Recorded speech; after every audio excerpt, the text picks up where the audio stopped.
Telling me MLK father knew Hitler or some type of small mustache person, and you going to Germany? What year did he go, Chico?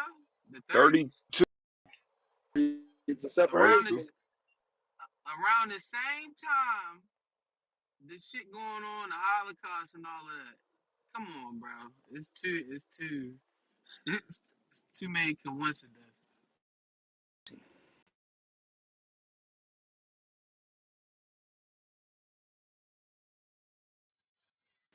Happy Michael Day. We learning. Y'all cooking today.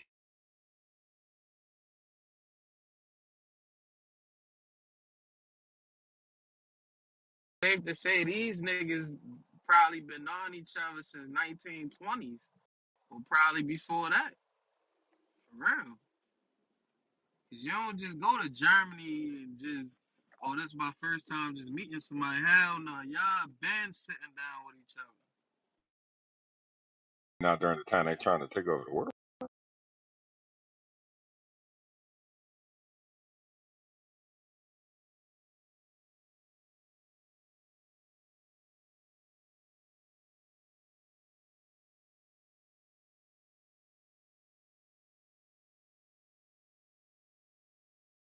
And then your kick was the non-violence movement.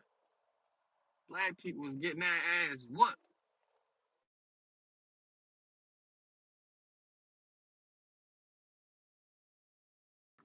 Was he sacrificing black people, Chico?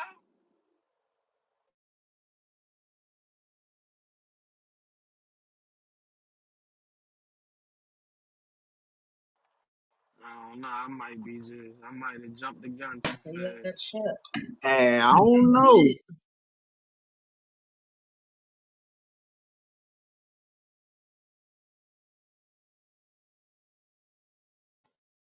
Y'all gotta think about it. Yeah, think that's about it. Around that time when that was happening, they started coming over here even more after that shit went down. You know what I'm saying? Had different names, different social security numbers, all that. So who they was hanging with the whole time?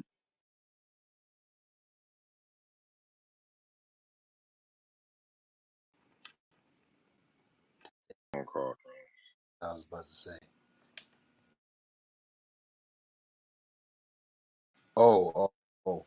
PTR. They say that the small mustache man might have been a plant too.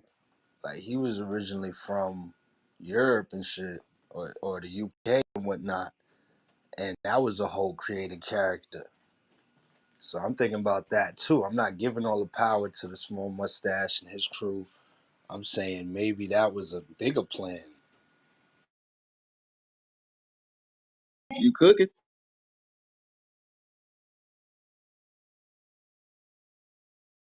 There are a lot of evidence out there to back what you just saying right there. That he was put to be in that position. Had movie cameras filming them, like A1 movie cameras, bro. MLK, the footage back then was impeccable. Where them come from? Some pictures on the march.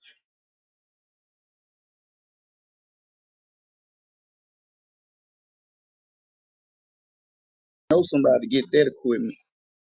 You gotta know somebody that knows somebody to show somebody. That was no joke. I scroll through the little history channels sometime, little documentary type channels, and I'll see the footage that they got. I'm like, yo, this is pristine, like A1 film footage. Like that type of film cost a lot of money to use. It was not cheap. Especially at that time.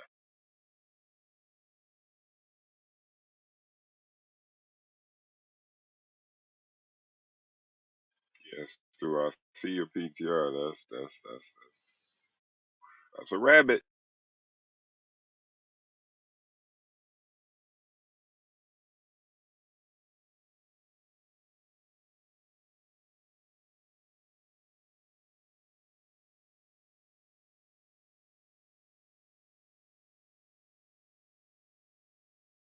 before you got your phone call, I was asking, was that nigga MLK sacrificing black people with that non-violence movement shit? Cause niggas was getting that fucking heads cracked. I ain't gonna lie, Chico. I look at the whole movement. Was it a play planted from Germany?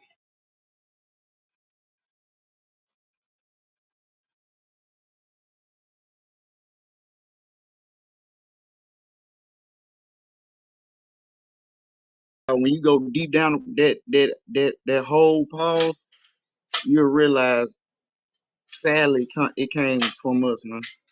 Good old US of A. You know how we do it? We be in the background. Somebody else let somebody else get the shine. But USA was in the background the whole time.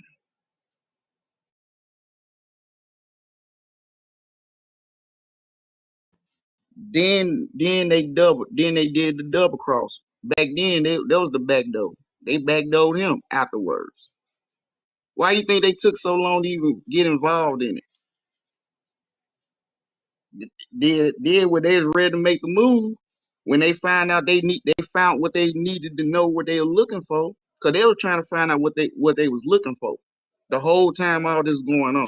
That's the only thing they was worried about. What are they looking for? Why they going to Antarctica? Why they doing it? Why they going for all these relics? Then they find out what they were looking for, then they went in.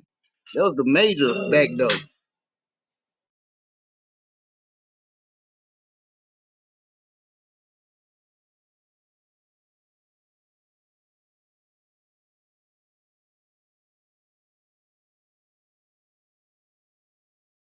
I forgot the name of the book, but this book was written in 1910. They give you the whole breakdown of their movement before it even started. Written by a man here in the United States, basically giving them the breakdown how to do it. Uh, Small Mustache read that book. Then years later, he implemented it, and that's what we hear now called the Nazi Party. That's how that shit went down.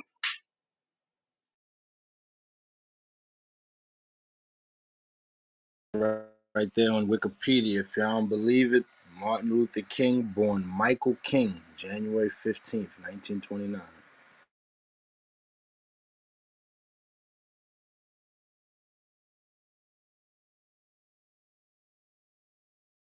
If you do a little background history on Small Mustache, you will find out that he got all of his understanding what he was pushing through a book that was written by a man here in the United States.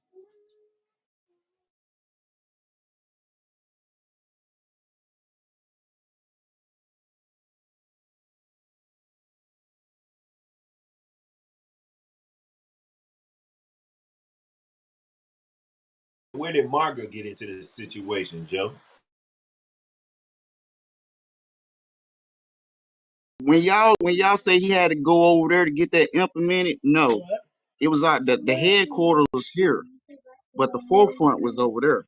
So the only thing he had to do is tap into the head honchos that was already here in the United States. The head honchos was already here in the United States. Small Mustache was just the face of the company. The chairmans and all them, we're talking business, the big, they was already here in the United States.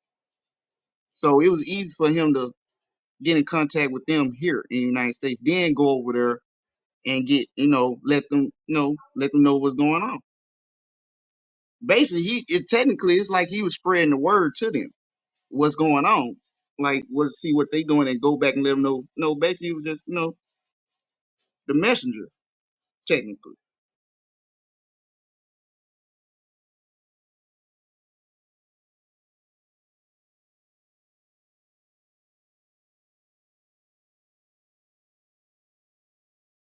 The sad thing, that's how the narrative got put out. Like when that first came out, like, oh, they just over there in Germany, No, they was already here. The people that started it was here in the United States. These major names that we always talk about, they had a big hand in that party in Germany. All the major names we talk about, that we've been talking about, the old names, the fellas, the childs, them people.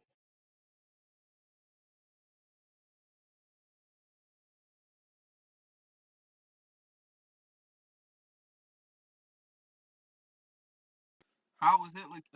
How did Hitler die?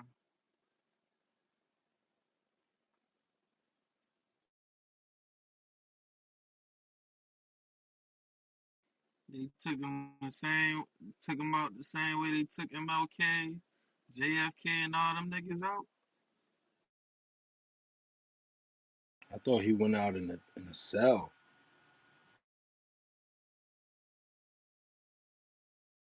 Man, that nigga death been up in the air, Dave. I done heard like 5 different ways that nigga died. Natural causes, somebody poisoned them, like all types of shit.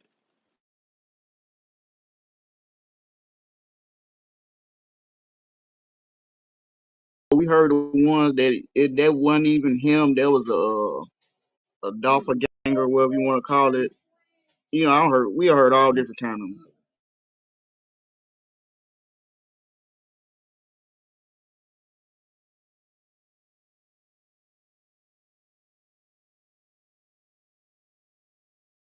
Go over to Antarctica, Joe. There's no need for you to even be here no more. And then they was already doing research on how to what is it, clone. They was doing the clone and shit back then.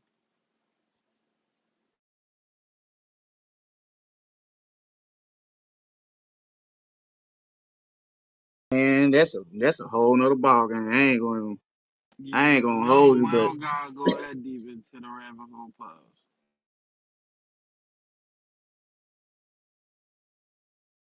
but honestly though, if y'all do some it don't take that much a little digging, but it's out there to let it be known. It started here in the United States, so it's like I said, it probably be easier for him to be talk to people here.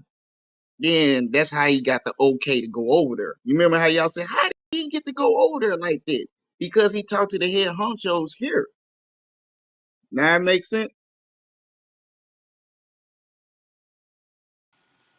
Let me read this real quick. Back in 1934, Martin Luther King Sr. was one of 10 Baptist members who traveled to the Holy Land and then to Germany.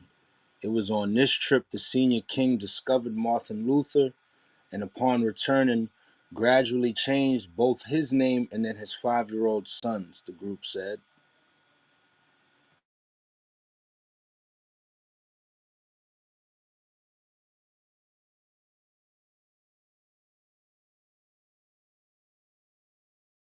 Been a good cover up. I'm gonna mute up. 10 Baptist members. Oh, yeah?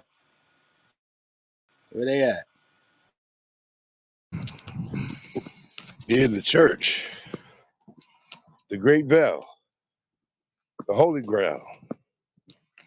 They go And right, on the plane in the 1930s sound crazy, Dave. I ain't gonna right. lie. Sound real crazy to me. What made you so special?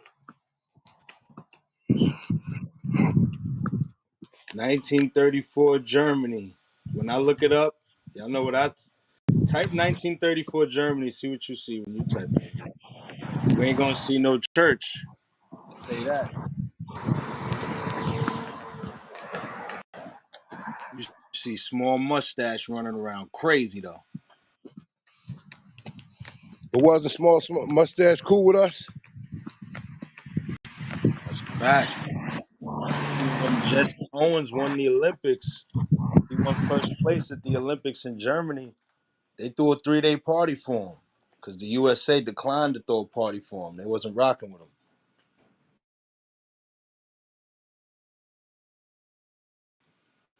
Jesse Owens, legend.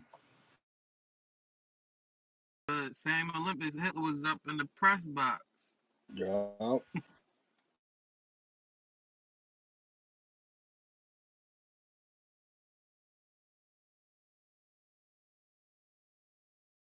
Nah, that shit kind of Was in the crazy, middle of that bro. one thing in 1934. That That one. didn't tell you a lot. January that year, they banned the small hats from Mm. membership in the German Labor Front. In June Nobody. 30th to July 2nd, known as the Night of Long Knives, Hitler orders the purge of all top leadership of the Nazi Party. Gosh. So let's take a trip there. Me and my 10 Baptist homies. And matter of fact, when I come back, I'm changing my son's name and my name. That's how much I was impacted by what happened there. Yeah?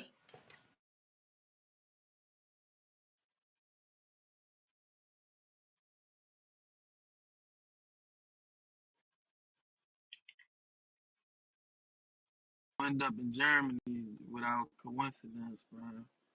Nah, no way.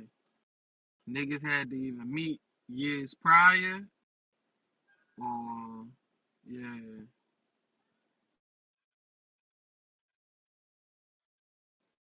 And what was the first actual commercial airline plane? We gotta start really digging deep.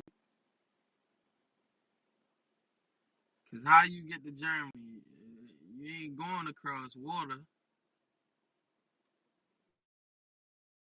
So breakdown year in 1934. This is crazy.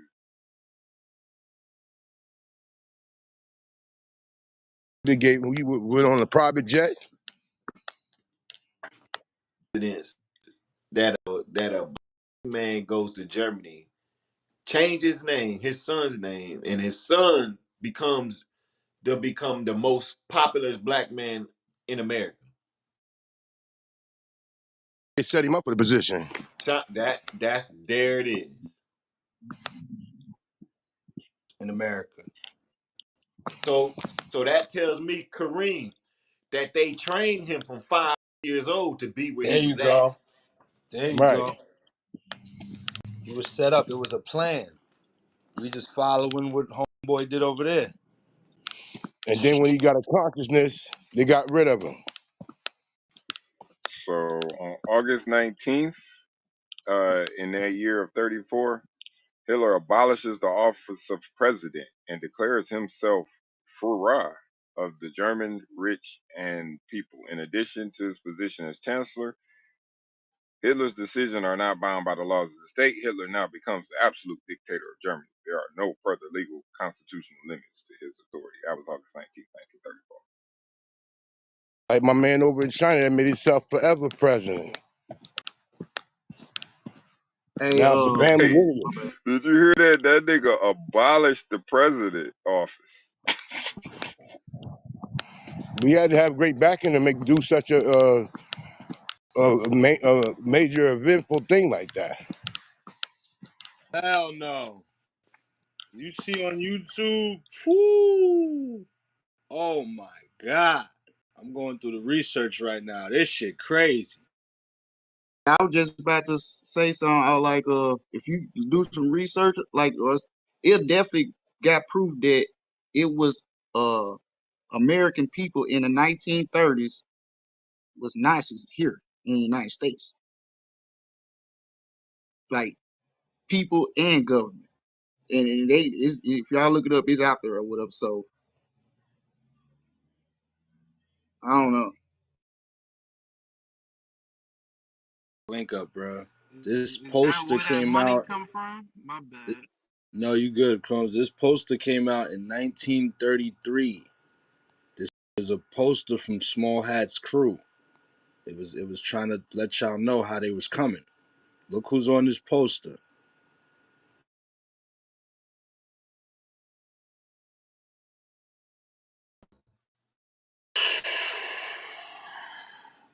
There it is, folks. And you went there the year after and changed you and your son's name to him? They letting you know we the second coming to this guy. Yo, this crazy. That's wow right there. And, There it is. And what's the number one way you can get the black people to buy it? Through the church.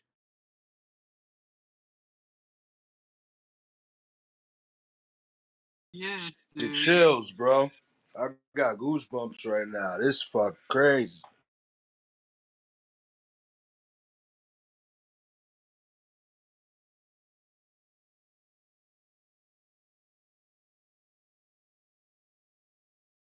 Bro, them niggas, they been on each other still. It's crazy, bro. So Germany funded the money for the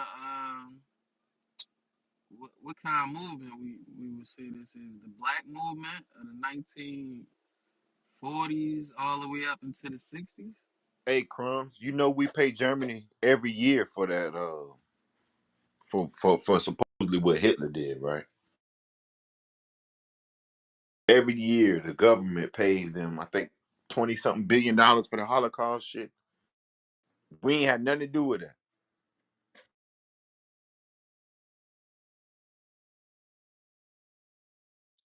Yeah, nothing to do with it while we paying them. I'm Is that a good off. payment plan? I got goosebumps, bro. Let me say, hypothetically speaking, some of the equipment they was using to do that was American made product.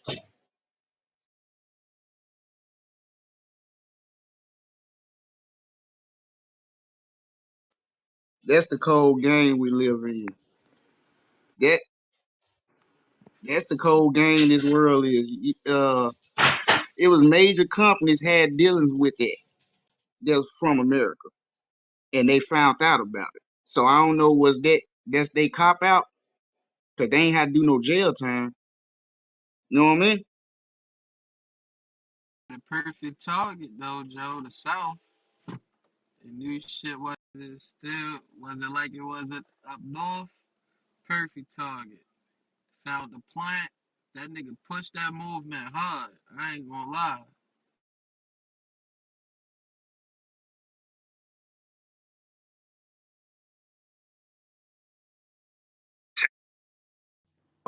It says since the second half of last century, my bad, goddamn, I fucked that up. Since the second half of last century, countries like Germany, Austria, France, South Africa, and Canada have been amended past wrongs by paying reparations to their victims. The U.S., too, has supported reparations as a form of restorative justice after World War II. It supported victims of the Holocaust in their demands for reparations from Germany and Austria. As recently as 2016, the U.S. Department of State helped Holocaust survivors access payment owed to them by French railway company that was accomplice in the deportations. Yet the debate about reparation for slavery has remained at the fringes of the U.S. political discourse. I'm trying to find how much. My bad.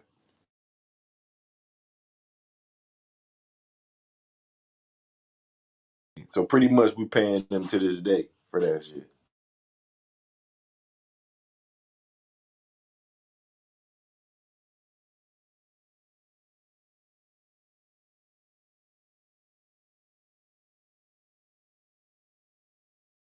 Man, shit real weird around them 1930s. Ain't Ooh, gonna lie. Get real spooky. A lot of people knowing each other. Like, shit get real spooky. Ain't no coincidence, bro.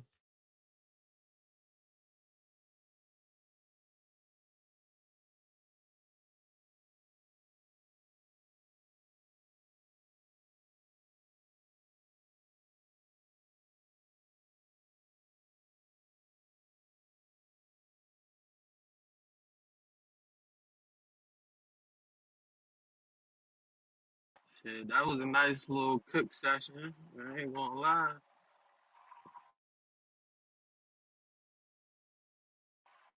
We don't need 30 people in here still. We can cook, man. You already know that. That shit don't bother me.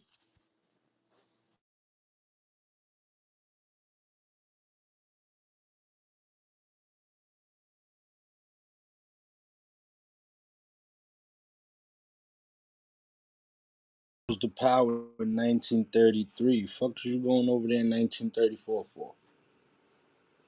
I don't know, man. And then they saying MLK destroyed black economics because of integration. So your whole plan for you want us to be over there and spend money with them actually broke our businesses down. Bro, black people own so many houses before that goddamn integration shit started. Like we was building all our own shit. You feel me? It's a fact, comes.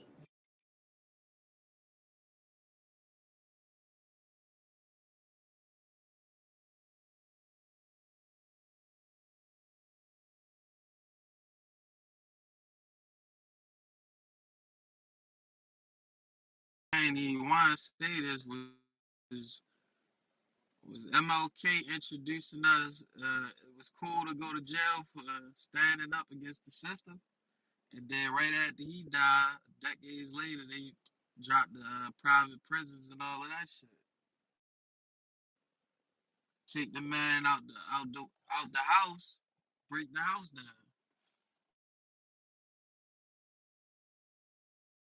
Be the saddest thing I ever said. If they wouldn't have used him, they would have used another man, and we would be talking about another person right now. They were gonna use somebody that looked like that. That was the goal anyway. He just accepted the goal.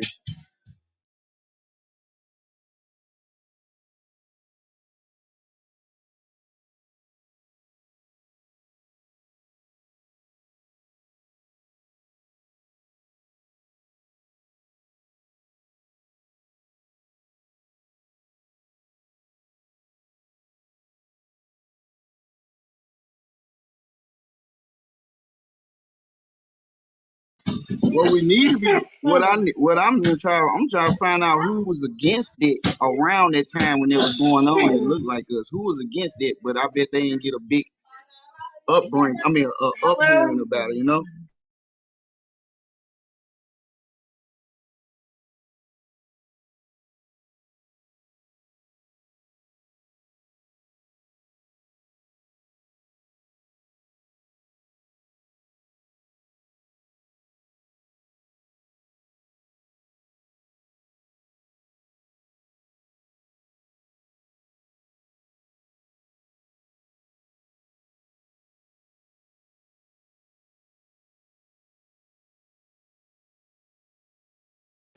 Well, you do meet a lot of people in college. So let's just say everybody crossed paths somehow at college and shit. It was up from there.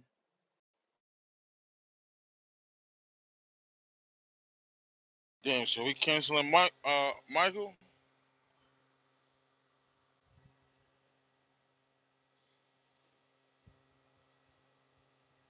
You just getting some education going on.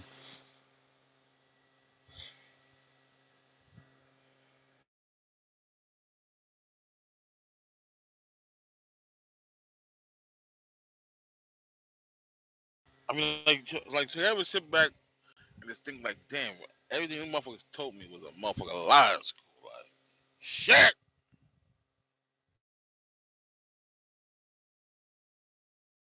Yeah.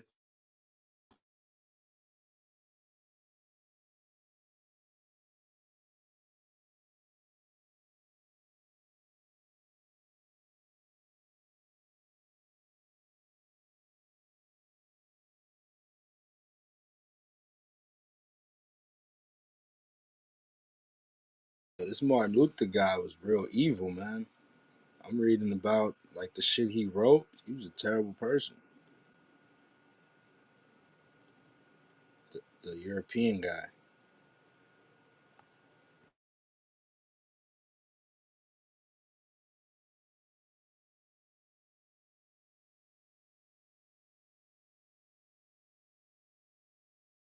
The fucked up part is like they got Two of my daughters doing reports on Martin Luther King right now for school.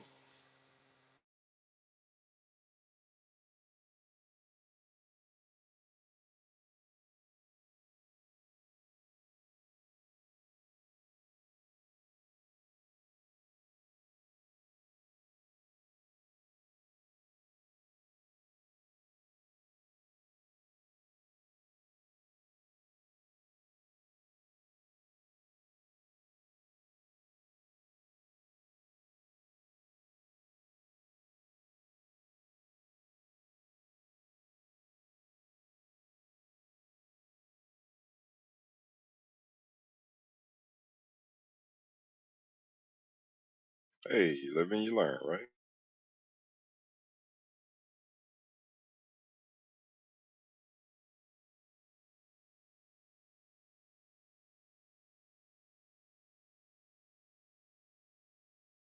Niggas just walked that nigga down, Springfield.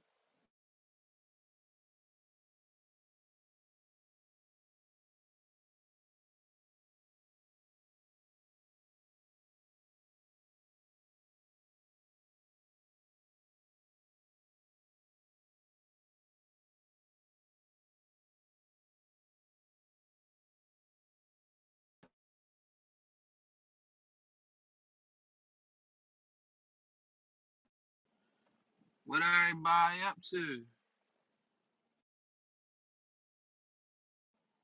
Everybody just chilling. Yeah, yeah, sitting here chilling, talking to everybody. I'm about to go outside for chop it up with y'all a little bit more though. Hey yo, Chico, I just saw that Ed Reed story. Damn, it's getting hectic already down there. He only been there a week and a half, huh? Come on, man. Somebody's stealing, bro. Dion tried to tell y'all niggas, man. He said he'd come through and audit. Them niggas said no. Man, y'all don't want to open up the books. How everybody losing money? That don't make sense. Yeah, he said shit, he was out there picking trash up, but damn stuff like Dion was doing. I don't know, kid. And you know, Ed, he can't, he ain't gonna be able to hold his tongue Springfield. I don't think he gonna last that long in the HBCU. Yeah, he can't sugarcoat it like how Dion was sugarcoating. Ed seemed like he's straight from the hood, and he gonna say what the fuck he want to say. Nah, Ed apologized. He apologized though, but But that's not good for him to be frustrated his first week and a half, though, Grums. Already?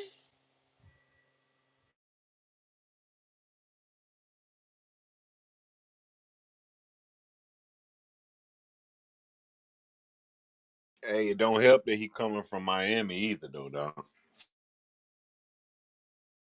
Yeah, Stu. Yeah, Stu. That's true, but something money's being missing, bro. A lot of money's being missing, bro. Dion try to say, Dion try to tell it, and Ed really second. You know what I'm saying? He's second that shit up. Like, yo, where's the money going, bro?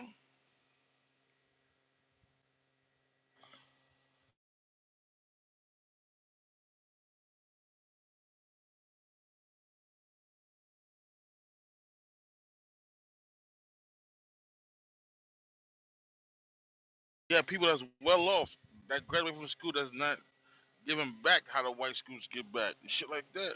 Like, where's the money at? BCU's ran a little different Springfield. I ain't gonna lie, bro.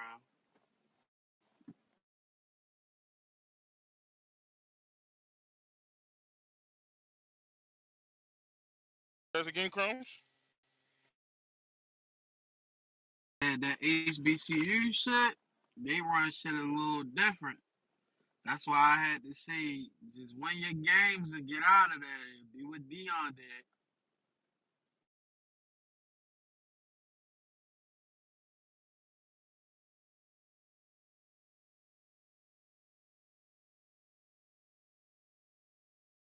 did.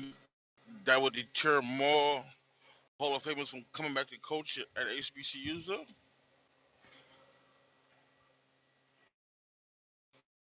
or do you think that's what's needed for the system to change?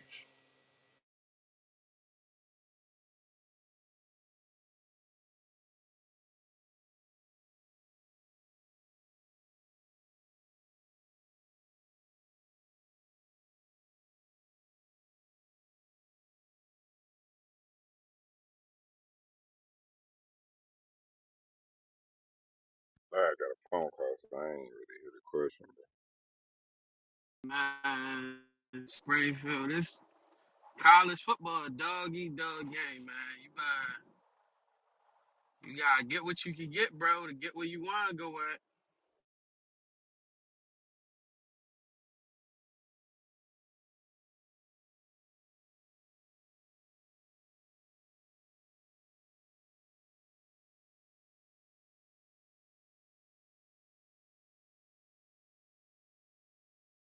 I agree, Crown, but to see that man frustrated within his first 2 weeks on the job, that means he might not be there for long, dog.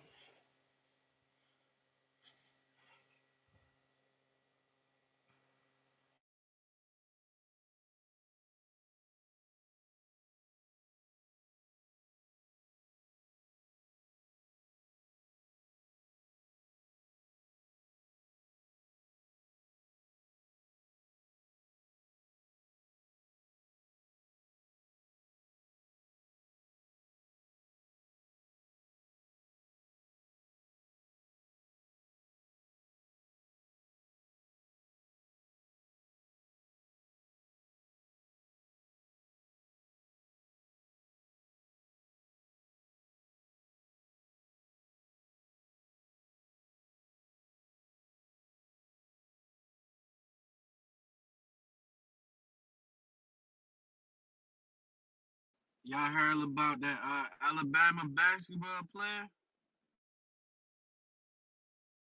Hell yeah, we had the video up there earlier. Nasty work. Yeah, shit, it's been a bad weekend for Alabama sports, period. This dude, they old lineman got killed. That's crazy. Georgia, right? I thought Was that it was. Georgia or was that Alabama? I think that was Georgia. Mm.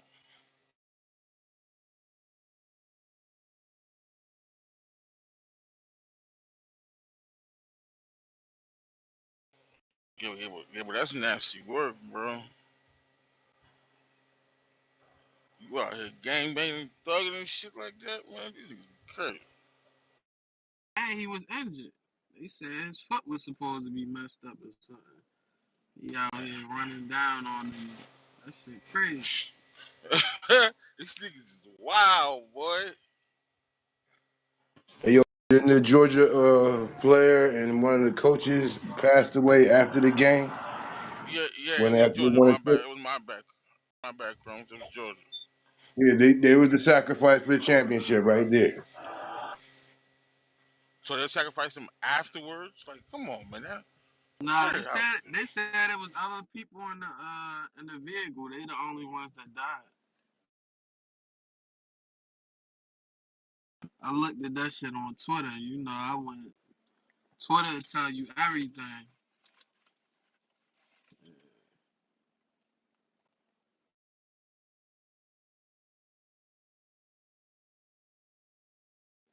Nah, but that Alabama basketball player, I told you Springfield, when niggas get caught, first 48. I love you, Baba.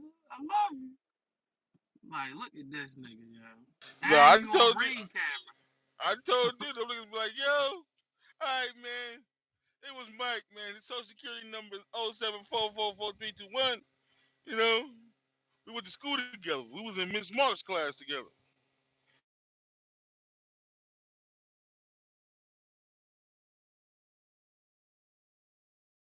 Ring camera just committing crimes. That shit crazy. I know, man. It's big brothers out here, man. It's everywhere. And wait till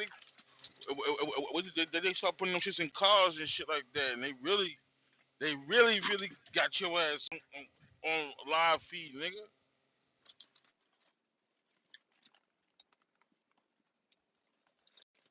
Yeah, they already got down the electric cars. They got 24-hour camera monitoring. Watch some of those YouTube clips of people fucking with those Teslas. Those shit's always recording. But they said Ring is rolling out a new program, and you can put it in your car for $250. Shit, you don't think police gonna be knocking on your car door like, yo, let me get this fucking video right here? Well, it's a good time to be on the sidewalk right now, bro. Trust me. 2 months goddamn surveillance going on. Yeah, I got cameras going half of my street at my house. I got a Ring camera on my telephone pole looking down the street.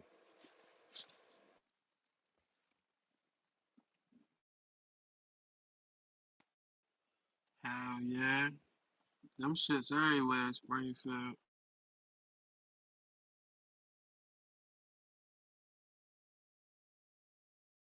Shit, like nigga gonna have to start thinking twice about doing crimes. Niggas better Hey, niggas better find a new line of work. hey, Crumbs, what do you think? Tampa Bay knocking out Dallas tonight?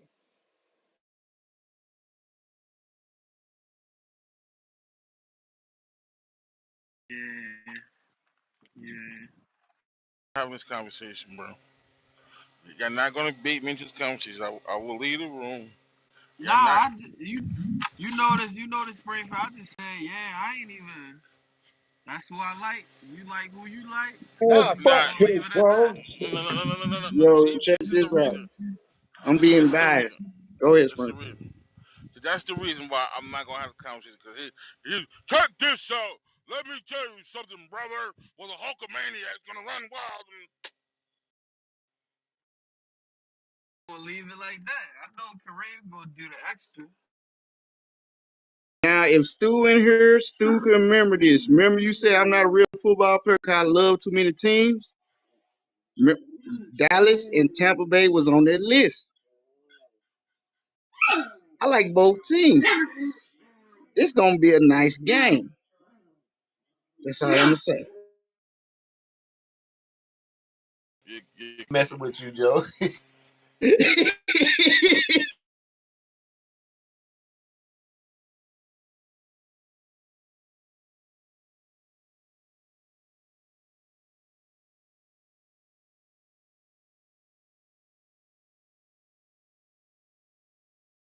Honestly, it's time to pass the torch.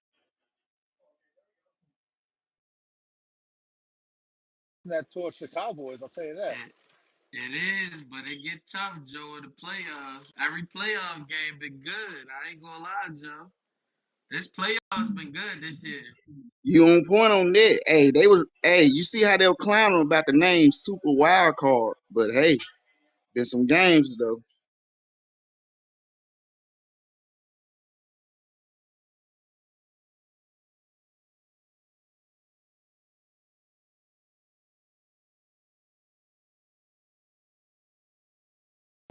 Talking about the commentators where they was talking about like we don't know why it's called a Super Wild Card now, but hey, but yo, it's been some good games. You right on that though, Quan.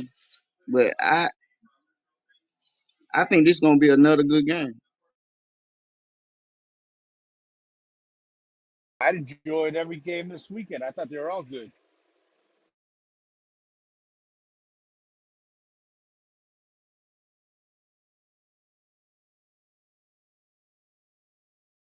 Shit, it ain't been like this in the second half. Like not like every game like this. I don't know. It ain't been like this in a while.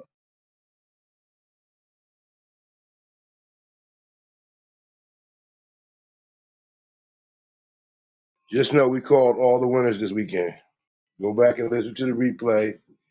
Everybody we said would win did win.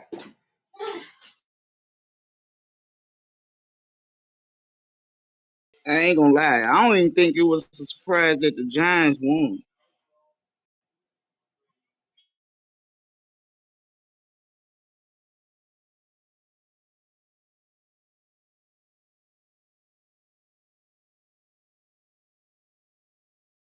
That's not true, Cream. You guys were saying the Chargers were going to beat the Jaguars.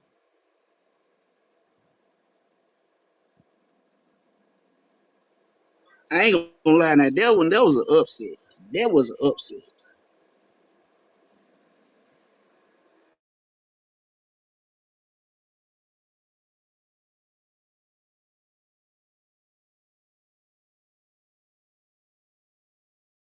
Don't don't forget the 49ers beat the shit out of Tampa Bay.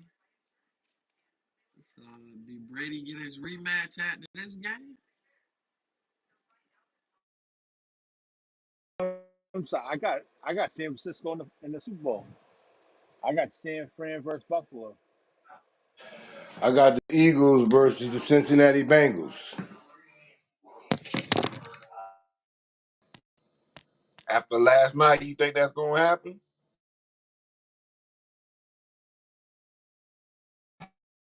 You heard it here first when we said one time. So when you hear it, when it actually happens, the Jacksonville Jaguars and the Giants are sacrificial lambs for the Eagles and the Kansas City Chiefs. I'm gonna land my plane right there.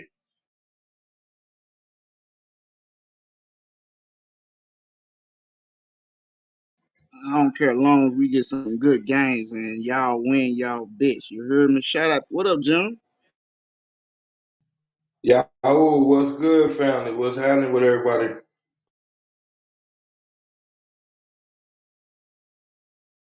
General, what up? What up? Happy New Year. Blessings to everybody for the new year, man. Same to you, man. We was in here breaking down Michael, man. We could have used Yeah, Rich. I was eating. I was eating. I looked up and seen it. As soon as I finished my food, that was on me. My fault, y'all. No, no, that's all good. We just was breaking down that his father traveled to Germany in 1934. That was an interesting time. Then came back and named his son Martin Luther. We just found it interesting. Michael. Michael King. Yeah. The guy who changed his name. I mean, we just found an interesting time to be traveling to Germany as a black man in 1934. I'm just saying. That was the year Hitler took over Germany. That's all we were saying. Shit is beyond interesting. But Hitler was rocking with us, so that's another reason why Hitler didn't have that black problem like America did. Touched on that too. Yeah, a lot of them SS people was black. A lot of his inner circle was brothers. A lot of people don't tell you that. Germany got a huge black population now.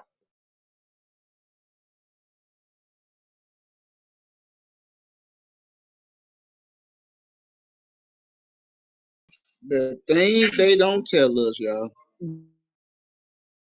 I told y'all though, I said I was gonna do 100 bars. I only got 50, but I got 50 bars, and I put a video behind it. So I was gonna share that whenever we had time. Absolutely. You know we rock with you.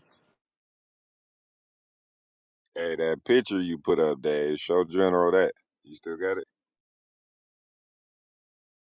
Hey, that's the first thing I was Yeah. finna say. Yo, PTR is crazy. What the fuck is Freaky Joe up to? Oh, he just getting cool with the community, PTR?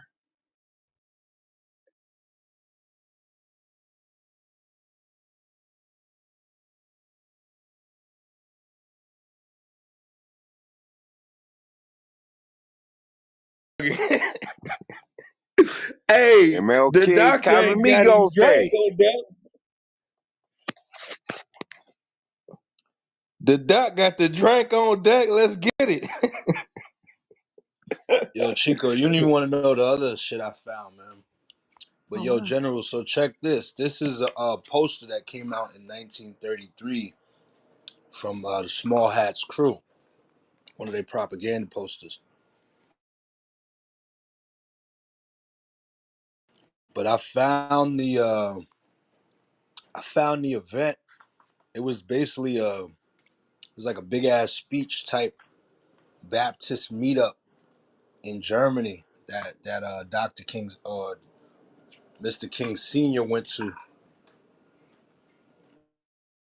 Bro, they got a picture from it.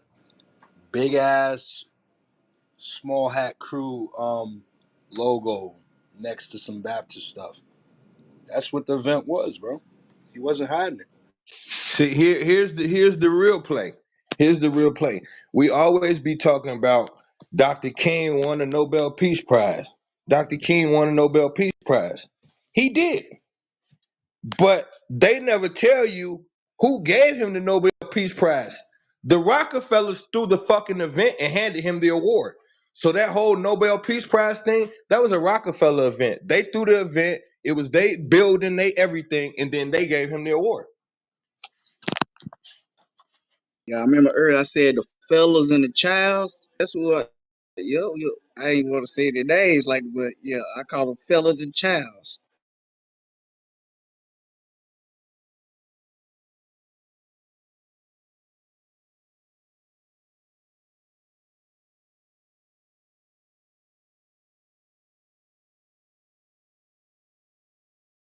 It's fake then. But yeah, if y'all get a chance, skim through this article. It gives great detail to his father's time in Germany.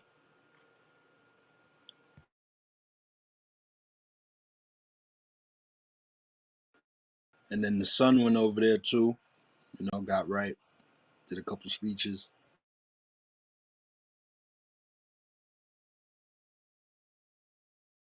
Let's give the props to Martin Luther, Michael, if you want to go by that man's name. They used him as a puppet, and when he decided he found out he was being a puppet, I fear I led my people to a burning house. He wanted to go straight, he wanted to go right, but it was too late. Sad ending to Martin Luther. His family had already nuked him though. They changed his name to a homosexual maniac. They was already in it. They was already in it to the whole Roman Catholic thing. He went to Morehouse. Morehouse used to be a Roman Catholic academy, and they just switched it to a black college uh, through the small hats. So it's like he was bred to be who he was, to get white people out of their financial crisis. That's what his purpose was through the gate, and I think that's what he was bred for.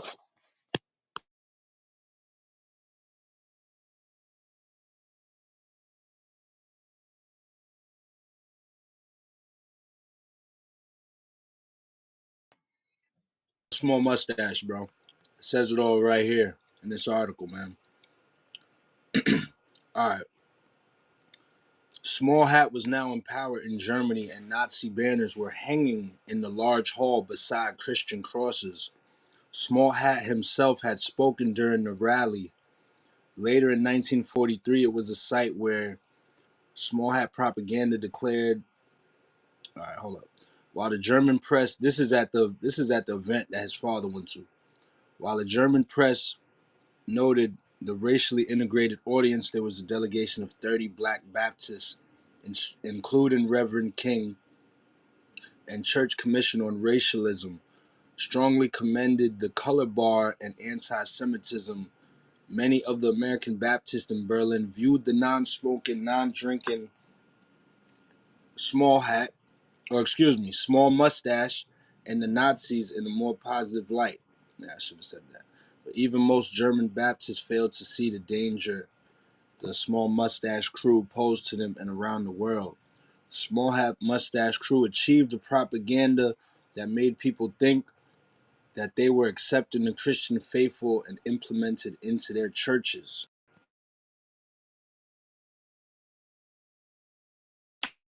Bro, it's a Baptist church in every hood, on every corner. So now let's take that a step further. It's a Baptist church in every neighborhood, and you just gave us the breakdown of who's really behind that. So you just got to think about how these people play. They play way deeper than we be thinking. So if they want to get something accomplished, they're gonna start a couple generations ahead of time and breed that into the work frame. So it's like his daddy being a part of. the whole shindig already. Then his mission was to bring that baby forth that was gonna do that work. That's how they think.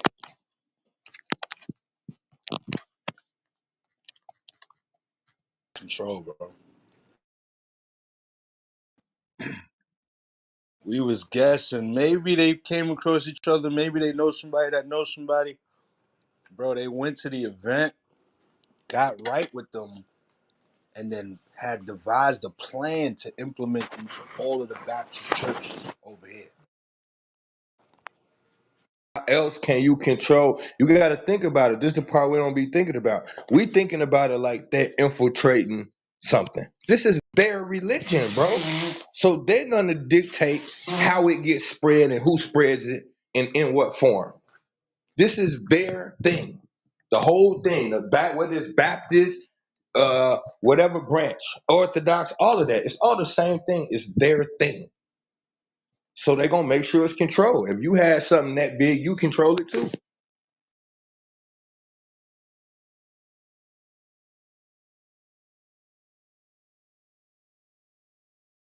Come back and change you and your son's name to the guy. Martin Luther, do your homework. That was a sick, murderous, homosexual motherfucker. Dude was Now that's twisted. wild. That's wild to name your son after him. Dude was twisted, bro. Look him up.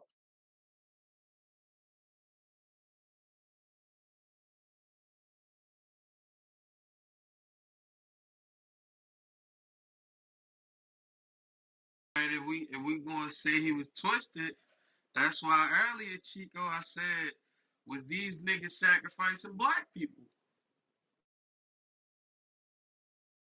Sacrifice black people, Cruz. MLK. Oh, that's exactly what he did. Batter up.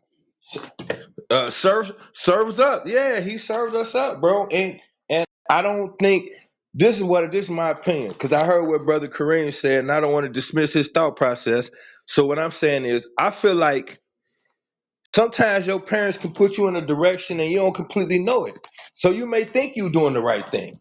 And then it gets into a space where you're in the middle and you start to see what you really did. And then shit's falling apart. So you end up having a meeting with Malcolm. And for the first time, Malcolm put you up on real game. Like, this is why I've been at your head this long. Look how you just boxed us in and won't get nothing out the deal. And then it registered like, fuck, we really didn't get shit out this deal.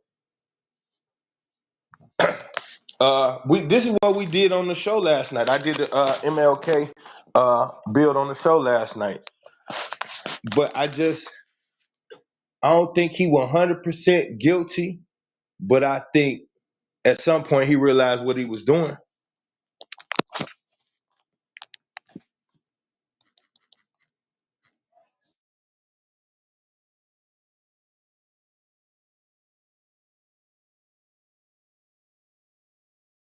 I don't know. Thinking like that, I mean, thinking in that way, hey, that make perfect sense though. But that's just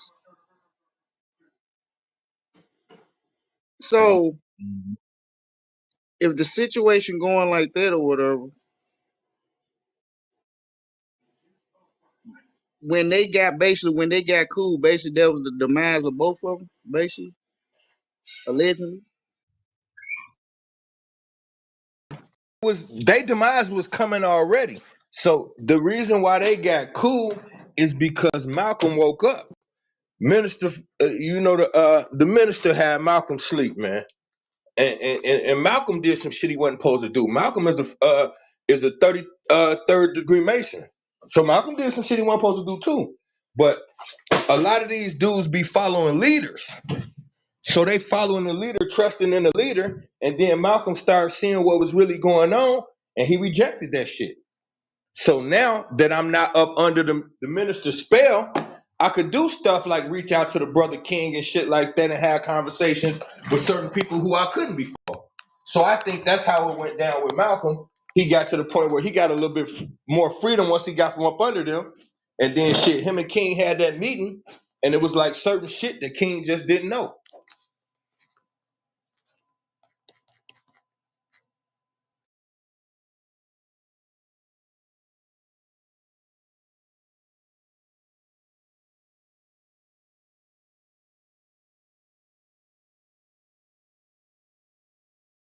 Would it be fair to say that Martin had good intentions and then he got corrupt? And all movements start off with good faith and good How, belief and good nature and how can goodwill. you have good intentions when you ain't had no say so, Kareem?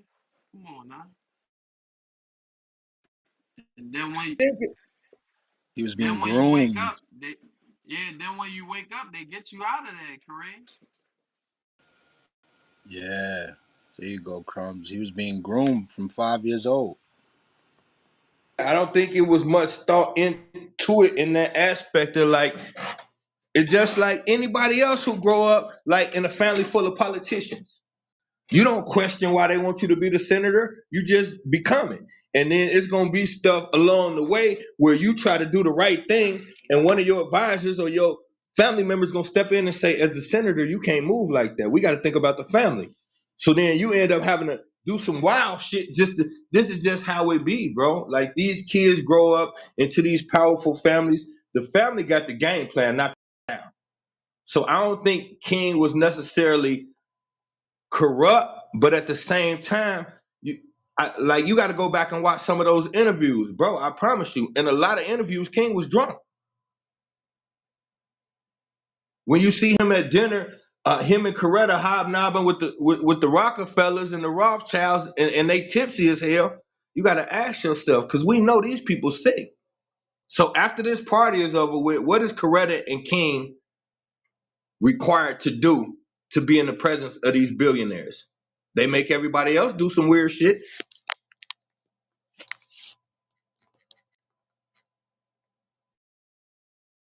I'm reading that story right now. A lot of people don't talk about that shit. His mama was in the church singing a song. Dude walk in, blam her.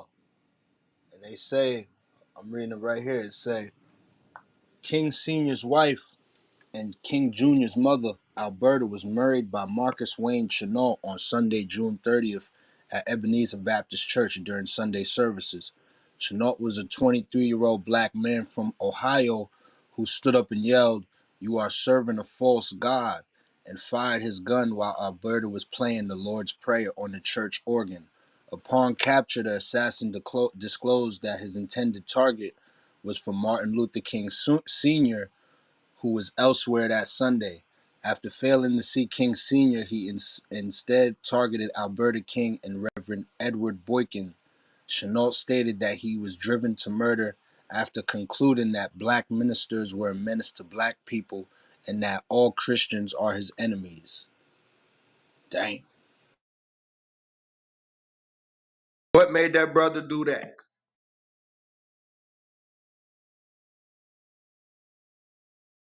And yo, if you look at a photo of this kid, he looked like a freaking nerd.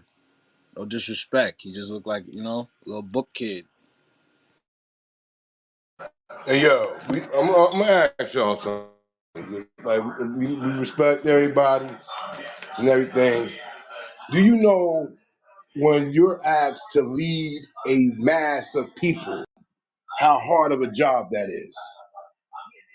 General, you're a part of the Panthers. Salute to you. So you should know what I'm about to say. In the process of doing that, people get corrupted.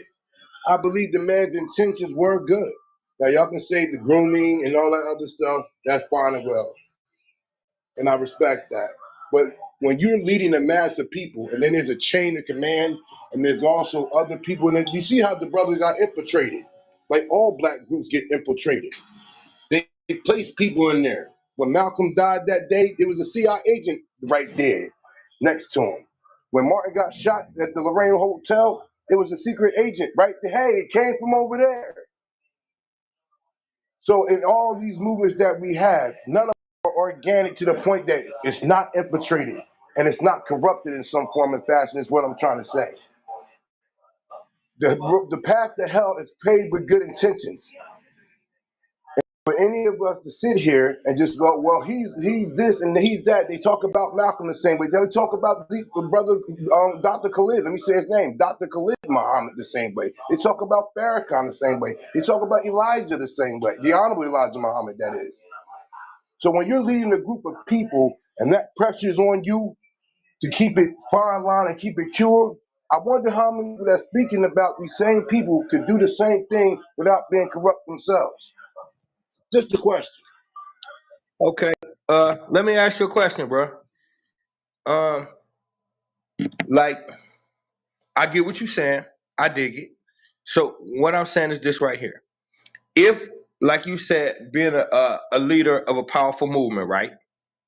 If I step up to the forefront and take the reign as the leader of the people, is it my responsibility to know exactly where I'm leading a few thousand people?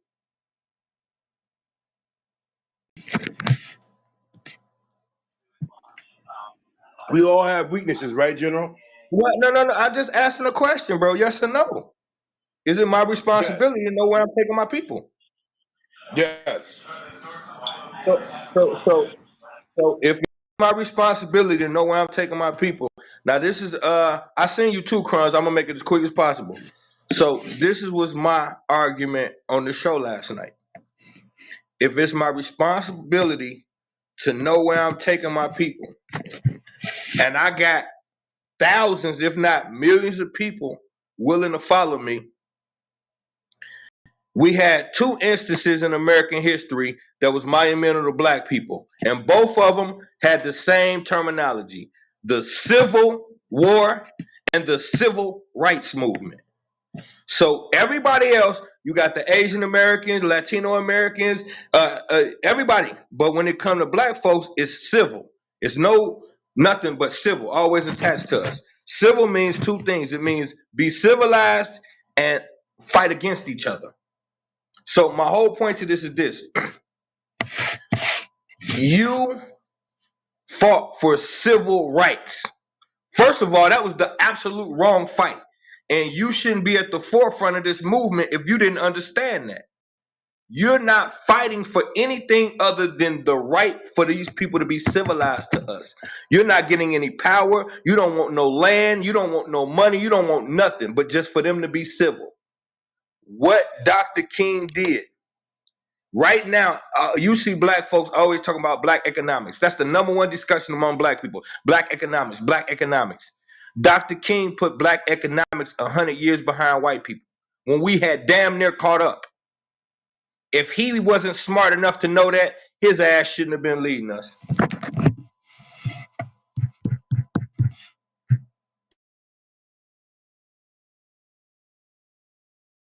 That was by design.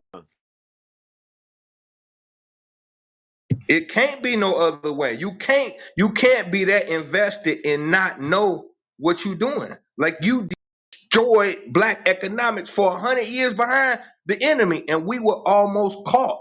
We had damn near caught them. He can't not know that. He can't not know that. I General, feel like the burning building speech was a save face thing. what year was he murdered again? Anybody know what year he was murdered? I want to say 68, but don't quote me on it. Okay, so that means how to sell to a Negro came out 1950 something, 52. So they already had a plan to get the black dollar. Yeah, he died on April 4th, 1968. Mm. Okay, General know a little something. Well, he was murdered. Let me correct that. He was murdered on April 4th, 1968. Yes, man. Thank you, thank you. Great correction, Queen, because he definitely was.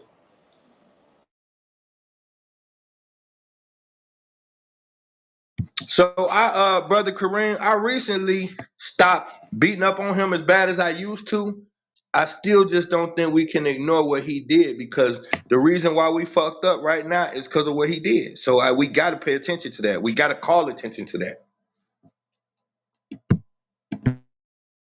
Go back to what Claude Anderson said about having the same amount of wealth in 1772 as we do now.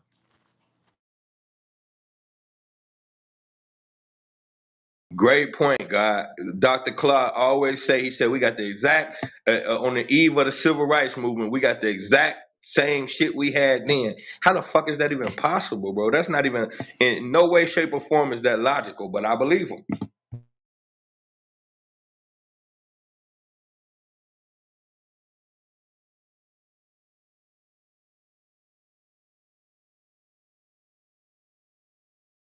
It is general because you gotta think back then we actually owned land. And the land was the money. You know what I'm saying? We don't own no land no more though.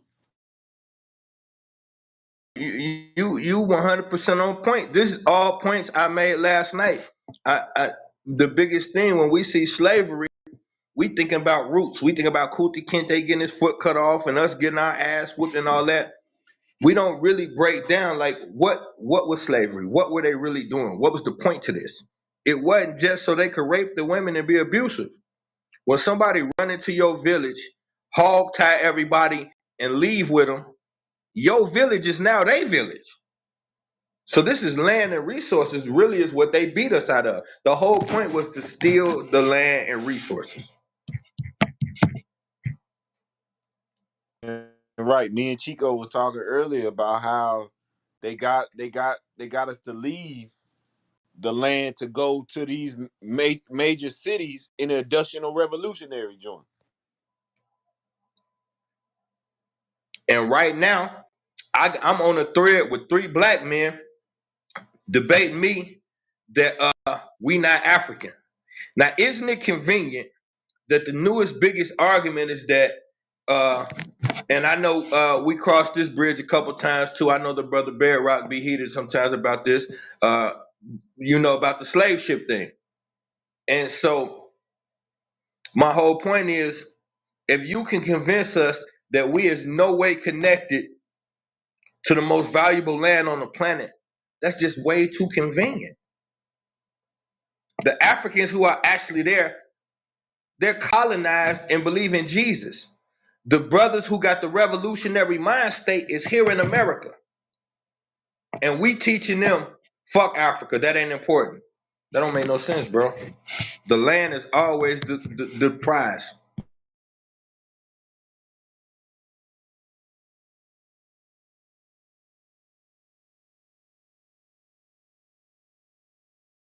Oh shit, there it is. We ain't gonna do it here in the CMB because they don't like that. But yeah, we've been singing the same song and dance for a long time about the brethren from over there in the motherland, the so-called African. I presume that I can say, or the Nigerian, the Ugandan, the Tanzanian, the West African, you know. We've been saying the same thing, but we're gonna leave that one alone. That's a deep rabbit hole we've been down too many times. Still when them ain't gonna jump on me around here today. On Michael King Day. Yeah, I don't want no smoke. I just want to talk about the land. I just wherever we from is about taking the land. So you could say America, well they took the land and resources here. You want to say Africa, they took the land and resources there. So we could argue about which one we from, or we could realize no matter which spot we claim, both spots we got our ass kicked and got our land took.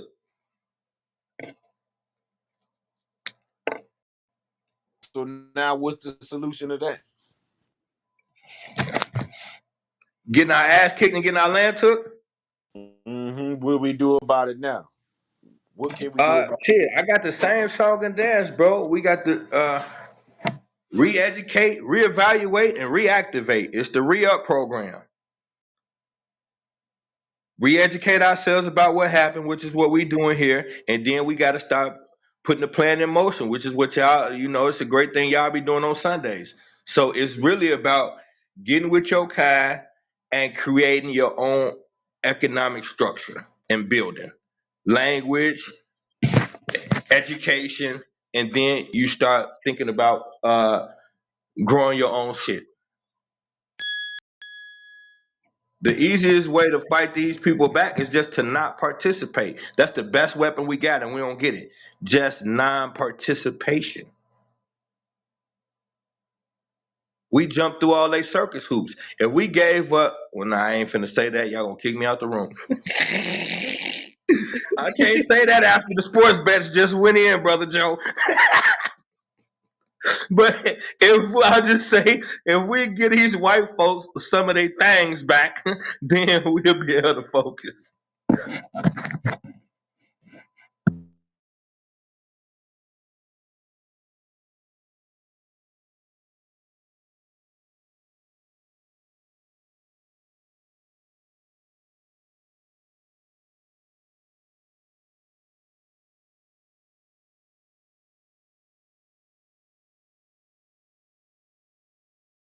What you say, the re-up program?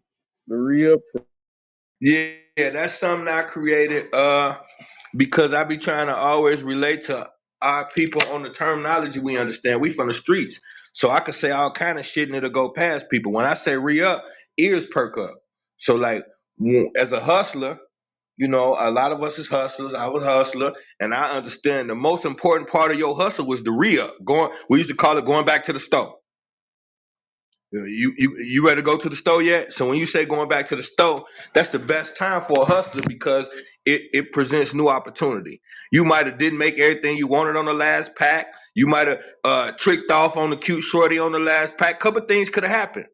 So now you got a fresh chance to start over, the re-up. So that's why I would call it the re-up. It's every hustler's chance to start over what they might have fucked up on the last pack. So you re-educate yourself on what you might have did wrong last time. Now, once I re-educate, okay, this is how I fucked up. Now I gotta reevaluate and say, okay, I fucked up like this. Now my evaluation is what could I do different? Now, once I figure out what I fucked up and how I could do different, then reactivate. I turn the juice back on and get busy. How back then it was more banks owned by people that look like us than now? Cause Joe, we actually had a plan. We knew what we was doing. We was together. It was a community. Now they took all of that away. Hey, you firing hard, God. You firing hard. We woke up back then every day with a comprehension, understanding. It's us against them. Every day, our ancestors, they didn't wake up with this whole thing of I'm better because I'm dark skinned or you ain't shit because you work over. They ain't working. They woke up understanding. If you black, you one of us. Then they created terminology. It's us against the man. They understood it was a big monster they was fighting, and it was us against them. We don't got that no more. Now it's about individual.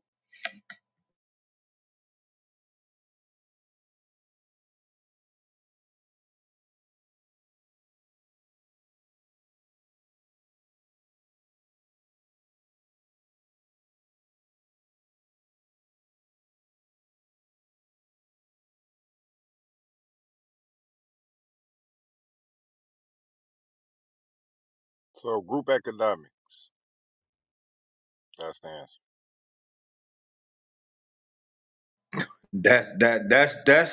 That's a huge part. It ain't the only answer, but that's a huge part of it, brother. Huge part of it. Well, if we don't have a portion of the wealth to build with against them, we have to pool our small pennies and make it one big one so we can start moving like they move. Otherwise, we just a fly on they, you know. Agree with that, and that just starts with the what do we say? Ooh, we this cold blooded. What did we just say about Dr. King now? We just gave ourselves the answer. We said the King family locked in with who they need to lock in early, and then came up with a game plan and a mission, and then they spent their whole legacy pushing that plan and that mission. Now it was a rotten plan, but I'm saying the technique they used, which was to understand what they was up against and fight from that perspective. So like, yeah, we are small fish in the pond right now, but if we grab the other fish in the pond, we could get bigger faster. It's just a comprehension of the problem.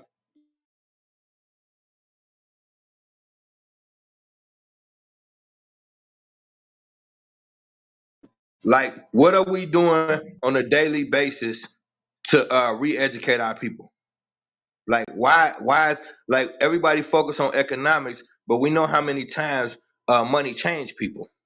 So if we don't create the foundation before we get the money, all we're gonna do is do what we did last time. Some people gonna get rich, some people gonna get poor, some people gonna sell out, blah blah blah blah.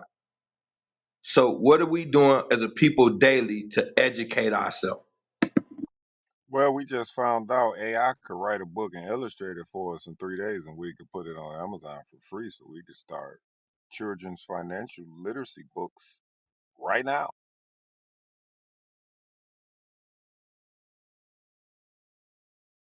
Now, what about worldly literacy?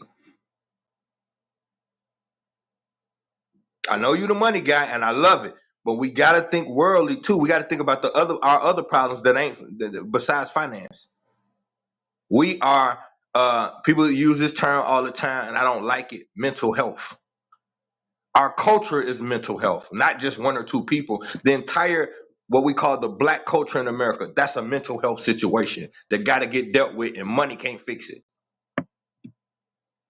We got to deal with the PTSD, right? We got to combine the skilled and talented and begin to work together and not in silos. That's pretty much what I'm saying. That post traumatic slave disorder, yeah, we got to deal with that, and we can't deal with it by making more money. I mean, that can help it, but if we don't do some shit before we get to the making more money part, then it just is a we gonna be back where we at. I was playing on the game, dude come up, accent. I'm like, where you from, bro? He's like, oh, I'm from Oklahoma. I was like, yeah, man, Black Wall Street. Shit crazy how they did us. He's like, what's that? I gave him the whole rundown of Black Wall Street, how the fuck they did us. He's from Tulsa, or he's from somewhere near Tulsa. He didn't even know about it. Young black man. So if we know our history a little bit more, we can know what we don't want to go back to. You know what I'm saying? That's the number one thing I'm trying to say. And I was in I was just in Black Wall Street last year, and it's we had a Panther mission down there. We stormed the DA's office and raised a little ruckus down there. But Black Wall Street is a tourist spot. Like it's reduced to a mural on a wall and a little section where you can go take pictures at. That's it, bro. They detonate. They detonate That's that shit. all it is.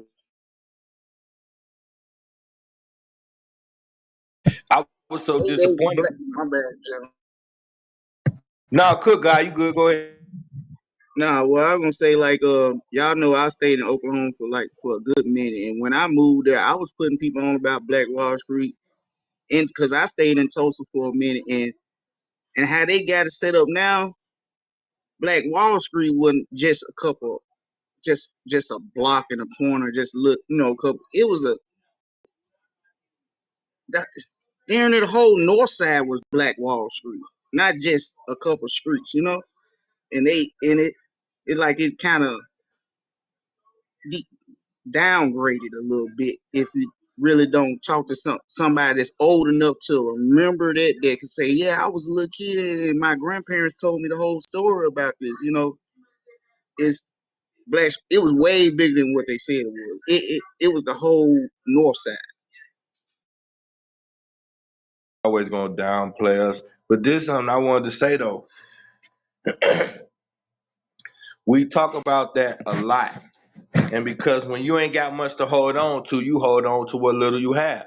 So that's why we'll latch on to the Dr. Kings and the, you know Malcolm and Black Wall Street. These things that are significant, but it's pieces we don't know about them. So like for instance, with Black Wall Street, I always talk about how great it was, but we never talk about how they were able to end it. How were they able to take down something so powerful? There's two things they don't tell you about Black Wall Street. But the number one thing that stood out to me is why would you what would make you acquire so much amongst people who hate you and never think about having something to protect it? That's something we need to think about. What made them feel so comfortable outdoing their enemy without protecting themselves?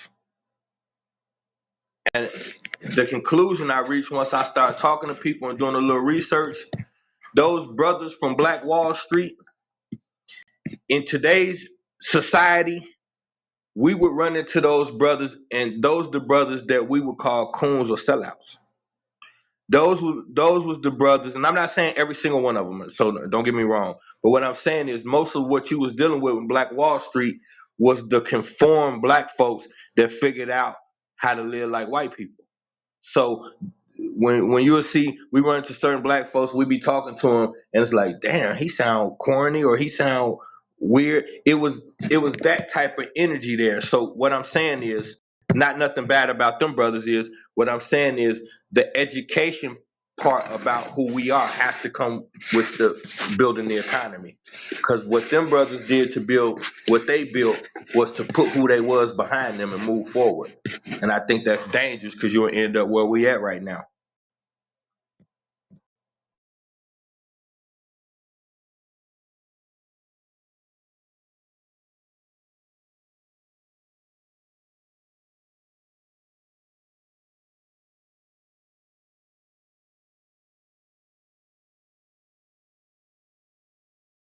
That's real. Because in a sense, they was wide open. Feel me? They saying 190 businesses burnt down in a 2-day period. 300 people killed. Over 10,000 people left homeless. Like, how you right? How the fuck were they just able to pull up and do that? I think it was a huge plan. Like, I really think they came probably deep as fuck. 100 cars, all type of military equipment. I think it was a big plan. But you're right, man. We gotta have preparation and protection. You're completely right. This wasn't, they came like that, black, but this was an incident. This was a young brother got caught. It was a young brother and a white girl. They was dating, and they was taking the elevator, and the white boy saw them on the elevator, like on some making out type shit, and then they screamed rape. They said the little brother was raping her, and they snatched little homie up and took him to the brothers in charge. Like, we just caught this little nigga boy raping a little white girl, and we want to deal with him. The brothers wouldn't turn him over. That's what kicked it off. The brothers would not hand over the young brother. Like, no, you're not finna do that. And so the white boys try to buck up and got their ass dusted off. That what happened. And then some more white boys try to buck up and they got dusted off. So since they was getting spanked, they started playing dirty. They called the National Guard and the military in and made them close all the intersecting highways. So when we called for the family to come, like these white boys acting funny, let's get it. They closed all the highways and the family couldn't get into the town. So then they pulled out the military on us and started dropping bombs on us once we couldn't get no help in there. Yeah, Exactly what happened too. And the sad thing about it, they ain't gonna never break it down like that to us unless you actually go talk to some people and they let you know.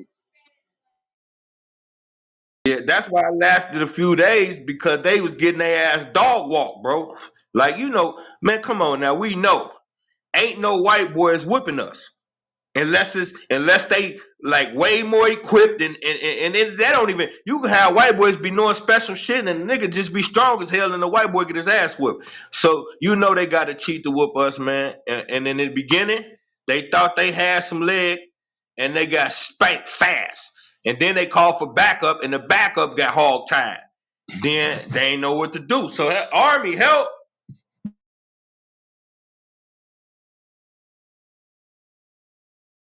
dirty, man.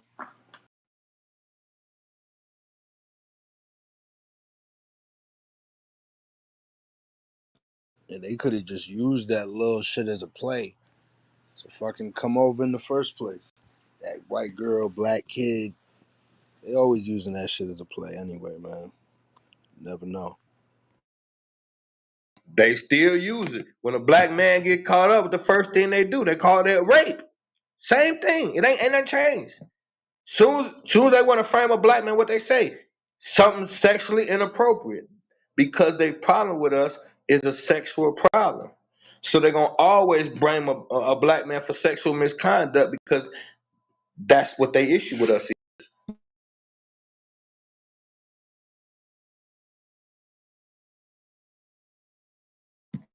The funniest shit ever. Excuse me, Queens, but if you hear Dr. Frances Cress Wilson talk about it, she say the white boy got penis envy.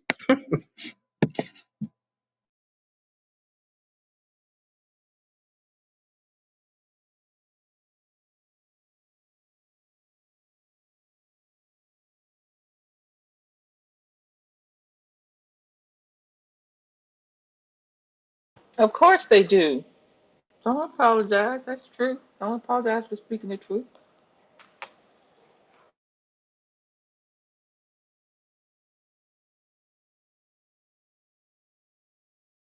Yeah. And black men got the love of Karen in the system. As soon as we get on, we go get one of them. Think about it. It was their biggest fear. That's why they made a law. Messing But up this, their pure white blood and all that kind of crap. and this the whole thing though. Like you right when you say that, brother. The other part, like we don't examine is, and I don't even know if we know this, but do we realize that these same white people we talking about created racism? You do know it didn't used to be none, right?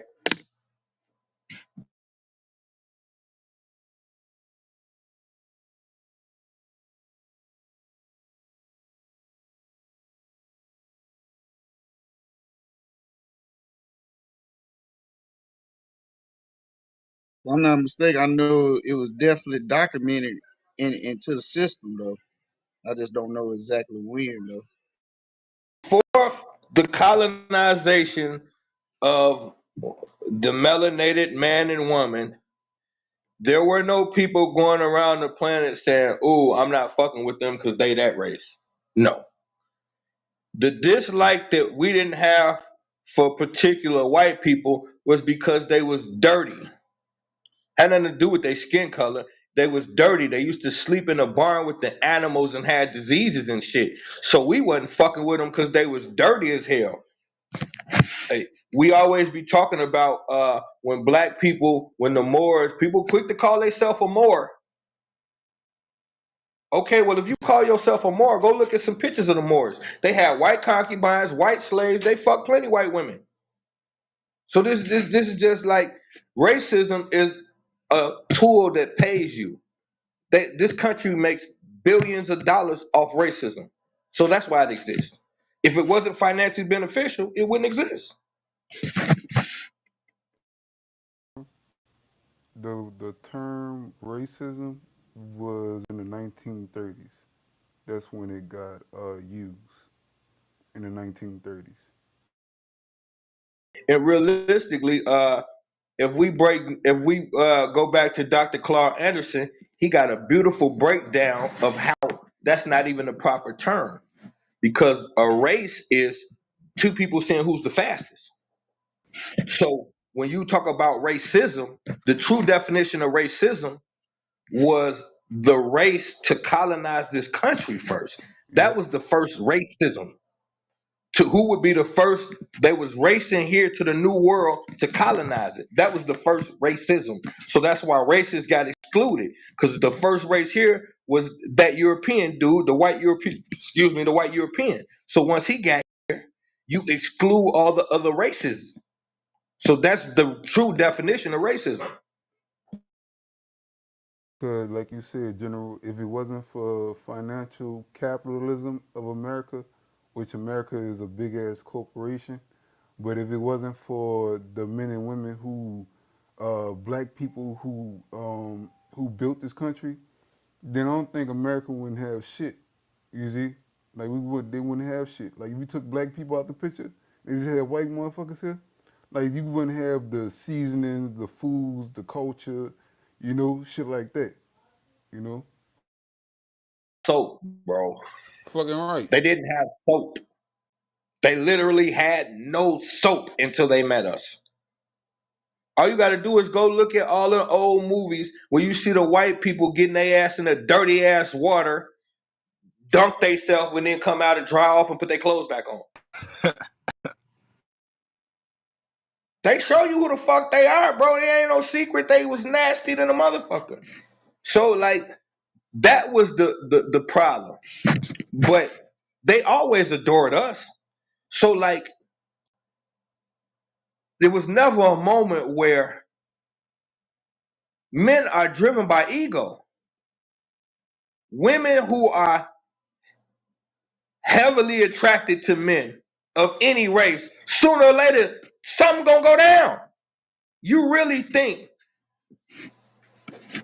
it was pretty white women coming in with them Greeks and they wasn't getting hit because they was white? You out your fucking mind. Everybody has always got hit by everybody until it became financially beneficial not to. If that's the case, how do you got all these other races? Through fucking shit. An Arab is a biracial. An Asian is a biracial. You know the little Chinese man, he's biracial. So if we wasn't fucking everybody, you wouldn't have all these different people here.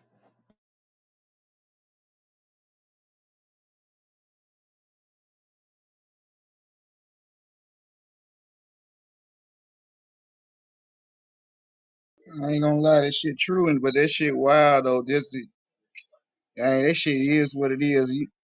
When we go back, all this stuff was documented for a reason and shit. They like you said, that's a crazy little sick way to do all that just for get power, but that's what they in it for, I guess.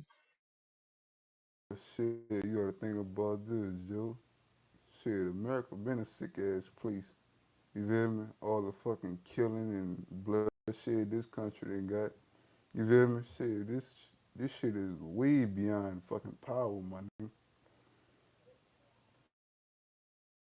Gracious, y'all. I'm finna tell y'all something. I'm finna tell y'all. I don't even know how I got in this rabbit hole. Like 2 days ago, I forgot what happened, but I ended up here. I ended up looking into the Playboy Mansion. Oh my fucking goodness. With some bad shit in that bitch, I just I'm finna tell y'all now. I always, through the whole Bill Cosby shit, I always said I believe he was guilty, but just not to that extent. I retract that. I believe he did every fucking thing he was accused of, and I believe probably everybody who accused him. Maybe they found 10 little straight white women just to keep the show going, but I believe most of Damn. them. Not only do I believe it, I think it was impossible for it not to be true. I believe everybody who was going there was on that. You know why I believe everybody who was in there was on that? Because the motherfucker who ran that house used to beat you and rape you. So that's the standard for the house.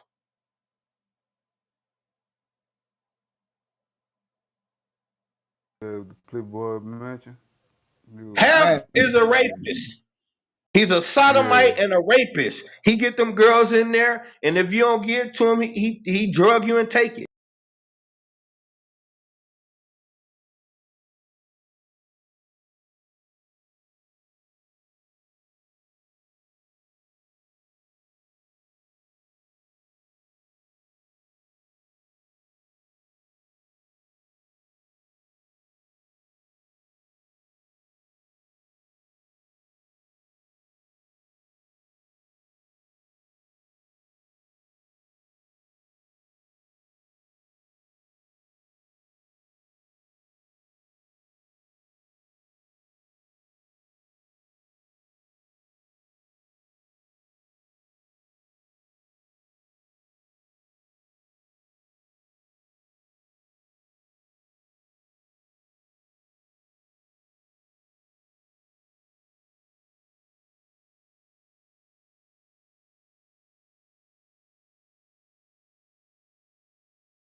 type of crazy wild shit.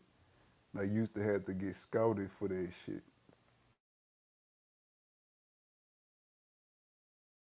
I don't know if it's my phone, but I can barely hear it run some though. I ain't gonna even hold you.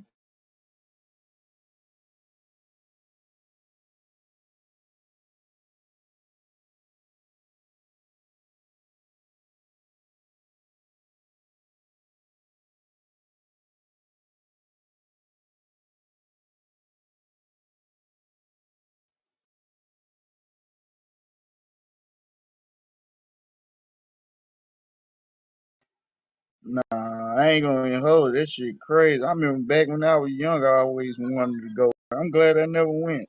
Yeah, it's crazy.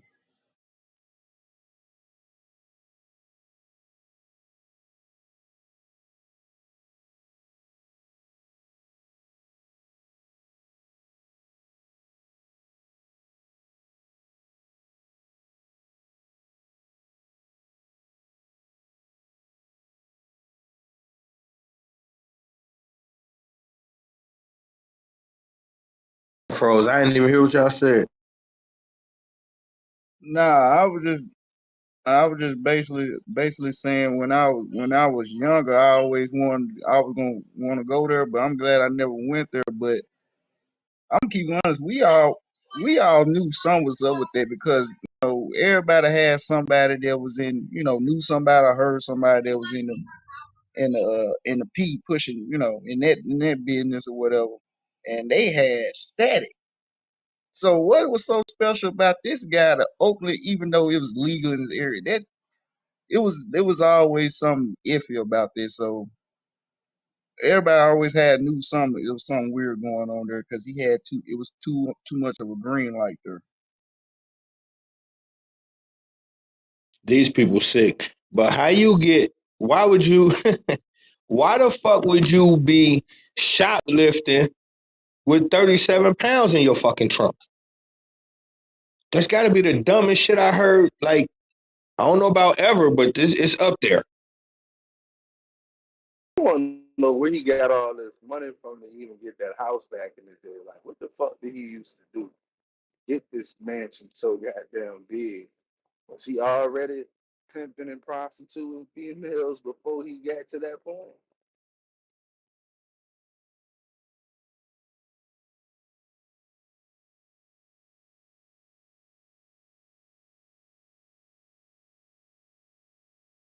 I got caught up with this shit up top that Stu just put up here with this 37 pounds in the trunk.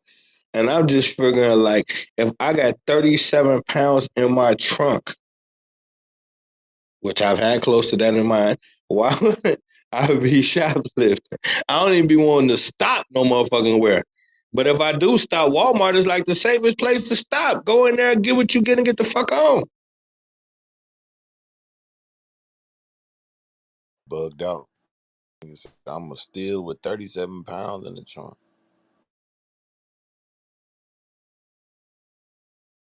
That's crazy.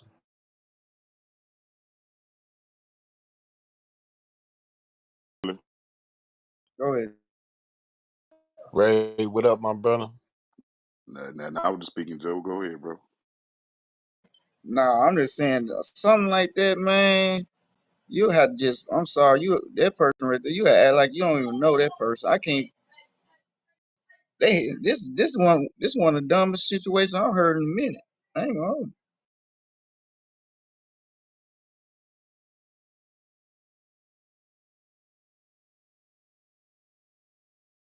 Connect, what's popping, man? Man, slow boogie, what it do? Hey, hey. Breaking down, Michael. Check my PTR.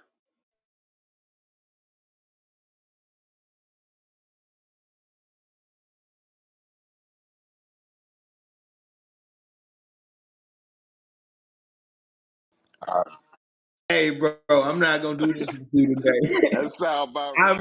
refuse. Stop He fucking with them killing Mike. hoes, Jesse. He killing Mike. Free Time him for the the freedom fuck. of the twerk party. Freedom to twerk.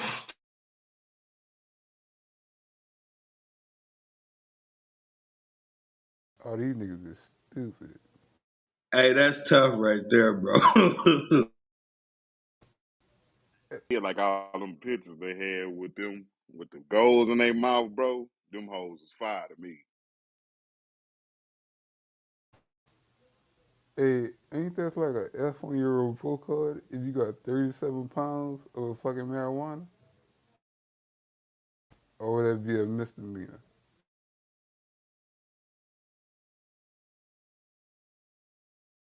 Got something for you.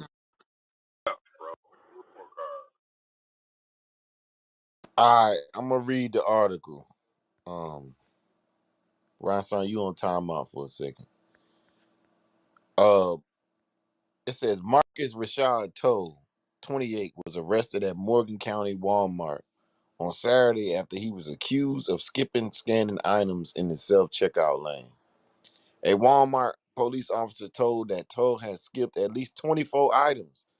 Officers reviewed the surveillance video and confirmed that Toe had not paid for several items, including totaling around $165, according to Morgan Citizen. After the toll was arrested, he asked officers if he could keep the items that he did buy, and officers agreed to put those back in the back seat of his car. The Morgan Citizen reports that Toll gave officer his key fob. When officers got to the car, they opened his trunk instead of the back seat so that the items he bought would stay out of the view. When police popped the trunk, they immediately smelled a strong odor of marijuana. This nigga Uh, super stupid. Officers found 3 duffel bags full of vacuum sealed bags of marijuana totaling 37 pounds. They also found a smaller bag suspected of mushrooms. Police told a Morgan Citizen that it was the largest marijuana bust in the department's history. Toll has been charged with possessing of marijuana with intent to distribute, trafficking, and theft by shoplifting, possession of drug-related objects, possession of Schedule One or Schedule Two controlled substance with intent to distribute, and possession of a Schedule One controlled substance. You know what? This gonna sound weird, y'all, but follow me for a second. That man on purposely wanted to get locked up for some reason. Somebody put the fear of death in that boy. Hey, look here, man. Come, look. Put some in the trunk. Put the cuffs on. And he got to be high. He had to definitely want to go to jail. My PTR. Dumb you are.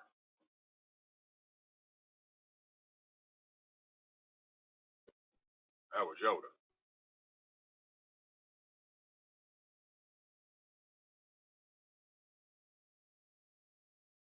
Yeah, I don't know. So it just everything about that ain't right.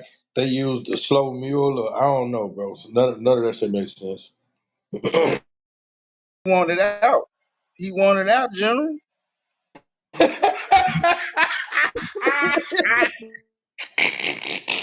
They ain't gonna make me do not another run. The last 3 times I done this shit on myself, I don't feel safe. Fuck it, I'm going to jail. At the back seat. Lord, he didn't just steal. He's got 27 items. This nigga went shopping. Hey, Stu, I just shot you That do something. that do sound like some shit a nigga do, Joe. He don't want to do it no more, man. Without snitching.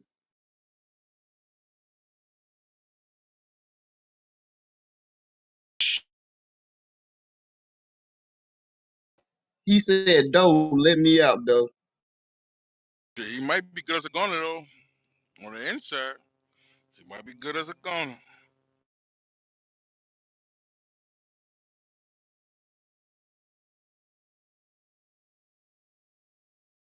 I mean, just because you got locked up, man, you still owe, boss. That don't mean nothing.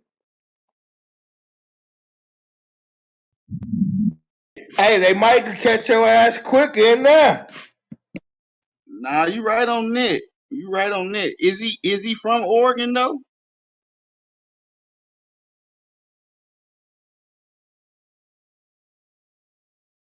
Sound like he from Oregon.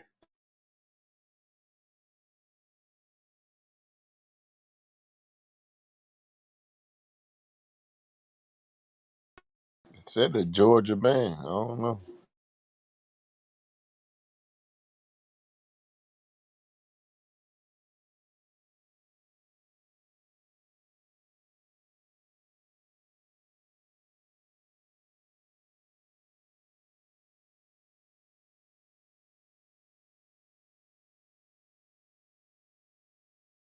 Man, ain't stupid. I'm trying to put it on. I'm trying to say this man ain't that stupid. That's why I'm trying to go with that angle. I can't see a man being that stupid.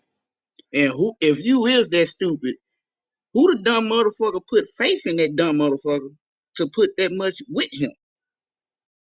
Ain't nowhere nobody fronted him, bro. He bought that. Ain't nobody fronted that dude. Shit, he's an idiot. He spent his last little PPP with that joint and an ass over. County over to him so the other load can get through. Okay. Fam ain't got that motherfucking ski mask on for nothing. He knows something. I'm walking with you.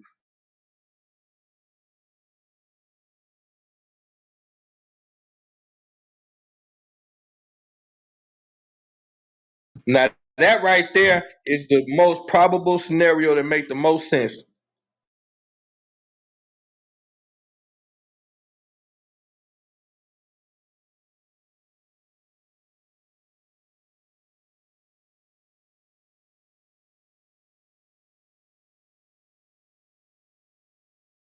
Tell you one thing, I know a lot of motherfuckers shaking their head no matter what, scratching their head and shit. Like, man, what the fuck?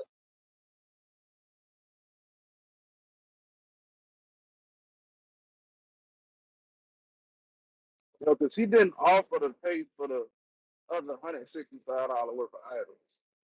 And you knowing you got shit in your car, yo, why you don't tell hey, look, man, I'm gonna pay for it all. It was a mistake. You can't want anything that got out of that shit, but jackass. I mean, like you said, he wanted to go for some reason. I And tell you, the most possible Man, reason is they I I tell you don't think what. he wanted to go.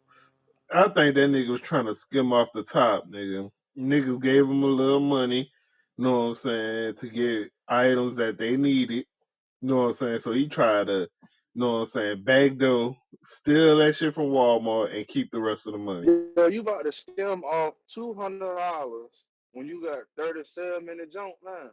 You could That's take a not zip his out of 37. you. You could He a take a zip worker. out. You could take a zip out of each joint and put them bitches back together. Like ain't shit happened. Gonna do some He stealing. probably That's how already I did would have that. stole.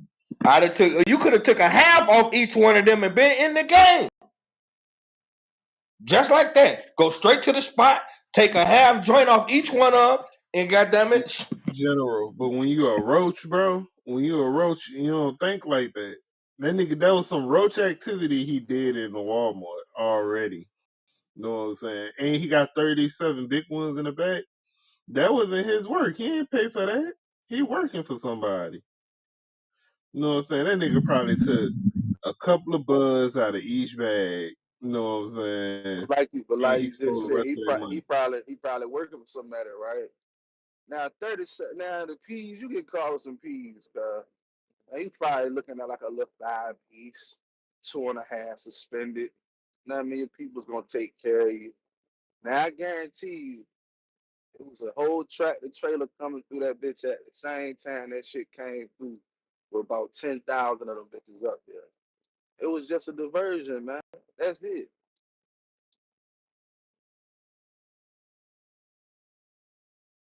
the most sense to me to distract the diversion part. That make more sense than you just want to get out. Yeah, I ain't gonna even hold you.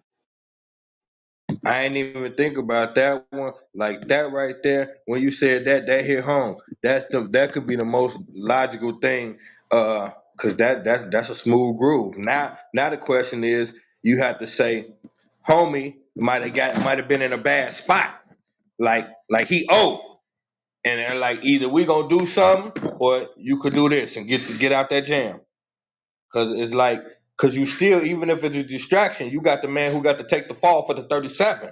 He got to be in a strange position already to be willing to take a fall for 37 pillars.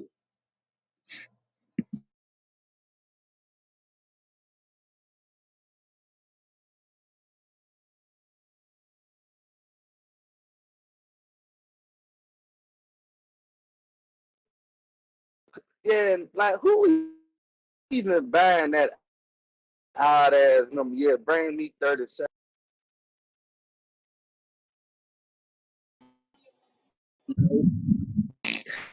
Hey, I can't even I can't even say that. I done had to do a 27 to, you know what I'm saying? It's where the paper is, baby. Tell you one thing, can we get all come to agreement that we can all say that that man wanted to go for some reason? Yeah. That thing, Joe, you ain't lying. It still don't change what Yeah, you said initially. He wanted to go. I tell you one thing. When he got in the jail, he probably said, "You got to be one of the stupidest motherfucker I know, bro."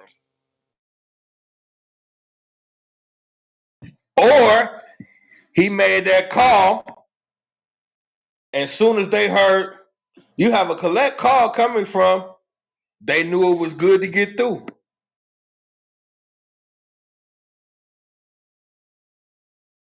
They ain't even had to wait for the call. They was on the scanner, man. Shit. Yeah, the scanner that picked them up at the Walmart. Go ahead and ride through. Vroom vroom. Shit, fuck that. They had a spotter in the parking lot with them in another car, just watching the whole play go down. This is true. This is true. Yeah, Okay. hell yeah. Hey, that's fucked up. We done put together a whole crowd for this man.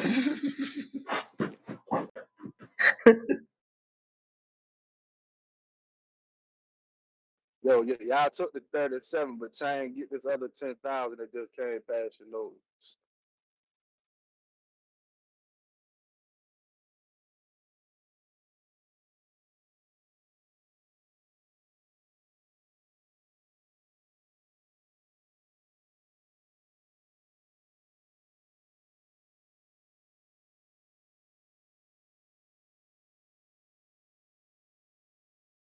But hey, Chico, was that a make it make sense moment, Chico?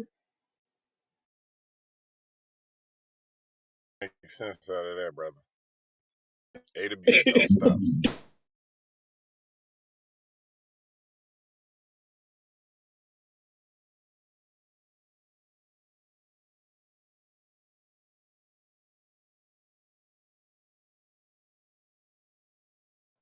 Zone one, brother Brick, what's happening?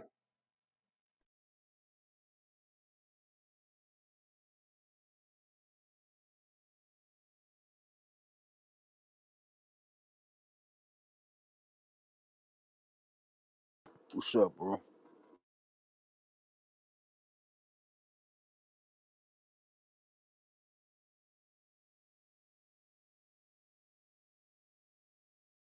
Found one on that one. I ain't gonna hold you.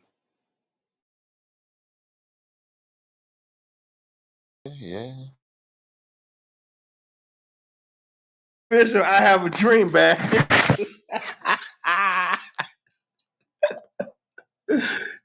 What's wrong, Chico?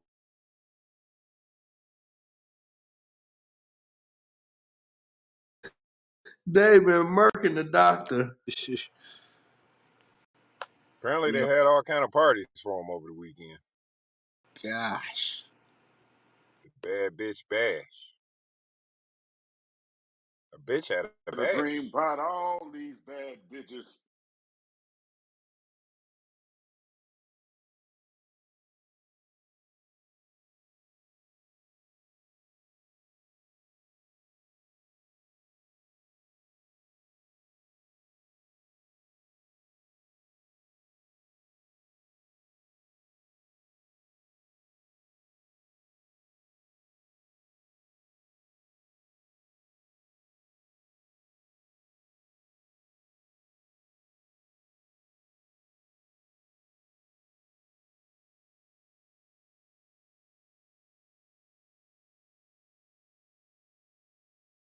Everybody, what up? What up? What up? All right, Joe, I got one for you. A 5% tax on the world's multimillionaires could lift 2 billion people out of poverty.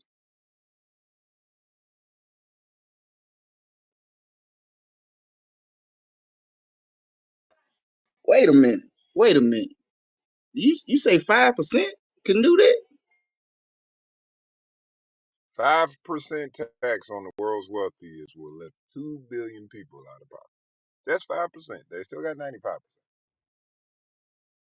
See, They know that. that's the bullshit right there, though, Chico.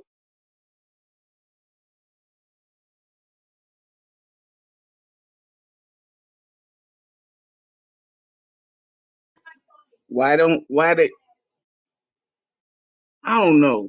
I honestly believe I could be just fantasizing in fairy tale land. It's too much money out here in this world generating to have people like living like third world and stuff like that. You know, anywhere. I'm just. You said 5% can help 2 million. That's what you said. 2 million. Please, billion. Oh shit. Well,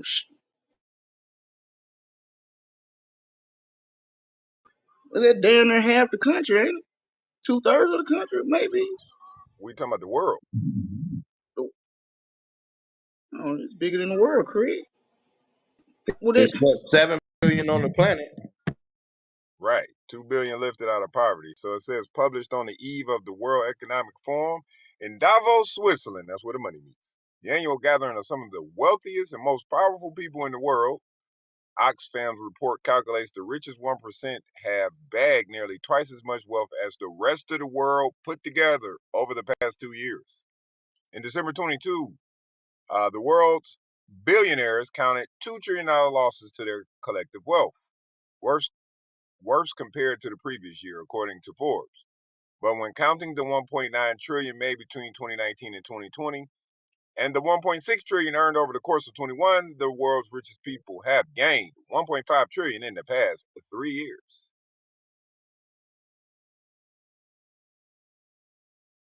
so are you saying that I'm gonna say the top 2%, top 2% can got enough wealth to generate the whole world? Just 2%. So it says at this level of wealth, the Oxfam report calls for an increased taxes on personal income as well as capital gains, contending that an annual tax of up to 5% on the world's multimillionaires could raise $1.7 trillion, enough to lift 2 billion people out of poverty and start a fund to end global hunger. Then it goes into how much are the rich paying in taxes, really. The effective tax rate for the 25 richest Americans between 2014 and 2018 was 3.4%. The minimum tax rate President Joe Biden proposed to impose on individuals with more than 100 million is 20%. That proposal did not pass Congress amid threats of legal challenge. 0.98% is what Amazon Jeff Bezos paid in terms of true tax when factoring in unrealized capital gains.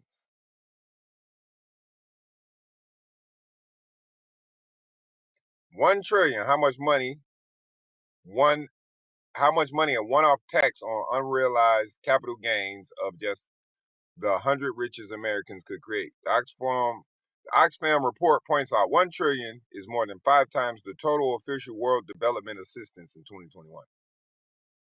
So they had their money in capital gains in the stock market. That's avoiding tax.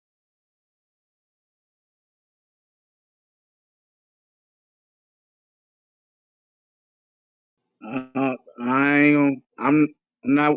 I understand what you're saying, but what I'm getting out of there, it sounds like it's people struggling for no reason because this could have been already implemented long time ago. So they purposely want to keep people poor and have different social classes. I think that's what they want.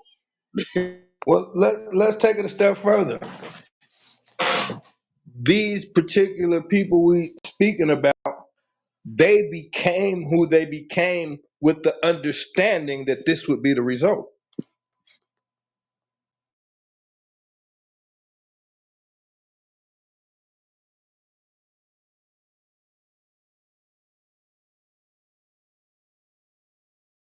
So as long as they still say it's coming and it don't happen, as long as they keep saying it's coming, it's still the ball is still rolling. Or I'm going too far off.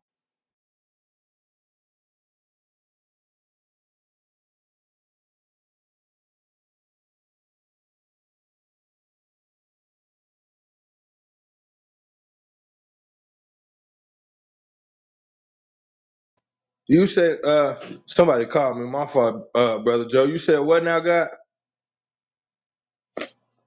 Only thing I was saying, I was basically just saying, did they it's basically they just saying, long as they say that they gonna do it, they'll stay on board. As long as they say they're gonna do it, even though it don't fall through, as long as they keep saying it. Or I said I'm going off too far.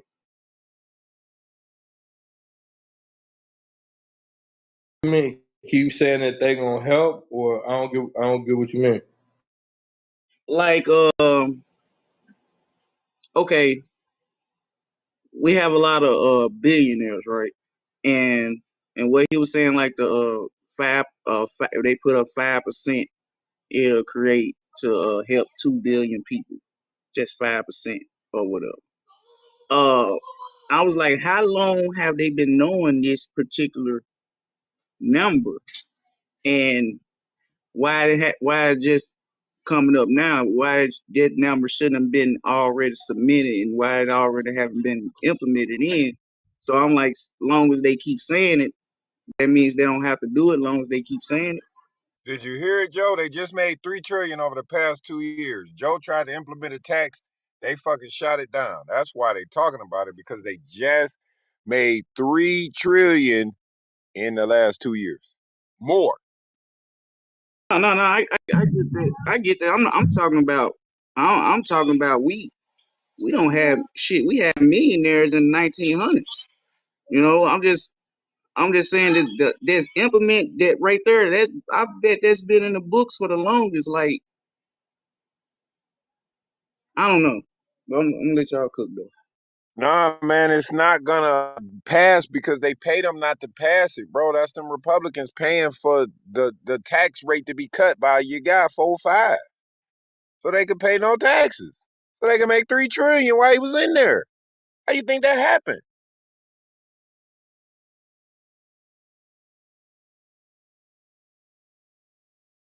Motherfucker pay 0.98%, less than 1% of taxes. Damn. Tax.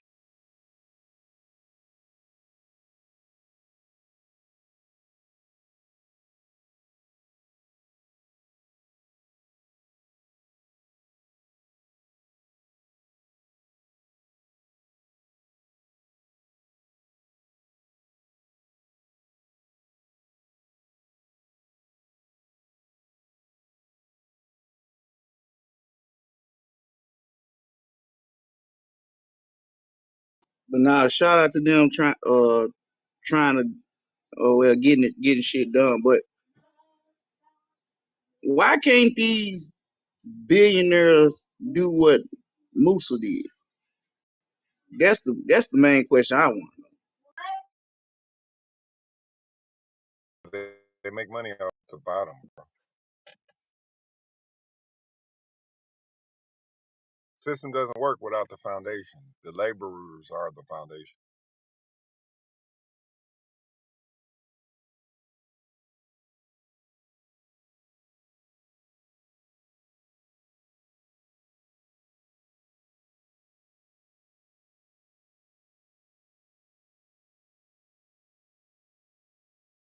Be honest with you though, Chico, if they did deny that law, they billionaires. Fuck that law. They can still get together and do that without passing the law, right?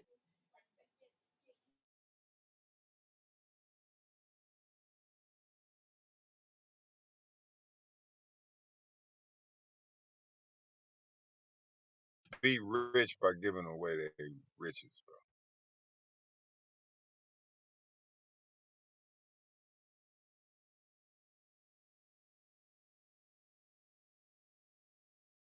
out the gate, they became who they was, understanding that in order to amass the level of wealth they want, everybody was gonna get punished for it. They understood that and was okay with it.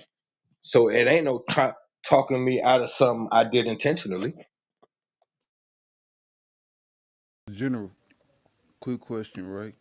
Was their intentions was to fuck over everybody?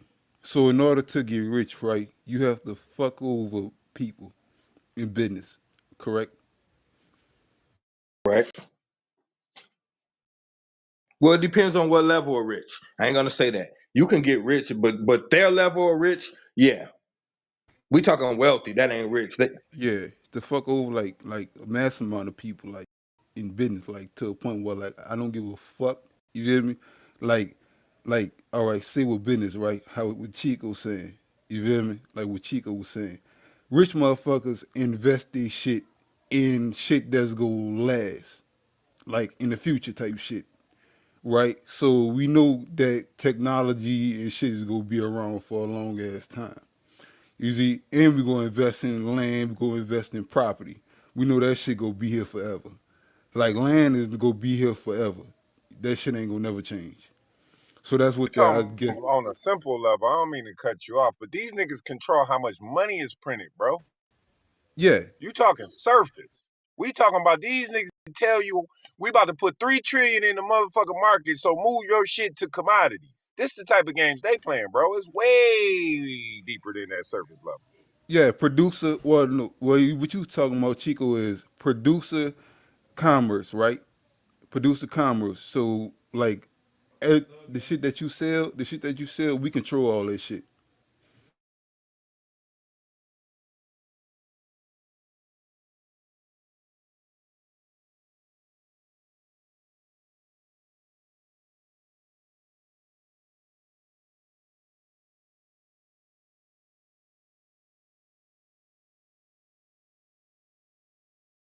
Hey, Stu, they making our move. Black Virginia couple purchased a home with 90 acres of land to build generational wealth. And they look Mexican. Damn.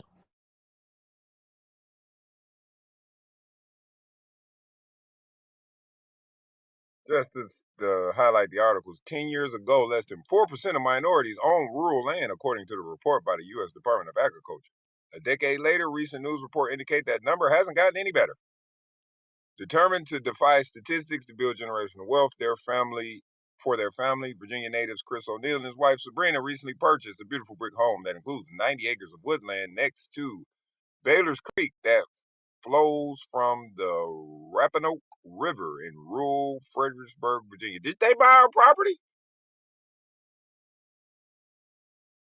The property is significant as it has many facets to generate income and generational wealth for my children. I've taken my kids to the property during the renovation and expressed to them the significance of this purchase is to our family and that it will one day be theirs. The property is a compound, and my family can fish, hunt, and enjoy outdoor living. We plan to offer short-term rentals to the house on the property, Chris said. Home and land ownership are the biggest contributors to wealth and wealth transfer between generations. That's why he's been selling and investing in property for over 20 years. In October 2022, home prices in Virginia went up 4% to the last year's selling median up 400,000. Even with the inflation and mortgage rates at a 20-year high, O'Neill, a money and real estate expert, believes that purchasing the land is the smart choice right now. The old saying is the date and the rate is the old saying, date the rate and marry the home. The interest rates will eventually come down and you should be able to refinance. What y'all think about that? Yes. I tried to told you. I told you. We gotta get out there, Stu. They making moves, man.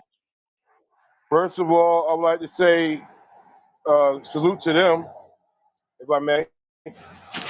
And second of all, I'd like to say shout out to Stu and you, Mr. Chico. The same song and dance y'all been telling us, people are putting in the work and the action behind the work.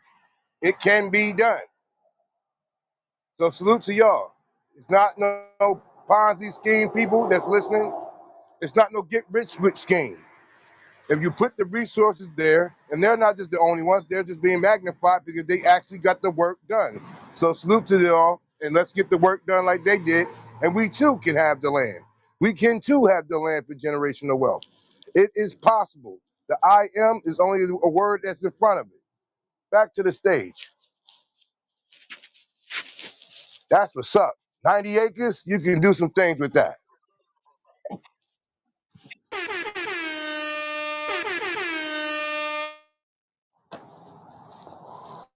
Stu, you checked on that 100 lately? It's still there? I have not, but I can.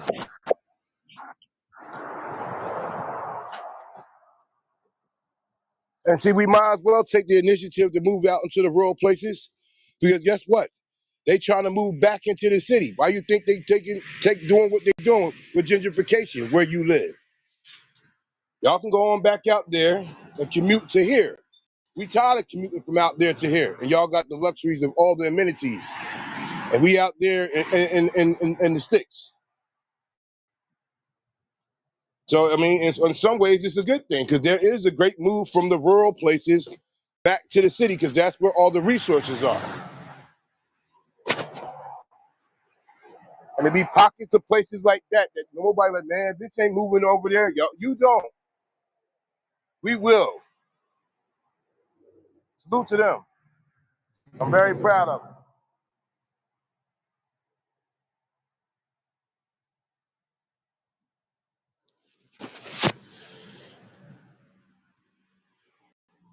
They thinking about their kids. That's real child support right there. Real child support. Nothing against that, whatever people got to get taken out your paycheck. That's something different.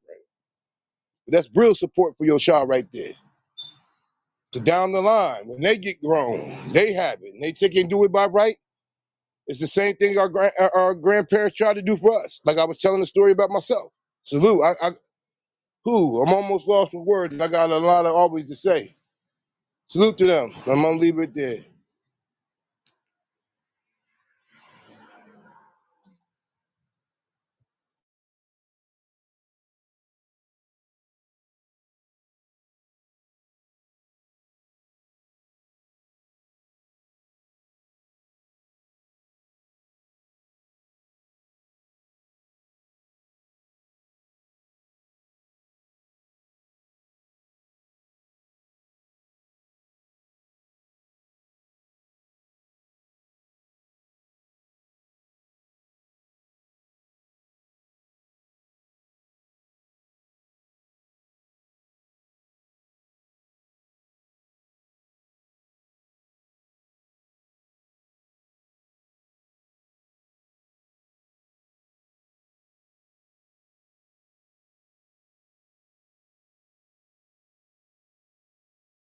What's up, everybody?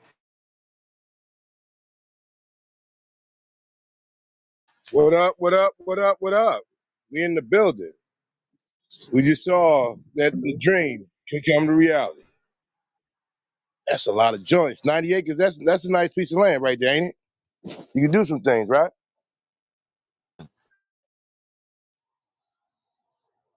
Whole lot of goddamn things, boy.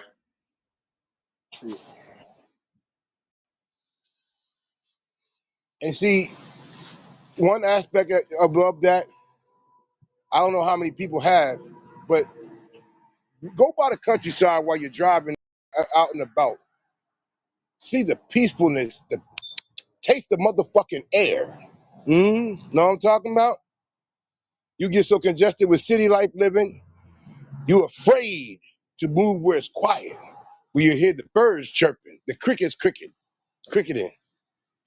I did that Oh, shit, like you what, listen to. 10 years ago, man. That's where I moved music. That's why I say, like I said to Stu, like on some real shit, we became a city boy because of indoctrination.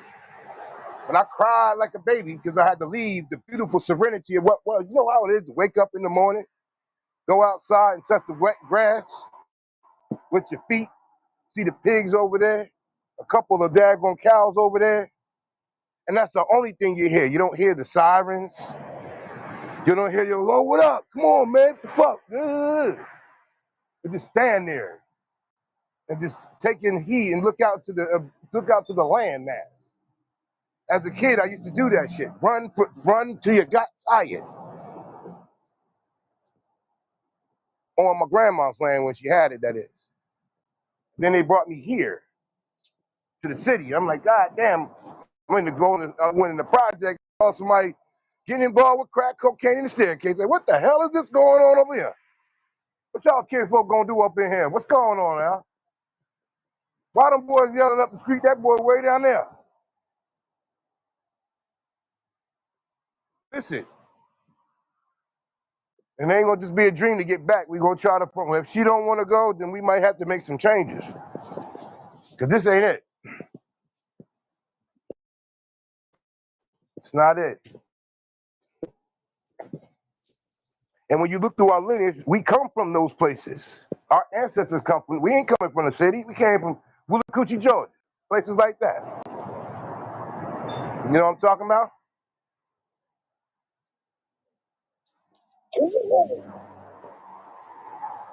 That's why when you take city people and take them to the countryside, they're mesmerized, but they fucked up. It'll fuck them up mentally.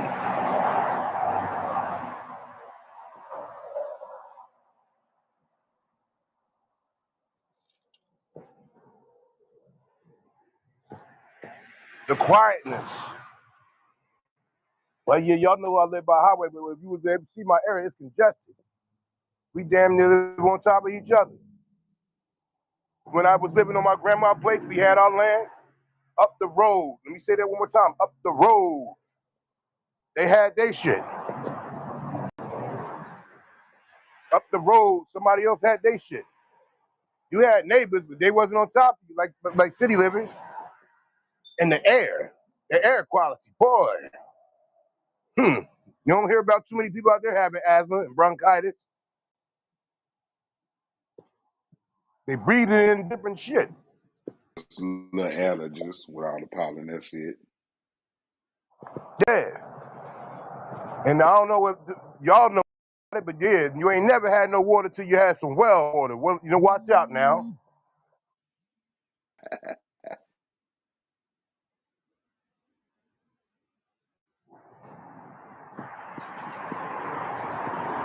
Well water. Take that bucket and put it down there. Bring it back up. Fuck a refrigerator. Fuck a Poland Springs. Some of the coldest water in the summer that you'll ever have. And it's all natural. Without a Brita to fucking filter the motherfucker. But yeah, shout out to them though. I don't want to go too far away from the topic at hand, but yeah, country living ain't that bad. It's just an adjustment. Well, sad news out of California, man. It looks like a baby, teen mom, and 6 killed in shooting at California home today.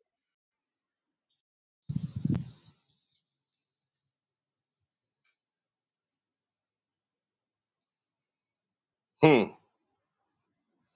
Just to review the story, it says 6 people, including a 17-year-old mother and her 6-month-old baby, were killed in a shooting early Monday at a home in Central California. And authorities are searching for at least 2 suspects. Deputies responded about 3:30 a.m. to reports of multiple gunshots just east of Vasula. Actually, the report was that there was an active shooter was in the area when a number of shots being fired. Deputies found 2 victims dead in the street. Third person fatally shot in the doorway. 3 more victims were found inside the home, including a man who was still alive but later died at the hospital. We believe this is not a random act of violence. We believe this was targeted.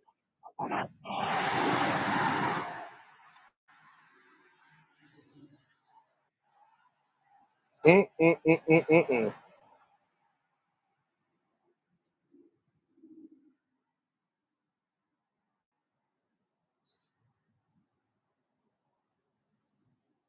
That's sad.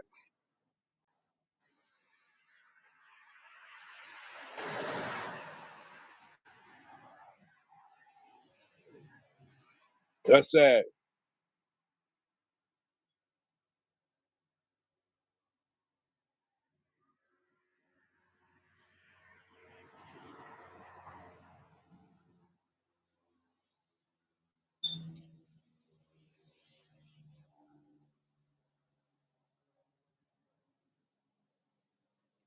Did you say the person got away? For two suspects, Joe.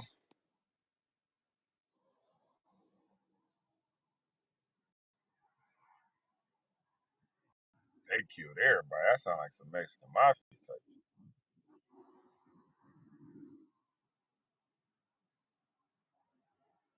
Mm-mm-mm-mm-mm.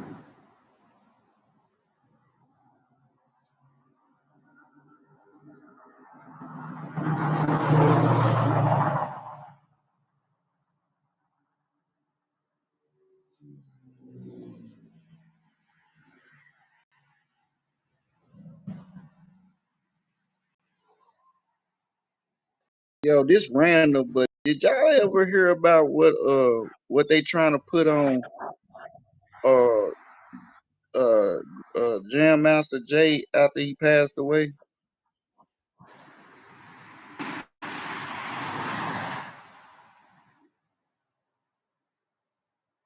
With BMF, he was moving that work.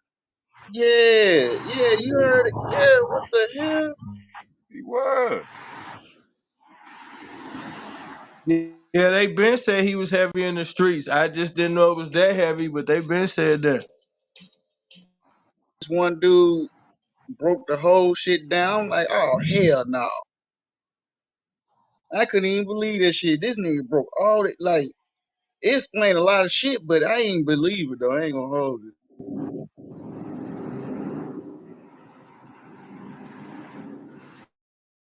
I seen that too. I felt like it was some truth to it.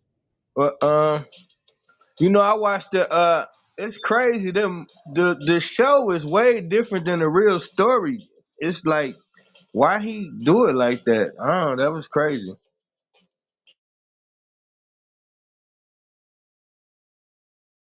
Story about the people allegedly that did it, that's even more messed up. Yeah, yeah, I don't. That was just way out the loop, man. I couldn't even believe none of it, man.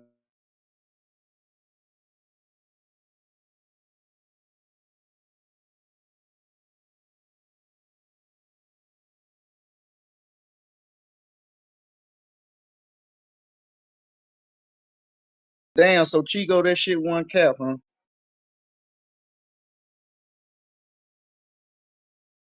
What I heard.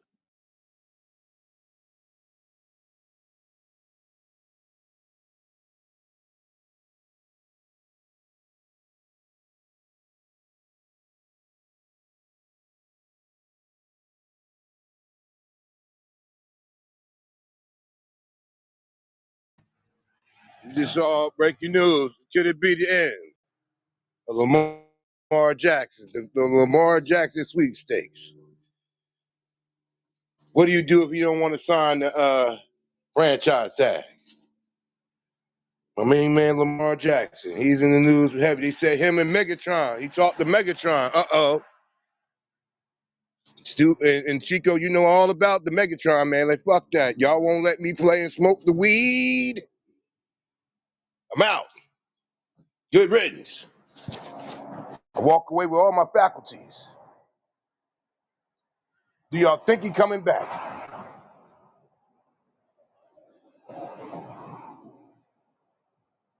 Who, Lamar? Yeah. Shit. I mean, he can sit out his franchise if they do franchise. He can sit that out right and just wait to free agency, right?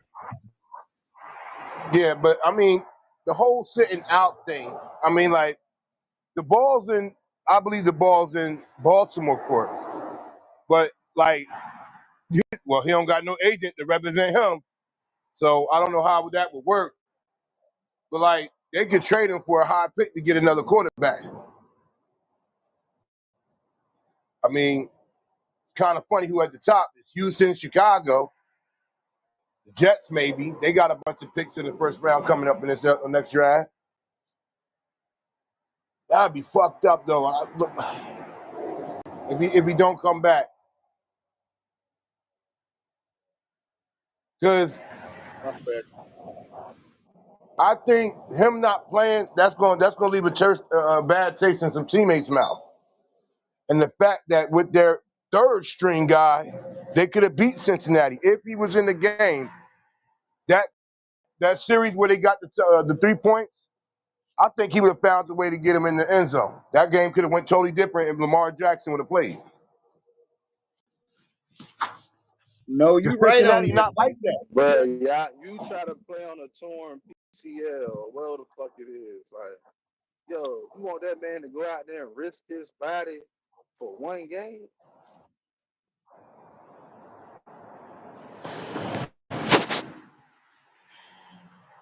This thing about it, y'all. I don't know. My bad, Kareem. Go ahead.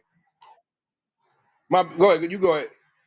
No, I was just gonna say the crazy thing about it. I really don't believe if he like fully he's not injured. I think this dealing with more of a business situation. Like he probably got advised like, yo, they ain't paying you. They ain't trying to pay you.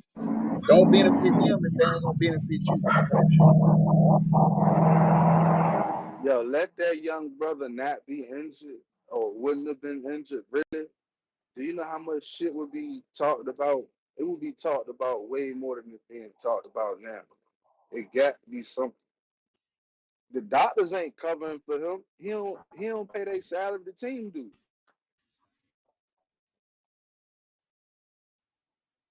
In that tweet, he said he decided to not play. I guess he technically he is medically cleared to play, but he didn't get Yo, that contract signed yet, so it's a his knee fifty hurts still fifty. a little bit. It's a 50-50 chance, yo, I could play.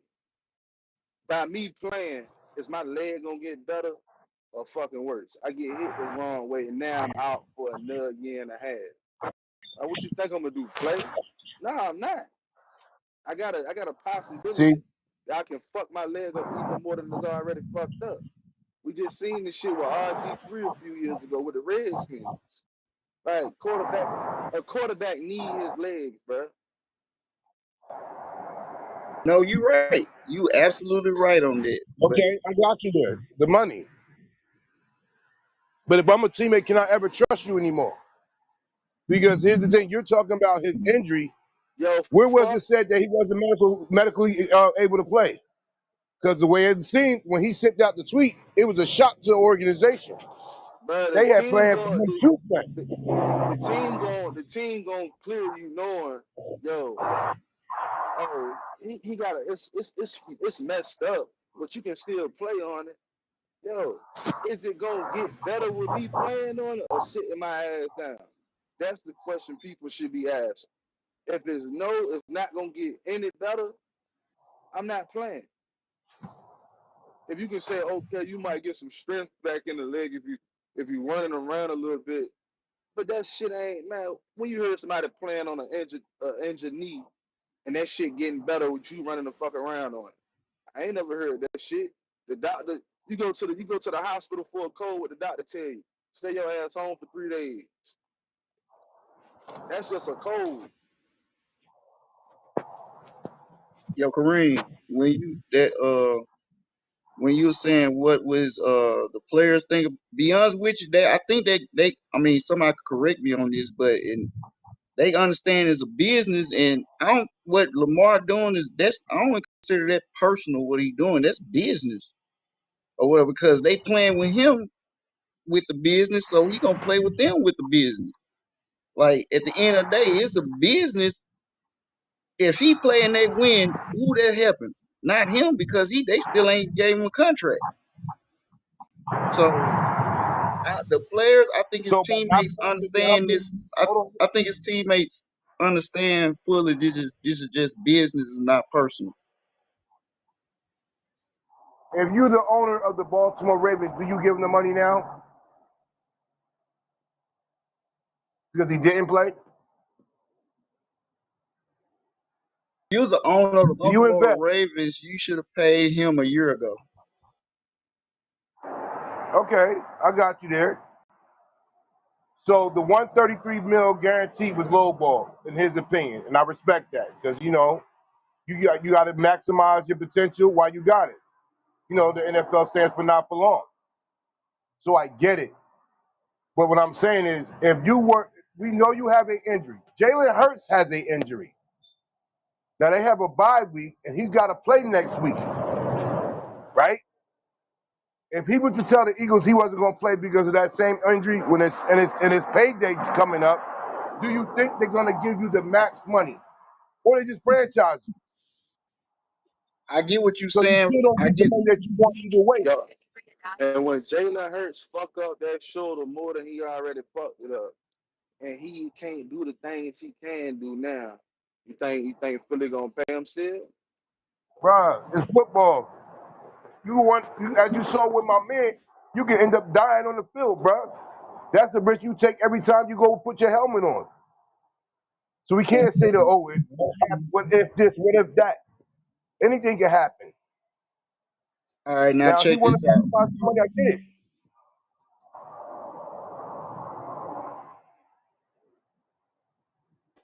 I'm gonna give y'all a scenario that we all watched. All right, when Dak Prescott had this situation going on with his contract, he played on his franchise year tag. And what happened to him? He got injured, but Jerry Jones still paid him. Most of the times when a quarterback play on their franchise year and they get injured, they get a decrease in pay. But Jerry Jones really fucked with him. 9 times out of 10, Dak if didn't get Lamar hurt was that year. still playing, Dak didn't get hurt that year. I mean, you know what I mean. He got hurt. He got hurt in negotiation of his contract. No, he got hurt after he signed the contract. Okay, okay, okay. So he signed a contract when he was injured. No, he signed the contract after. No, he, he, he signed the contract. He was healthy. He wasn't injured yet. He got injured that same year after he signed the contract. So which year it was when it was a big turmoil about Prescott wasn't getting his money and Prescott had to play on his based on the front based off his own shit or whatever. What year was that? That was 4 years ago. He got injured 3 years ago. Okay, when he just okay, so then okay, anyway, I'm gonna get off that. Lamar Jackson, what changed the needle point was when old boy got his contract. When he played he got signed with Cleveland. Well, he got 230 guaranteed and he didn't play for a whole he didn't play a whole year. He got 230 guaranteed. Didn't play a whole season. So I really think that really moved the needle or whatever, cause shit. Yeah, that is what it is. Y'all trying to get 133? Hell no.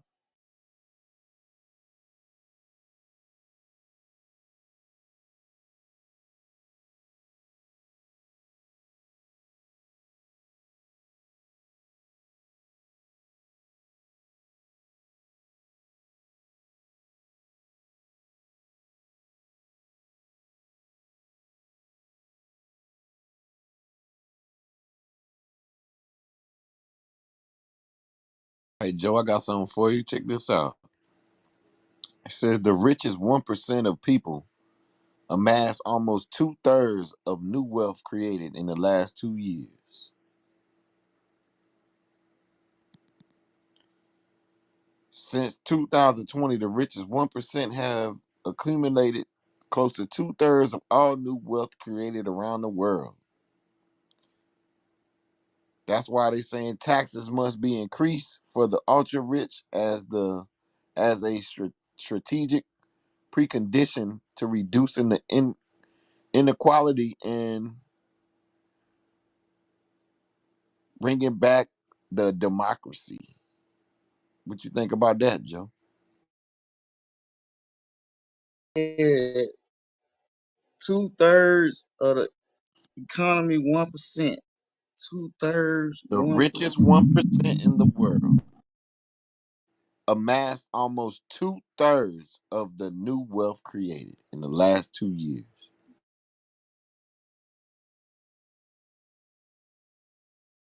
Ain't gonna lie, I I consider that a half thing. That's a hey, much salute to them people, but that's crazy that if 1%, the highest 1% has that much control of things. That's just money. I'm talking about just generating money.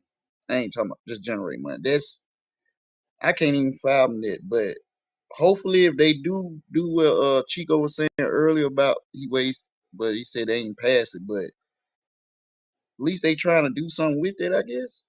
But that's way too much power for 1% of people. Hey, Stu, what you think the percentage is of black people helping to get their new wealth like that in the past 2 years? Mm-mm-mm. Well, you know we got the highest spending dollar amount, so we helped it. We sure enough helped it.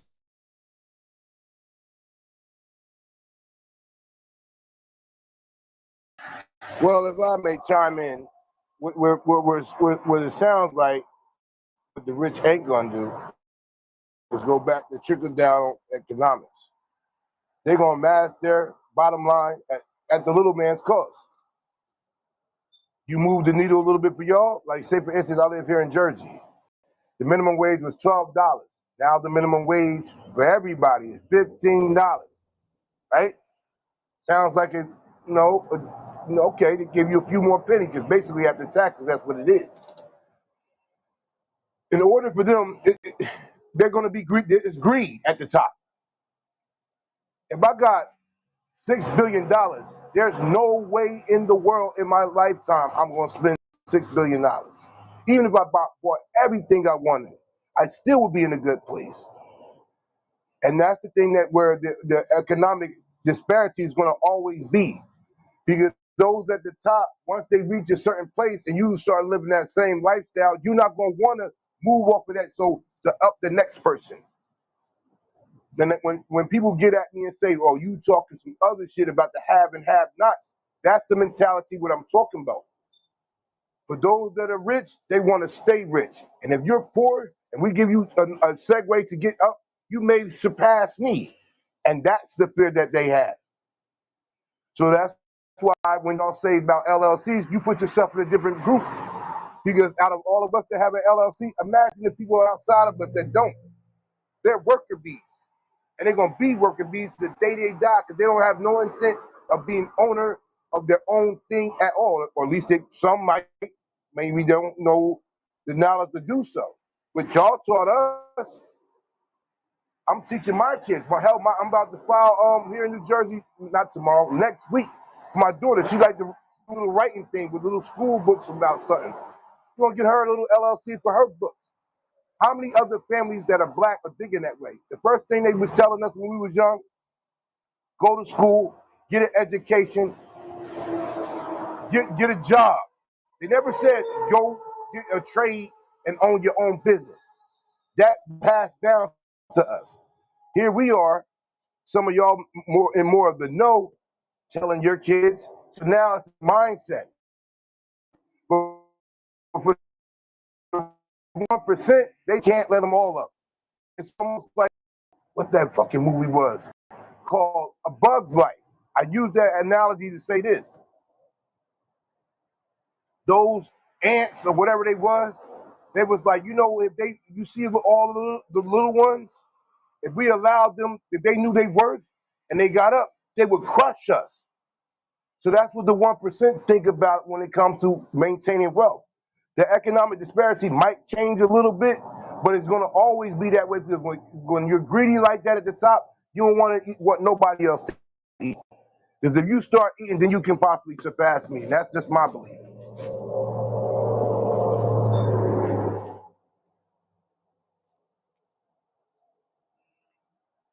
And the only way you can back that 1% in some form of fashion is group economics, in my opinion. That's why I don't want to sound out of pocket. the the Guatemalans and the Dominicans and the Africans and all those other ethnicities, they pool their money together. So I eat, you eat, you eat, you eat, you eat, and we all bring it to the table. Now we all eating. Now once we all start eating, you give them a job, you give them a job, you give them a job, you give them a job. Now they eat. Now we all eating because that's what they're doing at the top. Like I was listening because I was now I'm back from my little mini vacation. I'm home now. I was listening yesterday where I could chime in, so I missed a lot. I know it probably ain't a replay, whatever, but it is what it is. When it comes to business and when it comes to money, you have to be understanding that people are about profit margins. And sometimes getting those profit margins come at somebody's expense. You see a lot of these companies moving towards the AI portion of it all, leaving the human aspect of it behind. Instead of paying all six of y'all a robot that do the job of all six of y'all times two, times five, times 10, and I get more production without having to pay out as much as a owner of my said business. So it would be a nice thing to see that the people at the top tax the rich. I'll always see the politicians. We're going to implement more tax on the 1%. Over those that make 250,000. We don't even have a fucking middle class anymore. It's them and poor people. That's just it. And I'm a part of the poor people. Let me make that clear at this point. We're not in the 1%. We're part of the 99.99999% of people trying to get up.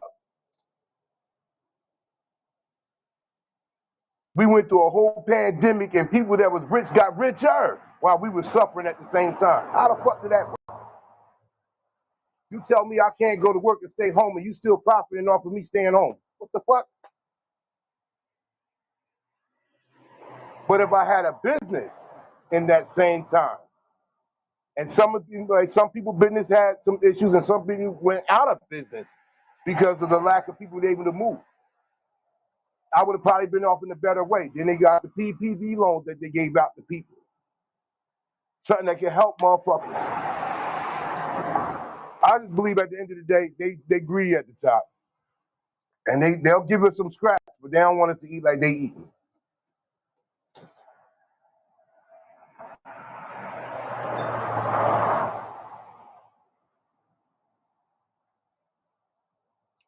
Almost at the end of last week, we was talking about people that really got money already, football players. Hey, let's pull all our money together. Put it 5,000 apiece, all of us. We go buy this land in Wyoming somewhere. Get a farm. Start building some soy over here. Then get another farm. We building this over here. The rich are getting richer that way too. They already got money, guaranteed 10 mil this year, 50 million that year, and all that crazy shit. All I'm saying for us at the bottom, and that's basically where we is, and nobody don't have to say like you look at the negative what you saying. You are at the bottom. It's the have and have nots. So all you can do is do your best to pursue more than what you got. And that's just it, in my opinion. It's a harsh reality, but that's the American way. Or you'll be all right at your brother and sister's expense.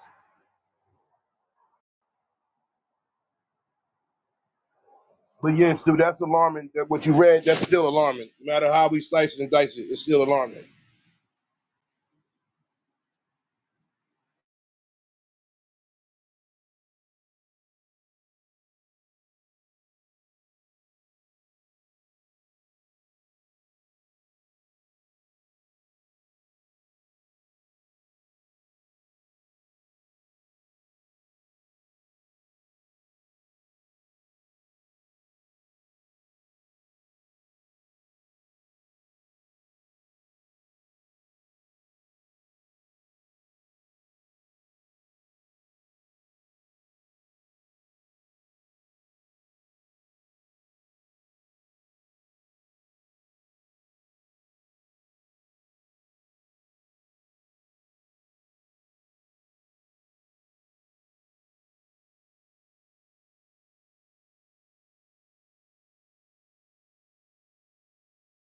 Now, to go along with what I was just saying, Chico posted a link at the top about Harvey Weinstein and Jeffrey Epstein. Let me read what we just looked at.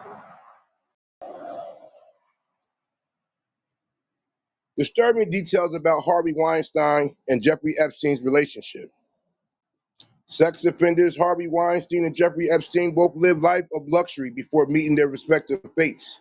Epstein, a wealthy financier, died of a reported suicide as he waited trial for charges of sex trafficking at New York Metropolitan Correctional Center. Meanwhile, Weinstein, formerly a respected Hollywood producer, serving a 23-year prison sentence at Twin Tower Correctional Facility in Los Angeles. Before their comeuppance, the mention of Weinstein's conjured images of respected films and actors, while Epstein, albeit less in the public eye, had tied to rich and powerful figures like Bill Clinton, Donald Trump, and Prince Andrews, as well as institutions like Harvard University. The pair amassed wealth and connections as they committed disturbing acts of sexual assault behind the facade that they worked years to create. They were also friends who appeared to use their connections and status to help each other commit their crimes, at least for a time. As reported by the New York Magazine, both Harvey Weinstein and Jeffrey Epstein were part of a group of investors that was looking to purchase the outlet in 2003. Among the other people in the group were billionaires Nelson Peltz, businessman Donnie Deutsch, and U.S. News and World Report owner Mortimer Zuckerman via the New York Times. Ultimately, the group bid $44 million for the publication to Prime Media, who was outbid by investor banker Bruce Wasserstein. While getting to media, according to the New York Times, the group was motivated by ego, power, and cachet. While Weinstein had enough Hollywood influence at the time, Epstein tried to establish himself as a media mogul. The outlet noted that after the failed New York Magazine bid, he and Zuckerman invested $25 million into Radar magazine. The outlet was ultimately sold to American Media in 2008 when it stopped publishing in print amid struggles to stay afloat. Their exact motivations are unclear. Nevertheless, the media disintegration of figures like Prince Andrews, who settled a sexual abuse lawsuit with Virginia Guthrie, one of Epstein's victims who Andrews was accused of raping, showed that what charges can do to the carefully crafted public image of influential people. And there's some more stuff to it. But even with that perspective, all these people, foul and unfoul, they had one bottom line. Let's get to this bag. Let's get this money. Nobody ego trip. Oh, you this and I'm that. Nah. I got resources, you got resources, let's bring them together, even on the foulest level. And they knew them niggas was foul. But for the money purpose of it all, they got their bread together and did what they do. And that's what they do. Small hats, whatever you want to call their name, they don't care about emotions. They care about profit margins. And there's no I and none of that. It's all green. And that's all they see. Put your ego to the side for this money.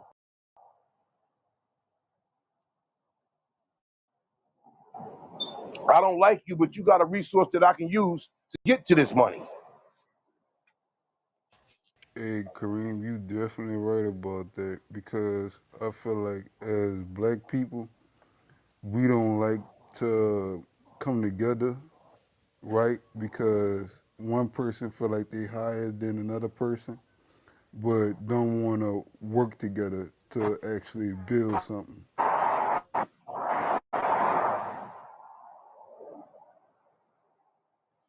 I'll say it like this. Just like this group here, you got people at the top.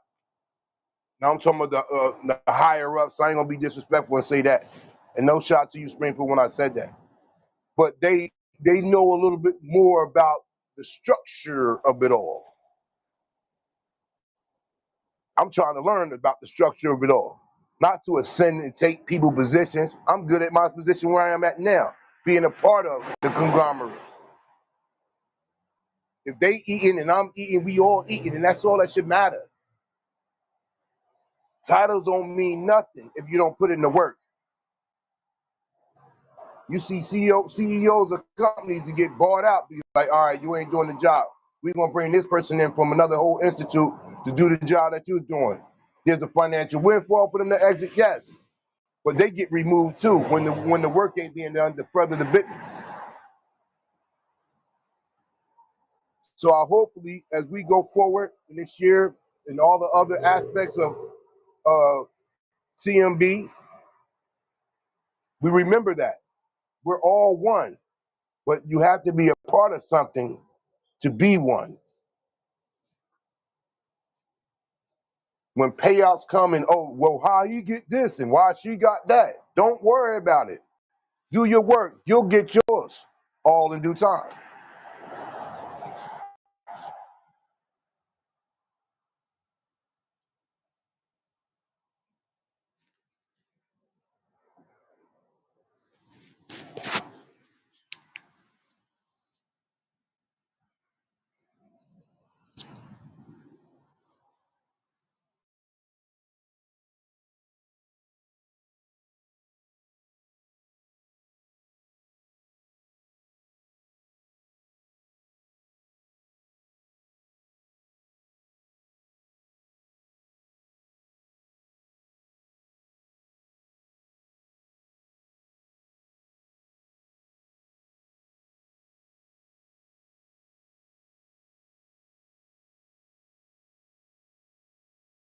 Well, in other news here, since it's quiet right now, uh, Springfield boys, Meek Mills joins Little Baby in unfollowing Gunner. Boy, when it rains, it pours. Damn, my man just unfollowed him. That what happened. Meek Mill has joined Little Baby and other rappers in unfollowing colleague Gunner after the latter issued an album plea late last year. The hip hop community is in uproar, with some accusing Gunner of being a snitch, and others rolling their eyes over the fact that it even matters. Some are pointing out that the community as a whole was relatively silent when artist Kodak Black was facing sexual assault charges, but seemed to be hyper focused on Gunner's snitch reputation. If your head is spinning, you're not alone. Here's a look at why the community is rolling and what it all means. Around May of 2022, rapper Young Thug and Gunna and 26 other individuals were in Atlanta on suspicion of racketeering and other charges.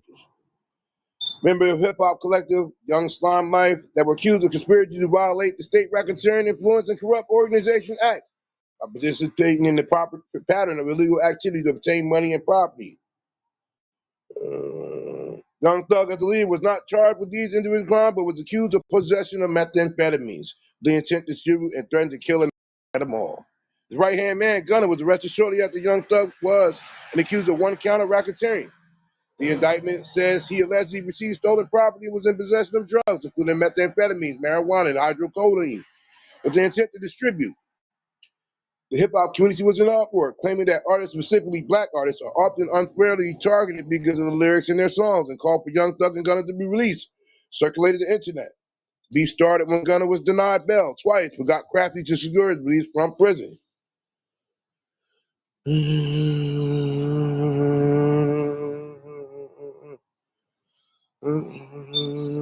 Hey, Kareem, Yeah. you seen my boy Charles the white shirts about that nigga? Gonna tell, gonna snitch. Oh, yo. And there it is. Wow.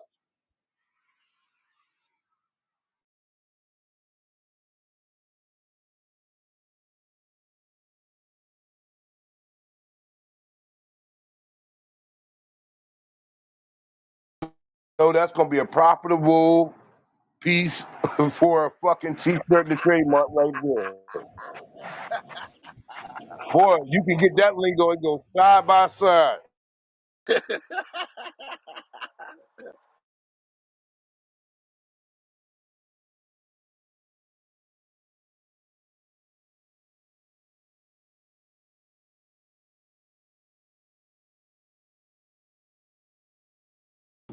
And that's a further thing where You win some, you lose some. Because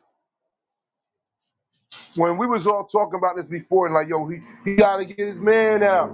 He got to get out on the street to make this money. It seems like he's about to get blackballed in the industry. So how does that help Thug at the end of the day? I'm telling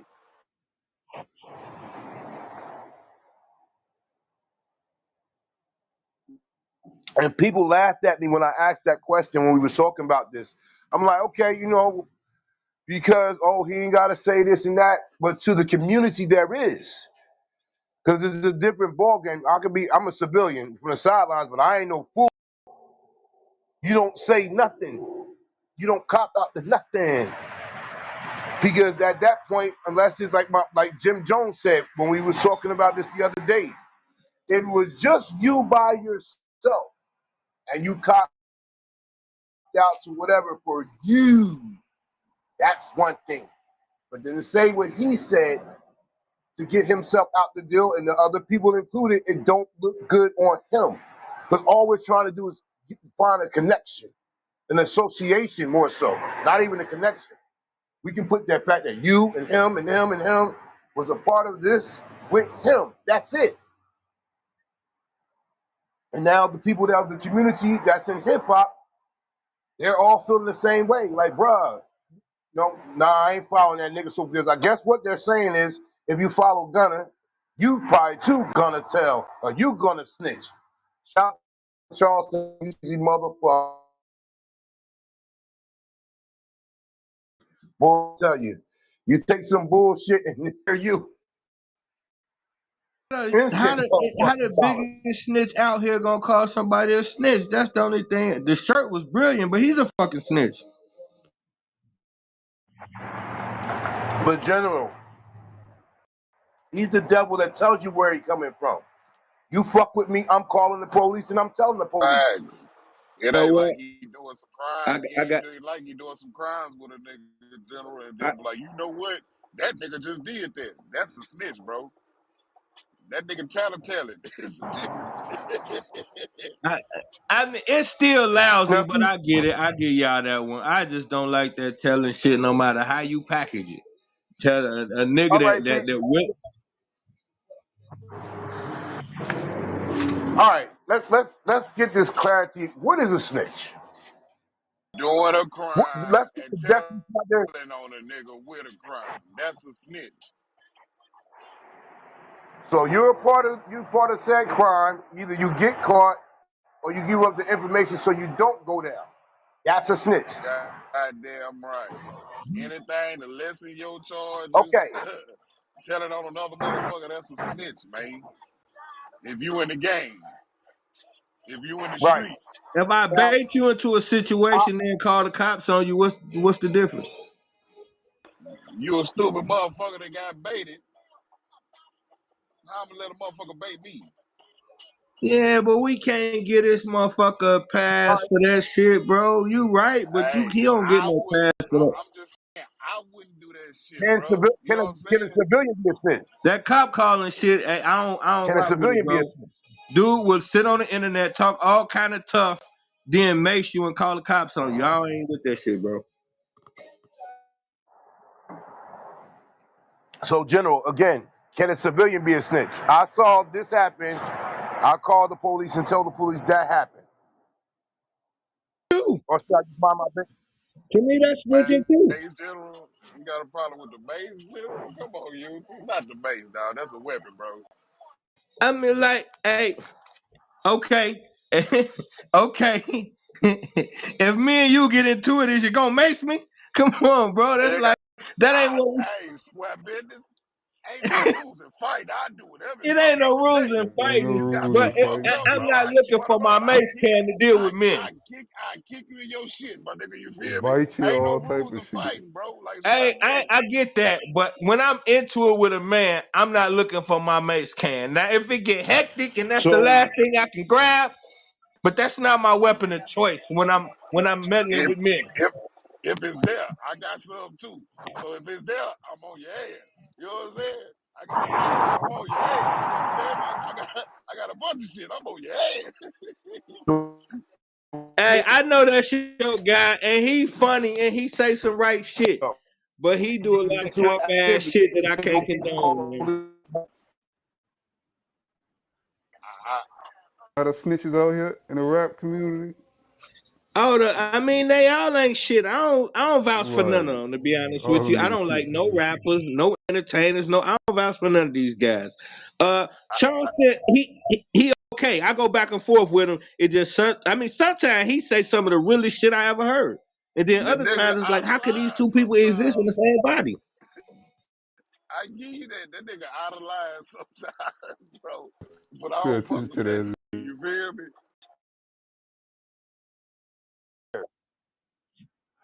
So we made it clear. If you participate in the act and either get caught or get away and give up the information that allows them to go and get someone else and indict them for this crime, that's snitch.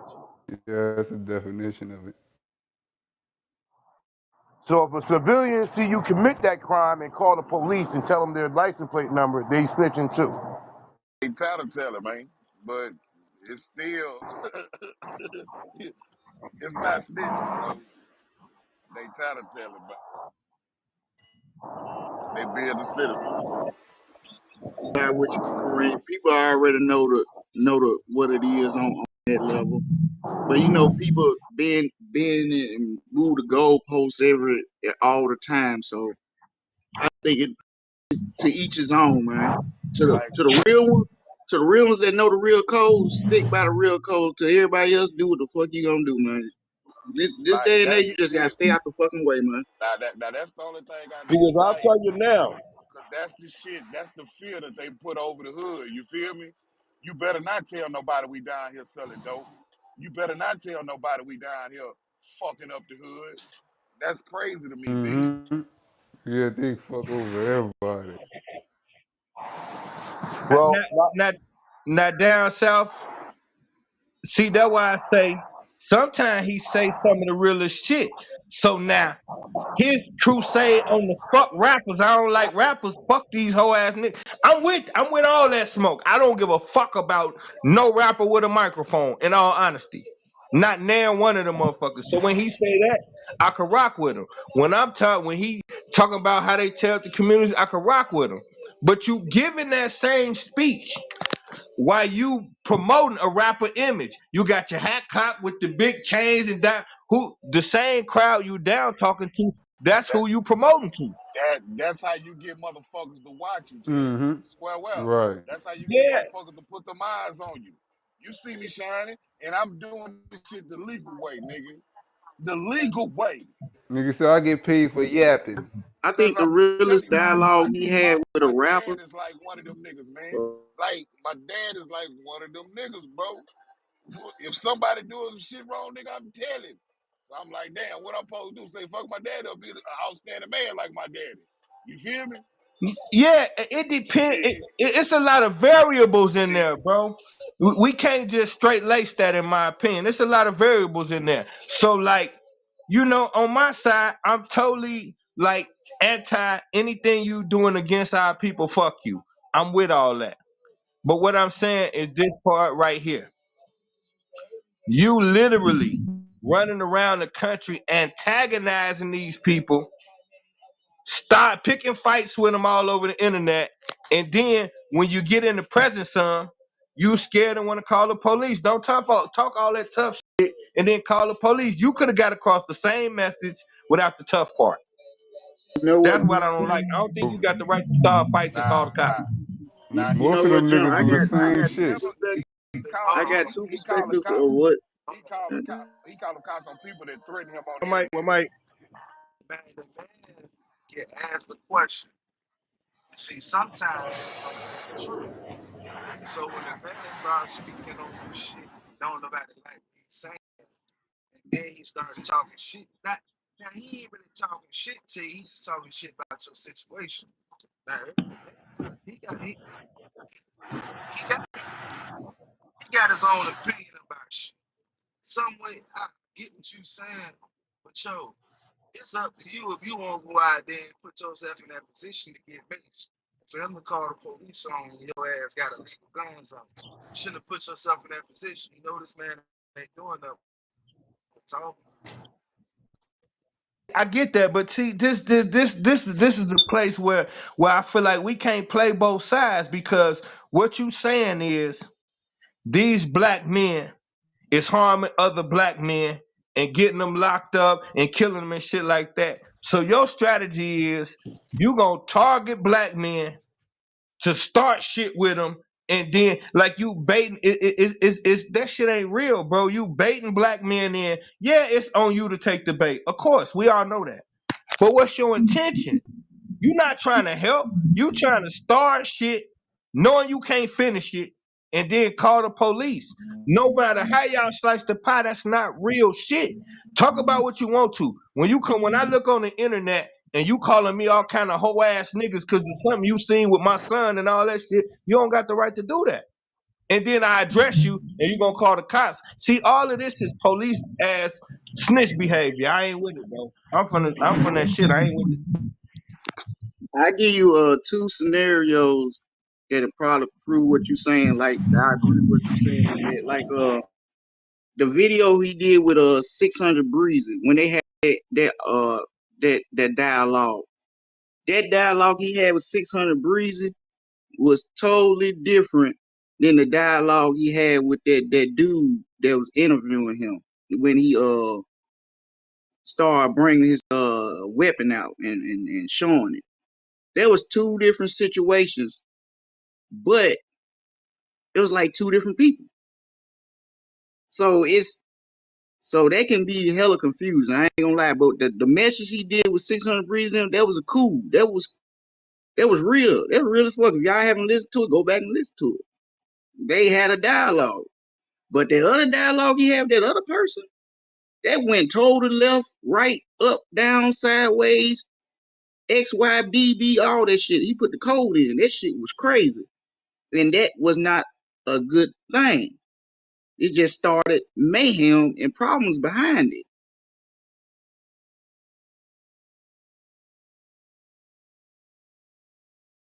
Son, go ahead. My Cause I fault. feel like general most of these niggas be talking shit, right? But then when a nigga go check them about it, oh niggas don't want no problems now. You see, you was talking all that hot shit on IG, you feel me? But then when a nigga come see you in person, oh it's my bad partner, I don't want no issues. No nigga keep that same energy. You feel me? That nigga kept the same energy. He was talking that shit before Real the though, nigga you get feel me? close on Like me. right. I'ma Don't do soft something to up you, not nigga. nigga. Fight or flight, nigga. I'm flight, nigga. I'm fighting, nigga. Fuck you talking about? Yeah. What he said at 600 Breeze, that was all the way correct. That's 100. I'm down with it. What he said to 600 Breeze, that's cool.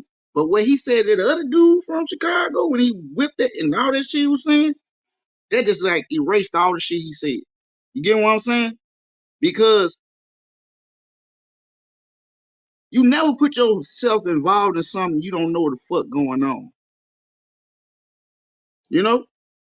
And when he did that, it just all that good shit just washed away, bro. He put himself in that predicament that he didn't have to.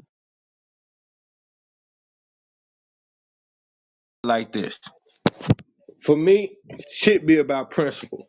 Like everybody got the right to do whatever the fuck they choose to do. That's the bottom line to it. So from a principle standpoint, if I got a problem with a man, I got a fucking problem with you. If I don't, I don't. I'm not waking up to bait men in and fuck their lives up because I don't agree with it. That's not something I'm gonna seek and then justify by saying, well, shit, if you let me do this to you, why are you seeking to do this? That's the whole thing. Okay, if somebody let them find, what man is seeking to find other men just to fuck with they shit so he can get paid off of it? Like that to me is just some crab ass shit. I don't like his That, whole that ideology sounds behind like that. an industry plant Bring to poke your the bear. Yeah, he was going to law school and all that shit. His background is a schoolboy. I don't trust all none of that shit. He wanted to be a cop and didn't make it. So now you switched over to comedian gangster and you gonna chop some niggas up. So one way or another, you gonna get your arrest record up. That's how I feel about it. And I agree with you there. So If you're an industry plant, aren't you doing the job that they want you to do? You antagonize a motherfucker, Yep. and then they go low level and respond. If I know where you come, see the one thing about the devil, at least we know about where the white man's coming from. We already know his distinction, what his objective is, what his end game is. But when it comes to our own kind, and they play the same part, you got to know that this is what they're doing. So your best response is none at all, because you don't win nothing by responding to them, because now you gave them what you want. It's almost like I got a room on Clubhouse, right? Let's say, and it won't happen, but let's say something happened, I'm not in CMB no more. If I can get CMB to talk about me, that says more about CMB than it does me, because I got them to feel, to poke the bear and indulge. Now I got content off of CMB, so that's the same thing he does. That's some real shit though, cause most of them motherfuckers, that's all they do is marketing and promotion themselves. Shit, like if you ignore a person, right, but the nigga keep on fucking with you, you feel me? But then you getting tired of that nigga, cause he keep on fucking with you. What you gonna do? Like I keep on That's ignoring you, my nigga, that's but now cool. you keep on fucking with me. So now you looking for some problems. Say say you to the lesson I get from it.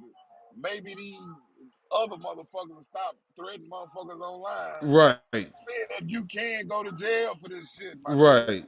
You see what I'm saying? That's Right. what I get out of it. I also get it out like this. Remember when Game wrote a 10-minute rhyme against Eminem? What did Eminem say? Not one word. Goddamn thing. And guess what? He won by not saying nothing. He made Game look stupid. And that's the same thing what happens when you deal with the Charleston White type. See, the thing is, he get on the one thing about us as people, we're emotional. You say the wrong word, it's a trick. It's like arguing with a female. You can't win, but every time you open your mouth, you give her more filter to fuck with you. And then when you resort to move using hands to get your point across, she won and you lost. We play checkers too many times when people playing chess with us, and that's what Charleston White is doing. He's playing chess while people are playing checkers. Oh, your son, oh motherfucker, what? Ah. And Who now am he I? wins off that. Who am I really to say what the fuck another person can't say? Right.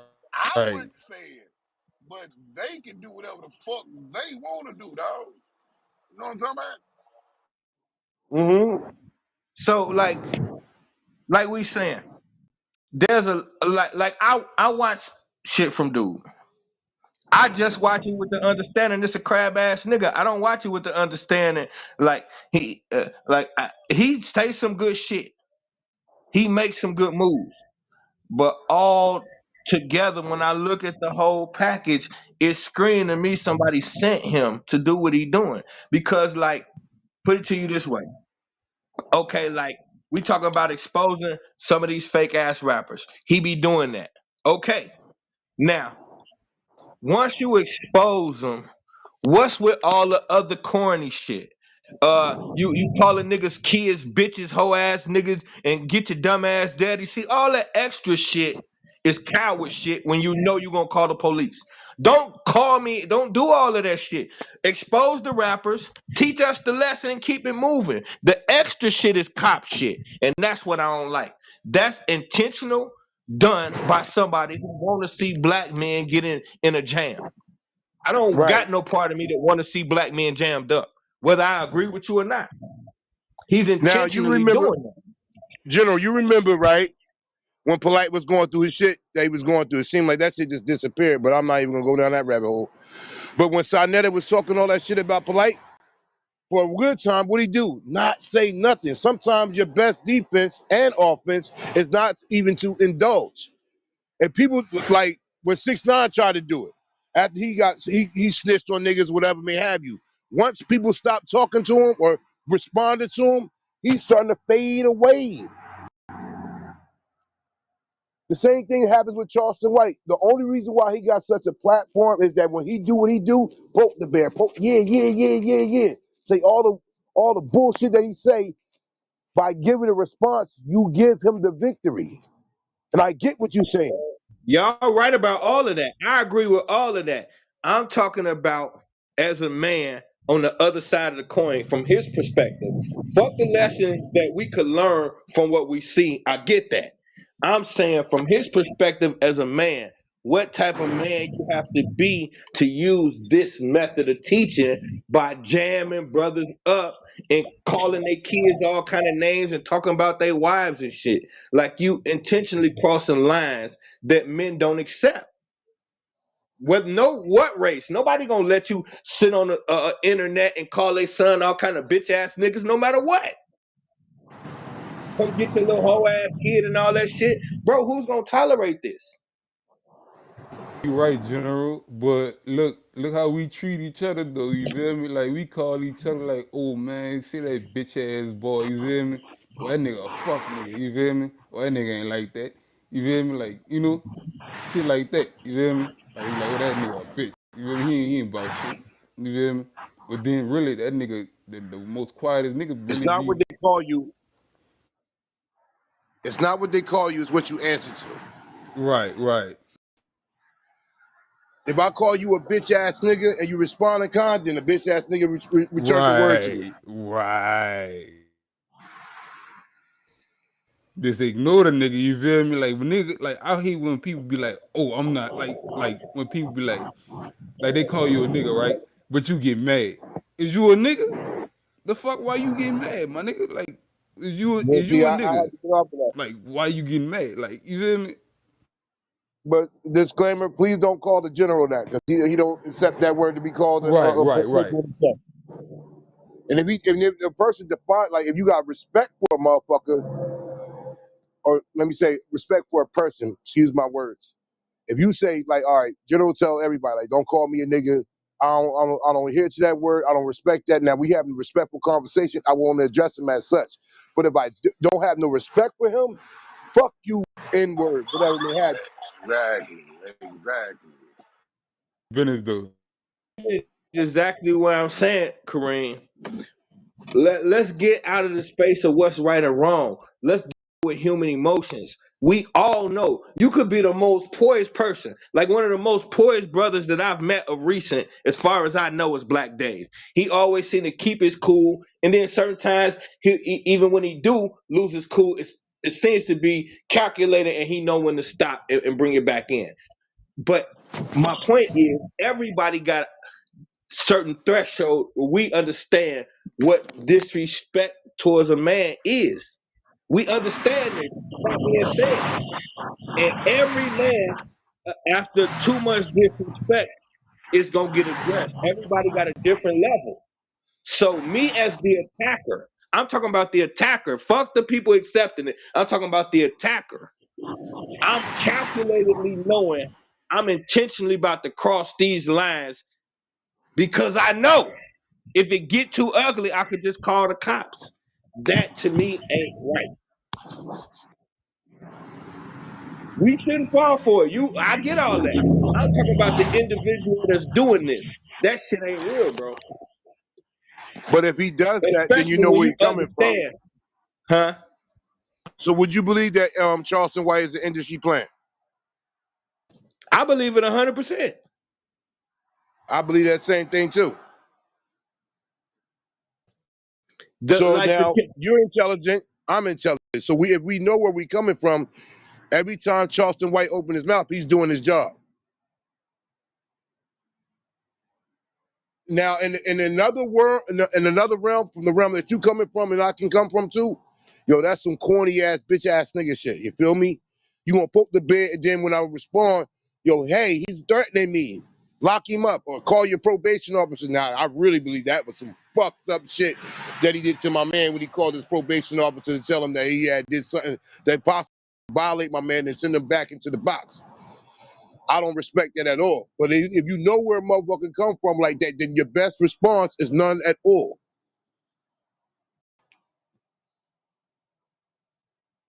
I'm gonna say this: if you promote that you don't agree with no black on black crime, you don't agree with no gang doing black to black violent acts towards each other, and that's I mean that's really what it shouldn't be that. But why? help with it than if you against it. You promoting this. The reason why you own these rappers, you saying fuck them because they don't care about the community. Even though you used to be a gang leader, but we ain't gonna deal with that. You saying fuck them because they don't care about the community. Okay. So why would your approach be to attack them in a way to bring violence when black violence is one of our biggest problems amongst black males? This is a huge problem. You're not solving it, you catering to it. You could come like he did with the Confederate flag. He rocking the Confederate flag and a whole ass nigga and he jumped bad and want to fight and all that shit. Okay, if somebody address you about the Confederate flag, this is a teaching moment. Turn the camera on, you got following. Why we gotta see you acting ignorant, calling a black man out his name instead of just saying, look, young blood, let me put you up on some game. It's the he choosing that route on purpose because it's a quicker route to the bag and he can lock some Negroes up while he do it. Lesson is what he trying to teach you.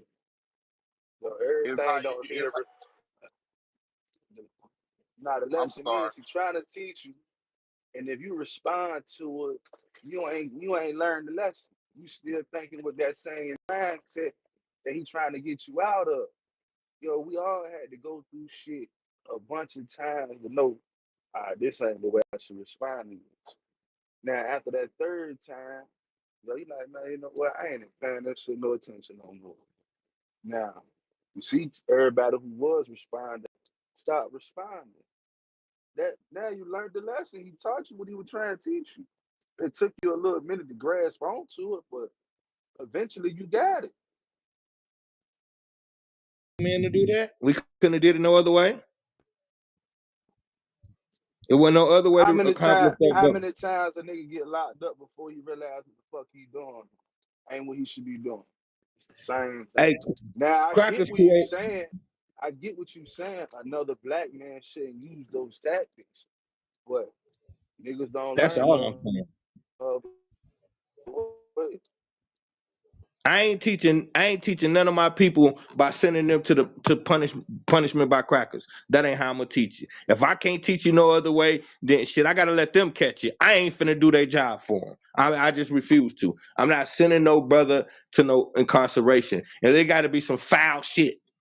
That's the only way I'm ever gonna call the cops. It's got to be the foul shit. I'm not finna just that shit is a slave plantation. I've been there. I did 7 years. I never send nobody to prison unless it's absolutely mandatory.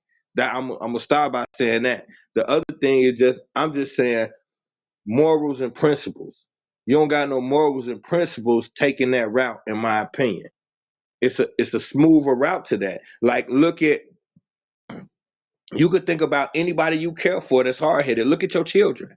When they being hard headed as fuck, you gonna continually to find ways to reach them, but you gonna try to harm them. I teach for a living. Black folks don't never listen. I dedicated my life to teaching black folks. They never listen. I still love the shit out of them, and I'm gonna keep trying. I ain't gonna send nobody to jail because I need you to get my. No, I just can't. I can't rock with that, bro. Nah, the shit was like they said, the shit when he calling the probation officer, yeah, that's whole shit. Like, now if you do some shit on your own to go to jail, you can't blame me Nah, I ain't gonna hold for you. that. You It's crashed out on for no fucking reason.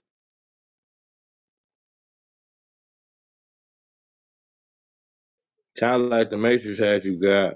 At the end of the day, what I do is all on me. The only thing I'm gonna say, and I land here: if I invite another man to a fight, I want to fight him. I don't want to call the cops. I'm not gonna invite you to no fight, and when you get there, I'm gonna make you and call the police. If I invite you to a fight, when you get there, we're gonna fucking fight, or I'm not gonna do it. I'm not gonna be sit out here perpetrating like I want to fight, and then really I just want to grip my mace can and call the cops. I'm not with that guy. I just ain't. I'm not with when a dude sitting there disrespecting people's mothers and stuff like that, and you know these these dudes deceased, and you sitting here talking about they mothers like they just like dog shit. I don't get Fuck them what the hoes. mission Fuck came all out them of that. bitches. You know, I'm just saying, what was the mission? I'm just saying, what was the why, if you say fuck all them bitches, why even interact with them bitches? You feel me? You know what I'm saying? Like, if you already got that on your mind, why even get yourself involved in that if you already got that on your mind? You know, it's that shit is all semantics to me, bro.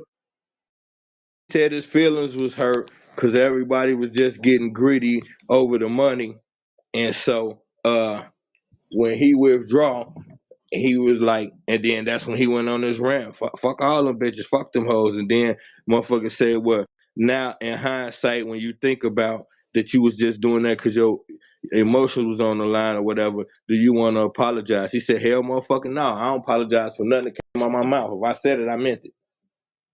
So that's back where we started at. You don't got no justification for calling no black women these hoes and these bitches. You was just trying to help them, and now they hoes and bitches. You can't. That shit ain't right, bro.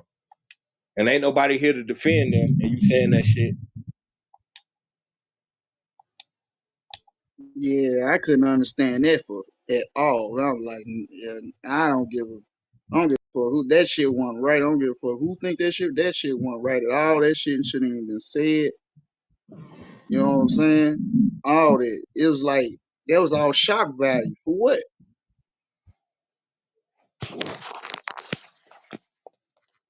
I was watching him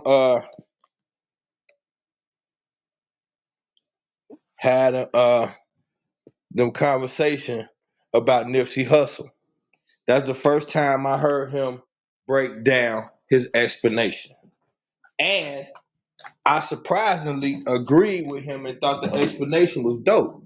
He was having that meeting, and it was with the I think one was leader of the Blood, ex gang members. One was a Blood, one was a Crip, or whatever the case may be. And he was saying that he went to the funeral and he met Nipsey Hussle family, and his name is Enrich or something like that. And he like, that's who I know. Everybody at the funeral was calling him by his first name. I got nothing but respect for that person. But Nipsey Hussle, the gang member who talk about killing black folks, that's the image he created. Fuck that image. And I don't give a fuck about none of these rappers and the fake ass images they created. That shit right there, plain landed. Dope as fuck. Okay, I get it. In the same conversation, now when the blood dude, I mean the Crip dude get to talking, he's like, you know, I don't care about none of that, no titles created and none of that shit. What I said was, in my presence, can't nobody disrespect Nipsey Hussle. Well, I did it, so what you trying to say about me? And then that shit went from I don't give a fuck. We can tear this bitch up and I don't, bro, sit your ass down. Have a conversation, y'all figure it out. When it just get unnecessarily tough, that's to me a Negro trying to get away. You gonna call all this ruckus so you can fall back and get away. All that hollering and screaming and shit don't be worth nothing, bro. Either figure it out or get away from it.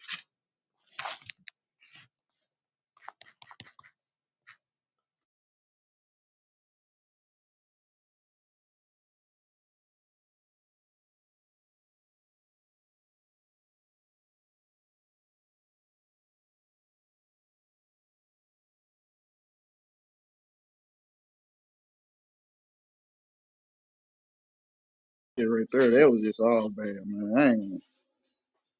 I mean, I ain't knocking anybody that still rock with him and shit, but I like, nah, I just can't just, no, I don't know his end game. At first, it seemed like it was a certain method going on, and then it just started going all over the place. So, young with you, like you said, man, eh, he literally a rapper, but without rapping. I'm gonna keep 100. That's what I'm trying to say. Okay, y'all be hearing me up here say I don't fuck with rappers and I don't fuck with rap. Now, when you see me, if y'all was to see me randomly walking down the street, you're gonna see somebody who look like who I tell you I am. You're not gonna see me walking around looking like and I got the clothes. I got a closet full of furs. I got a box full of jewelry. I got gator. I got it. I don't touch it, bro. I don't even wear my fur coats no more. I'd rather put a jacket on because I don't want to be in that energy no more. So you can't tell me fuck these rappers and you traveling around the country looking and behaving like one. You calling the women bitches. You got them in the hotel room throwing money. You at the strip club buying out bottles. You got your chain hanging, your hat cocked. But it's fuck rappers. Ah, that's a gimmick to me. But like I said before, I still listen to the dude. He do say some real shit.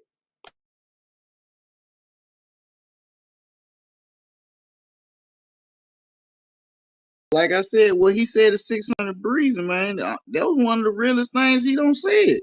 He kept it real with him. And then you gotta fall back to the other one. I'm like, damn. You do one that's on point, then you come with the other one.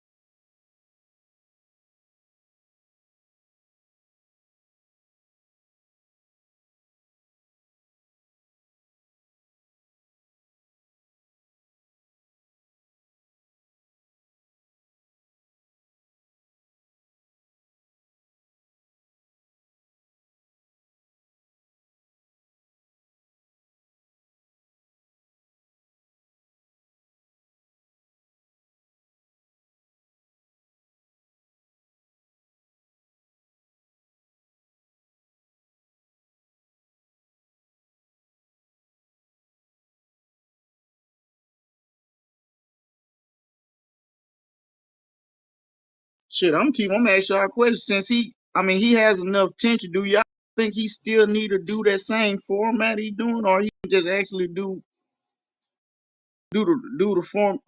Change it up. Do you think he still got to follow that same format now? Cause do y'all think that?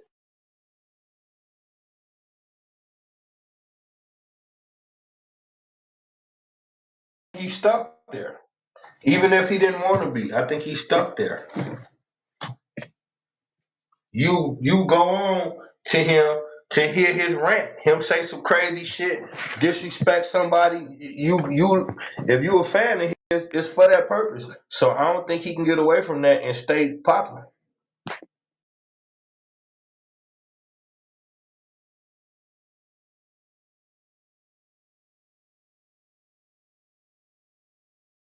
Talk Mlk.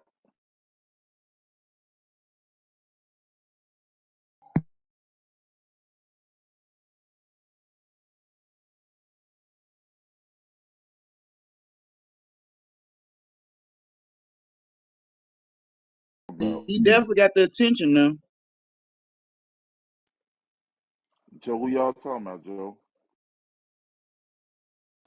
Um, Mr. Charleston White and basically, is he a plant or is this all on him and the format of how he does things for to get attention, and is he purposely sending people up the road, that type of stuff.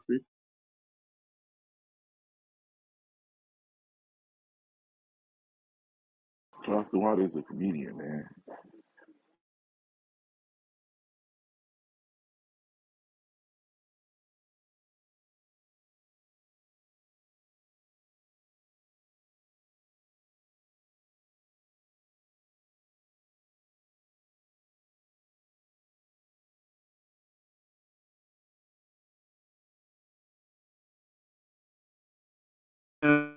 So Jim, you say it's too late for to cut it off now. Is it a monster of his own now? Yeah, I think it's like who else we had that used to do that? Remember the motherfucker from uh, American Idol, the white boy Simon that just used to be rude to everybody. he became the most popular motherfucker on there. And he gonna shit on you and probably end your career. And the show became about waiting to see who he was gonna shit on and who he was gonna accept. So like once you carve that space, that asshole space out for yourself, like you there. It's a big payday, but you gotta be there.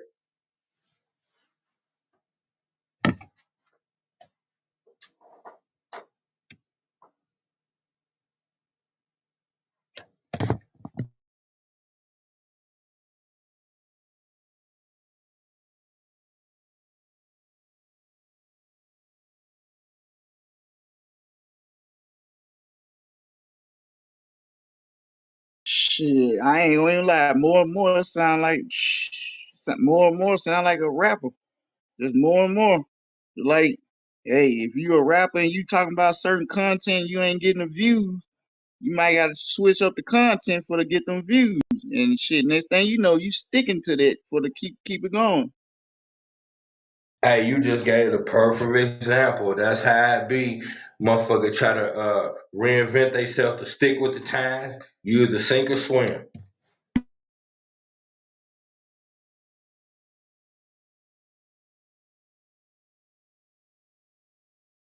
If you look at it, the attacks got more vicious, and it went from like you said at first it was just speaking my mind. Now you calling dead men, mothers, dumb hoes, and stupid bitches. Like that's that's vicious, bro. Like it ain't you can't justify that no kind of way, but he did. So I don't think I think it's like what they call shock value.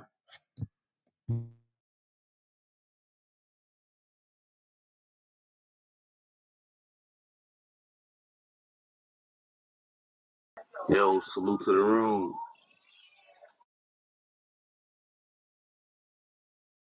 What's to it, God?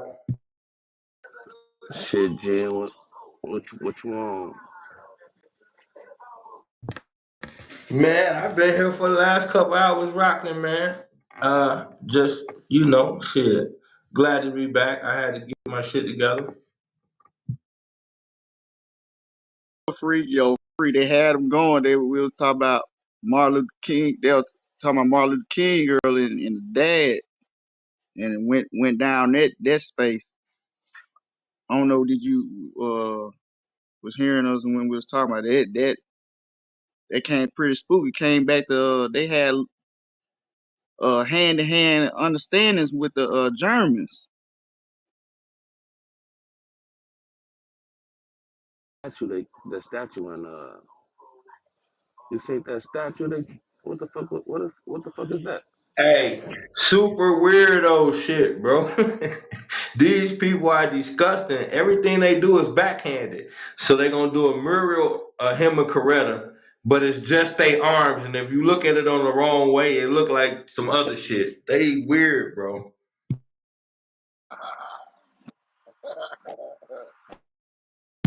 Down south, you seen that bullshit? Yeah, my nigga, that shit fucked up. Why? It was, bro. I don't. I couldn't make out what it was, bro.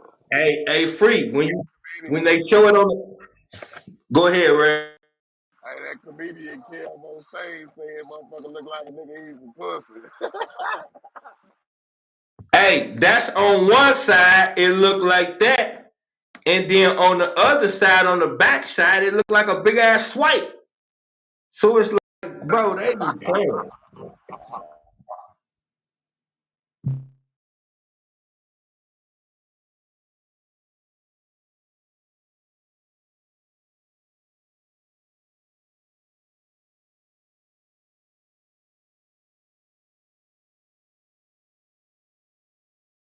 I was talking about what the father though. You said they had ties in with the Germans.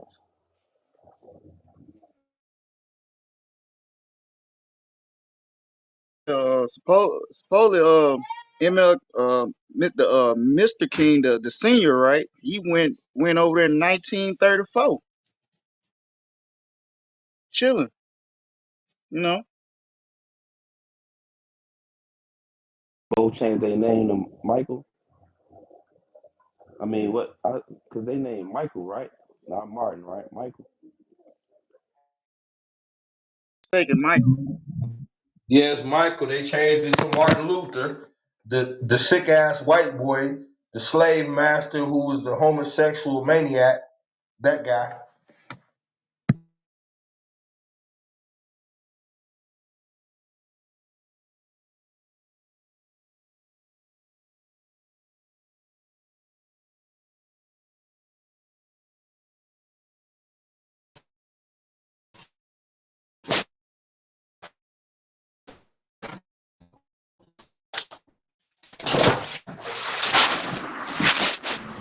Yo, freak. That's right. They also Michael was having King. dinners with the Rothschilds and all them too. Game knows that Michael was an industry plant. He's a very smart man. He knows that Michael was an industry plant. I led my people down in the burning house. That's what he said. He did his job admirably. Kept this on the plan. We shall overcome. I might not get to the mountaintop with you. I know you ain't. 'Cause you stepped off the stage. Let's remember this little fact that's not unknown. It was his own teammates that got Billy Kyle. Anybody remember Billy Kyle? That was Michael King. Hey, Kareem. It was, you heard that one from the Kareem. ancestors, Dick Gregory. Kareem. Yeah. You in the Matrix. Oh, my bad, brother. Nah, you good. They was letting you rock. I was just like, man, what the fuck? Yeah, you in the Matrix. What? Hey, General, in your opinion, bro, how we would have turned out, bro, if we would have stayed if we would have stayed segregated.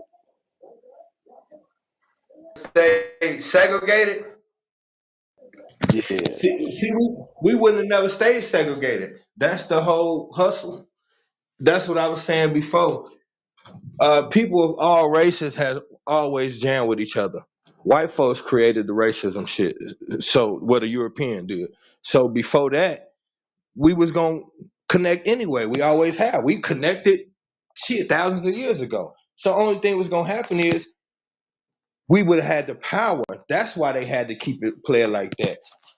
Everybody naturally vibrate towards us. We know how to do everything. So eventually we was gonna rise to the head of all of these corporations, and it was gonna slowly be a reversal. So they had to put a restraint on it. But if we had stayed where we was at, we'd have made a lot more money and been more equipped to deal with integration once it was natural. You took two races of people who hate each other and forced them to start dealing with each other. That was a nightmare. So if we had did it naturally, it'd have worked out way better, and we wouldn't be so fucked up right now.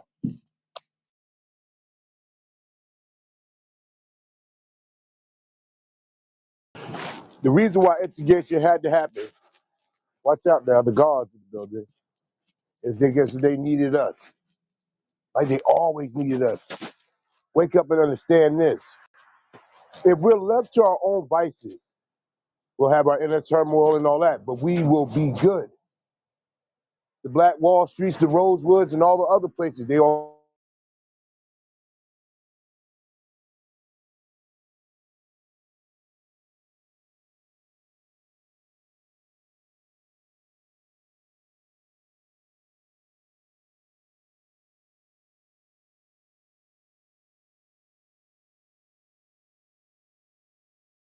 Me or did he go out?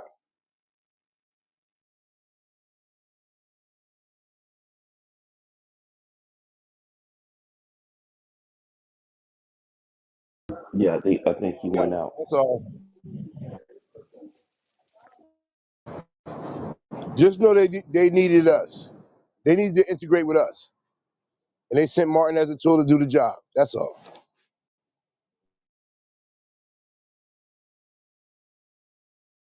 It was going broke. The economy was all fucked up. The bag was fucked up.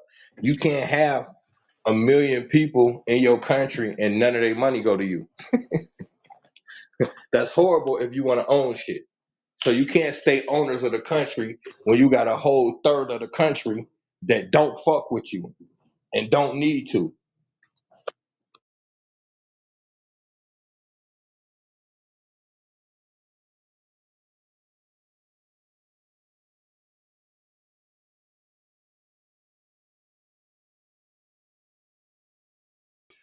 Because they learned, because they do eugenics and all that other shit. Damn. If we don't, we need the black man, the black woman more so than the black man. That's why they going for her now more than us.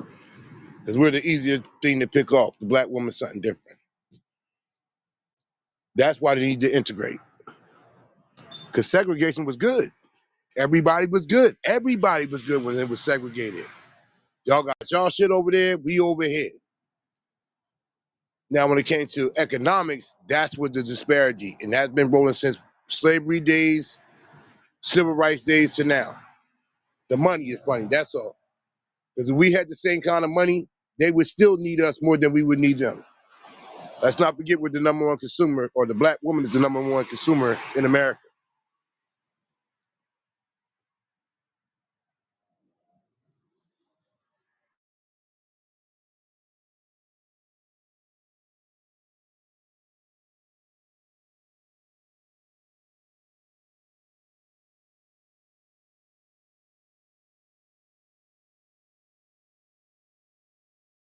But all in all, shout out to Michael, another Michael, Jackson, Jordan, King, you name the names. Michaels is tricky, bro. Shit, I'm happy my mama and daddy didn't name me Michael. Something behind that I don't even want to get into. Yeah, the energy is bad or some shit. Fuck. Right. I mean, Jordan, he got on, left us, signed with them, got a sneaker. 20 years later, y'all get the same sneaker that I had 20 years ago, but it's the new Jordans. Don't even fuck with none of us. He left Juanita and got him a Colombian chick. Yeah, that part. Mike Jackson didn't like his big lips and brown nose and afro. And then he tried to turn to Diana Ross. Then tried to get conscious at the end. Yes, I own the Beatles catalog and Elvis Presley. Shout out to Michael Jackson. His late wife finally passed on. Lisa Marie Presley. Shout out to her. And then there's Mike King. Like, it's crazy for the Michaels, yo. Don't name your child Michael. It's an energy you don't want to attach to them.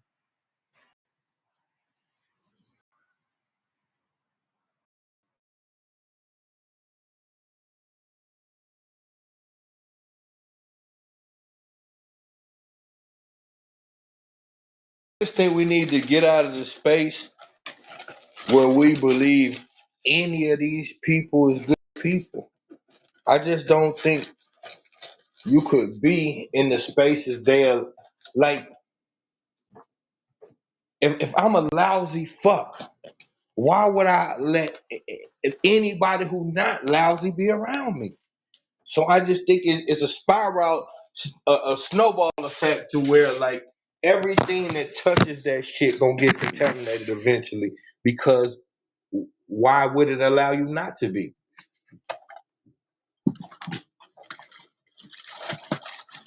People keeping too many dirty secrets for you not to have none.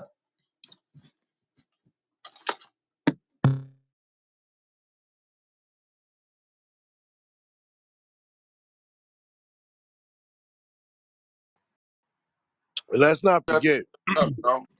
Check out the link up top, Go man. ahead. Look at this shit.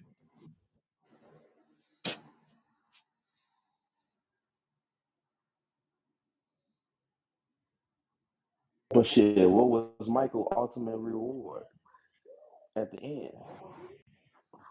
They got a basketball team. Was it worth it?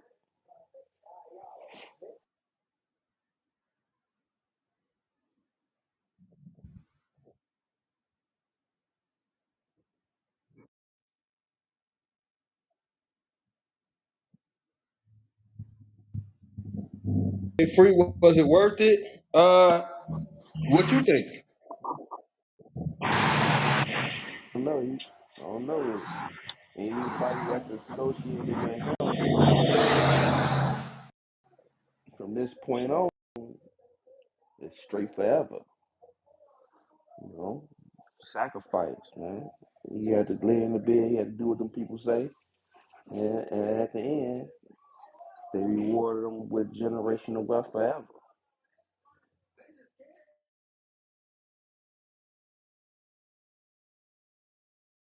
Now, I don't know. We look through that lens a lot, and I know how much it matter.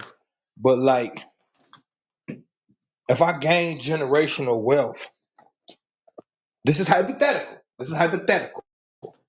But if I gain generational wealth, and the only thing I had to do was set my daddy up to get it, I got to sleep with that every night for the rest of my life. Can any amount of money get rid of what you think about when you go to sleep after every foul incident? Because the foul incidents keep piling up. It ain't just one. You're gonna have to keep doing them. So it ain't like you do a one-time deal, they set you up for life and you good. You have to continually participate in this fuck shit for the rest of your life for the money. So can you put yourself into a space mentally to say fuck all that because I know this is about the bag. If you turn your heart off, if you turn your emotions and your mindset off, you can try. But see, one thing about the subconscious, it's coming for you in your sleep. You call it a nightmare. I call it your conscious fucking with you about your behaviorism while you're in the land of the waking. Because sleep is the cousin of death. Is that correct, General? So they say. And that's why when after all your day's activities, that's why I try to have a clear mind when I go to sleep and don't have no anger no more. Because I used to have those things that they call nightmares. That's just your subconscious fucking with you or your inner being. If you claim to be righteous or you have a righteous aspect, it will fuck with you. Now, those that can turn it off are of another ilk, behaviorism, in my opinion. To do, like you said, do all these the acts and for the money. That's why so many of these stars, or as the people, I call them celebrated people instead of celebrities, they're unhappy. They got all the riches of the world. Everything is at their beck and call, but when they sleep, they can't sleep. They got to take Ambien, Michael Jackson, gotta say that, or supplements to go to sleep because their conscience is fucking with them with the dirty deeds that they did to people in the awoke state. See, Me, myself, you just hit where I I was do shit gonna. on this app sometimes. We have dialogues, maybe some arguments. When I go to sleep, it fucks with me. It don't sit right with my soul. So if tomorrow you hear me say, hey, free, you know what I'm saying? Yesterday, I came out of pocket and said something to you out of pocket. I apologize because when I went to sleep, my body wouldn't let me rest because that ain't me. That what I said doesn't define me. So celestially, I couldn't sleep last night. So when I awake, even though I don't get no sleep off of it, that's why people take alcohol and drugs to seduce that and numb themselves to the fact, to get out of that real realm of your own reality. And these celebrities do it all the time. You see the David Ruffins, you see the Marvin Gayes, you see the Beyoncés, you see the Jay-Z's, and everybody got some kind of addiction because they trying to run from reality and they take that shit to at least try to sleep or induce themselves into some kind of mental coma where they don't have to deal with reality on reality's terms. Land my plane.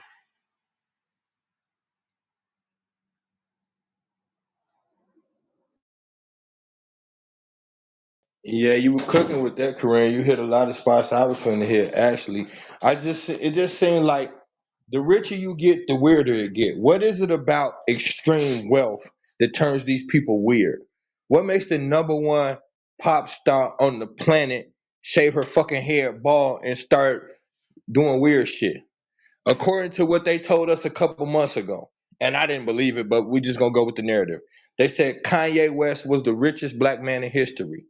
A guy who wears boots the size of his body walking through Manhattan. Like, what the fuck is happening? Beyonce's drummer got away from her and say she be killing cats and doing witchcraft in the middle of the night. Like, what is the fuck is going on that when you get super rich, shit gotta get weird? CeeLo Green, one of the best conscious rappers of our generation, now wears a wedding dress, a little fat guy. Like, what is happening that make the super rich and wealthy have to get weird? It's something in that space that ain't right. And I could speculate. I can't pinpoint it because I ain't never had their money. But it's something about that super rich space that is like there's a requirement once you cross a threshold.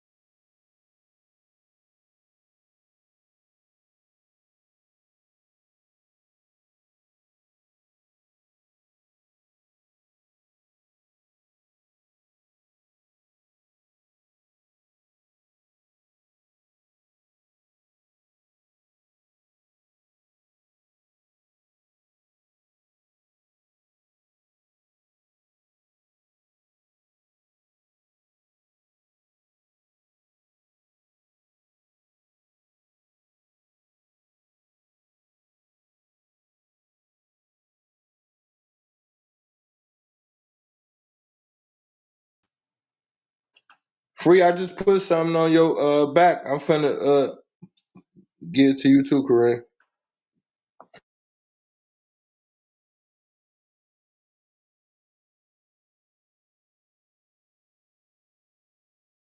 Yeah, I see it, boy. You getting real wicked with the graphics, boy. You on to something.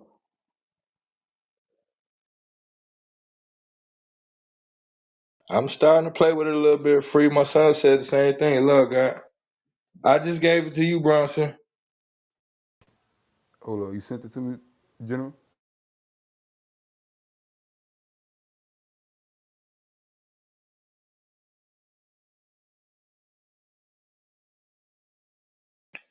There you go, Corinne.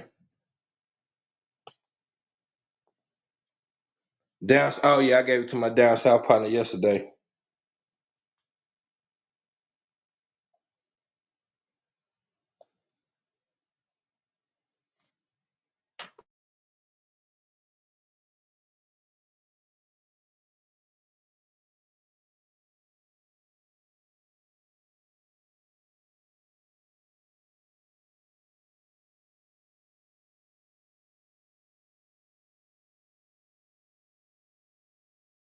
I'm saying with this link up top, bro. Why not put the heads, bro? Why you just putting the arms, bro? That's saying like a subliminal message to me, bro. Like, It was weirdo shit, Free. You know it was. Ain't no other reason.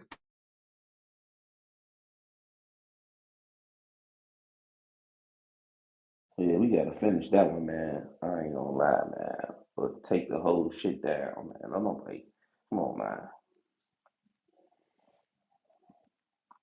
You said just take the whole shit down. Take it down, bro. This shit ain't That nobody. shit backhanded as hell. Just some arms.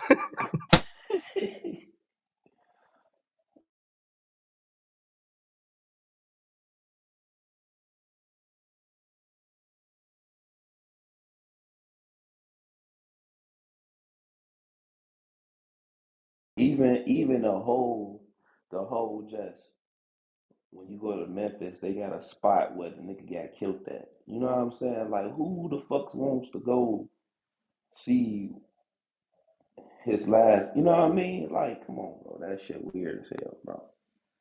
Like, they not celebrating Martin Luther King. They celebrating, yeah, this where he got shot at, man. Right here.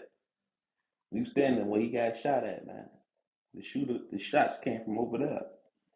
You know what I'm saying? Like, come on, that shit weird, bro. What's the difference if they tell you to take a your dead savior who got beat with a fucking mallet and nails and hang it around your neck? Let's all remember that was not the place that his career ended. Whatever the name of that hospital was, is where his career ended. The shot didn't take Martin Luther King out. Let's remember that. Yeah, they Allegedly, smothered him at the hospital. right. And it was Billy Kyle that set up the whole operation. As only anybody remember, shout out to the ancestor Dick Gregory, pay homage. And he gave for the slip of all slips when it came to Martin or Michael, whatever you want to call him right now. Billy Kyle, as he stood there in front of the nation, giving his statement to the issue that was. It was only as we stepped away they had a clear shot. Wait a minute. Did you hear what I just said? And this is pertaining to Martin or Michael, whatever you want to call him right now. Billy Kyles, Reverend Billy Kyles, let me say the name correctly. As we stepped away so they could have a clear shot.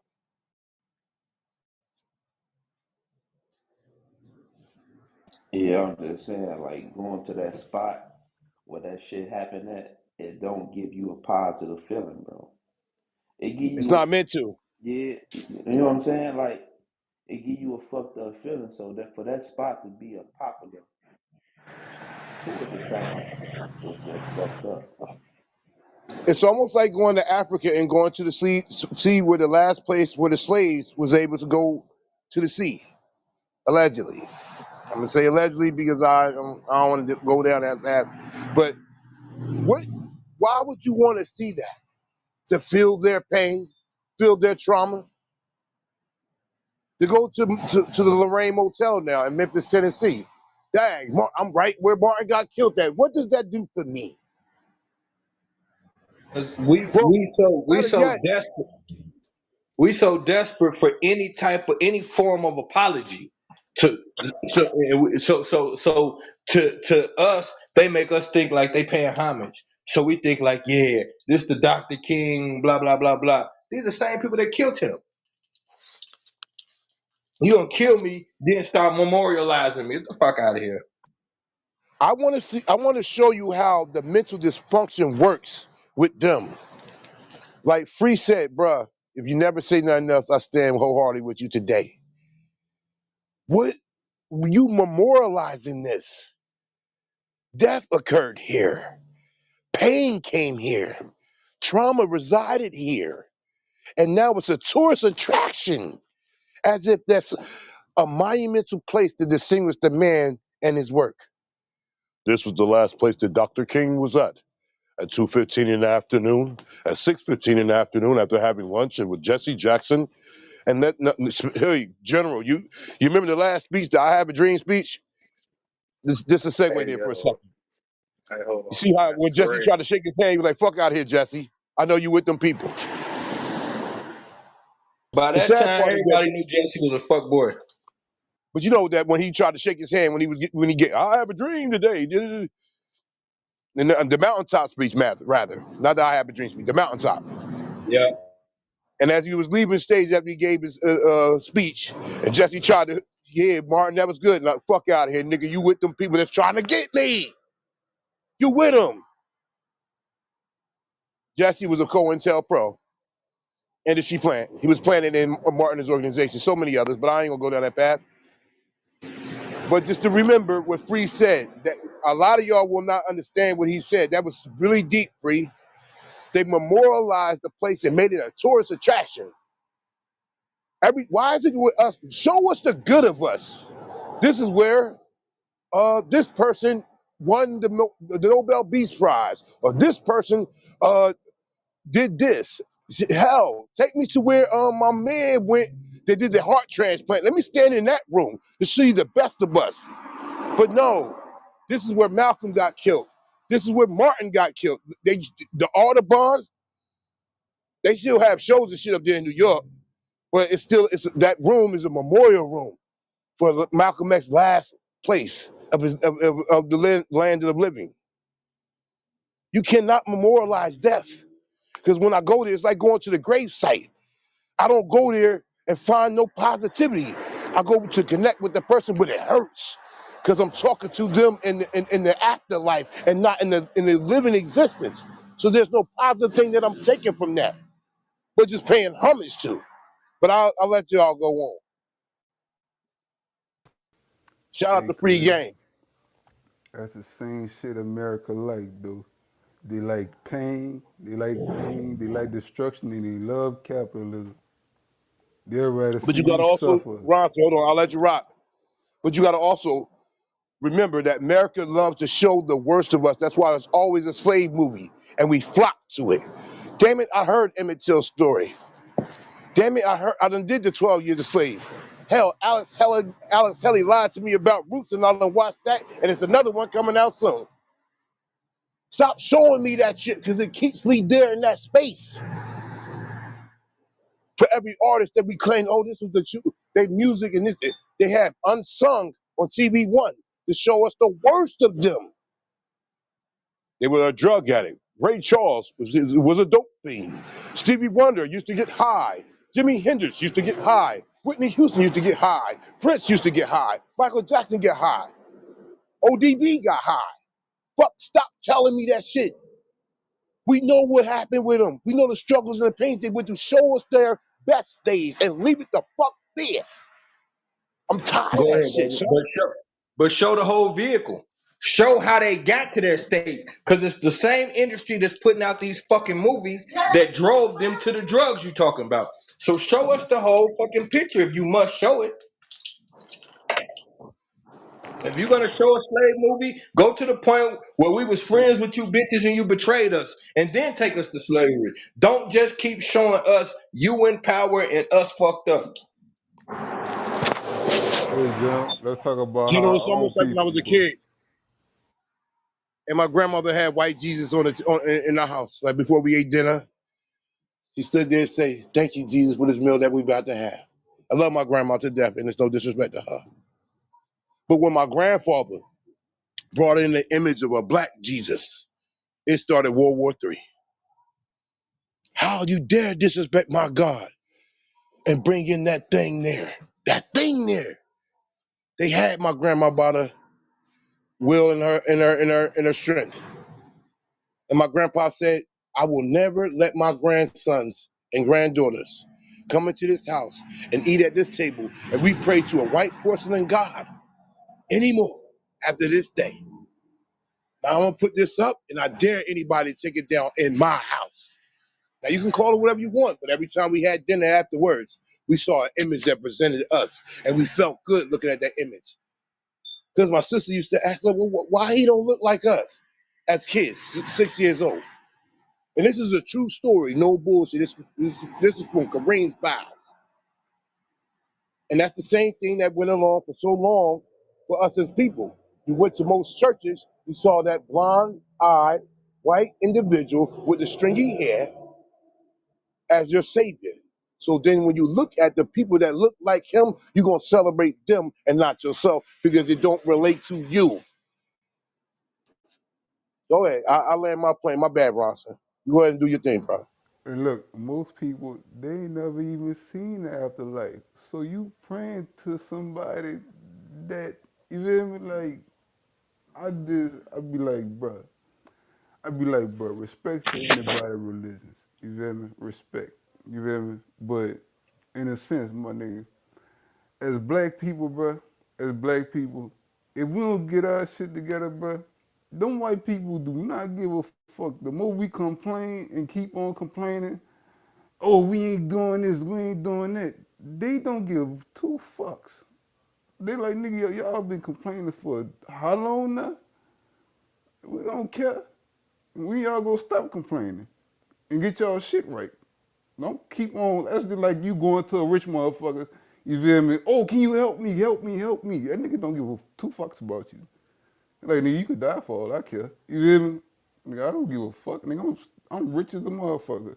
Why would I give a fuck about you when you ain't trying to do shit for yourself?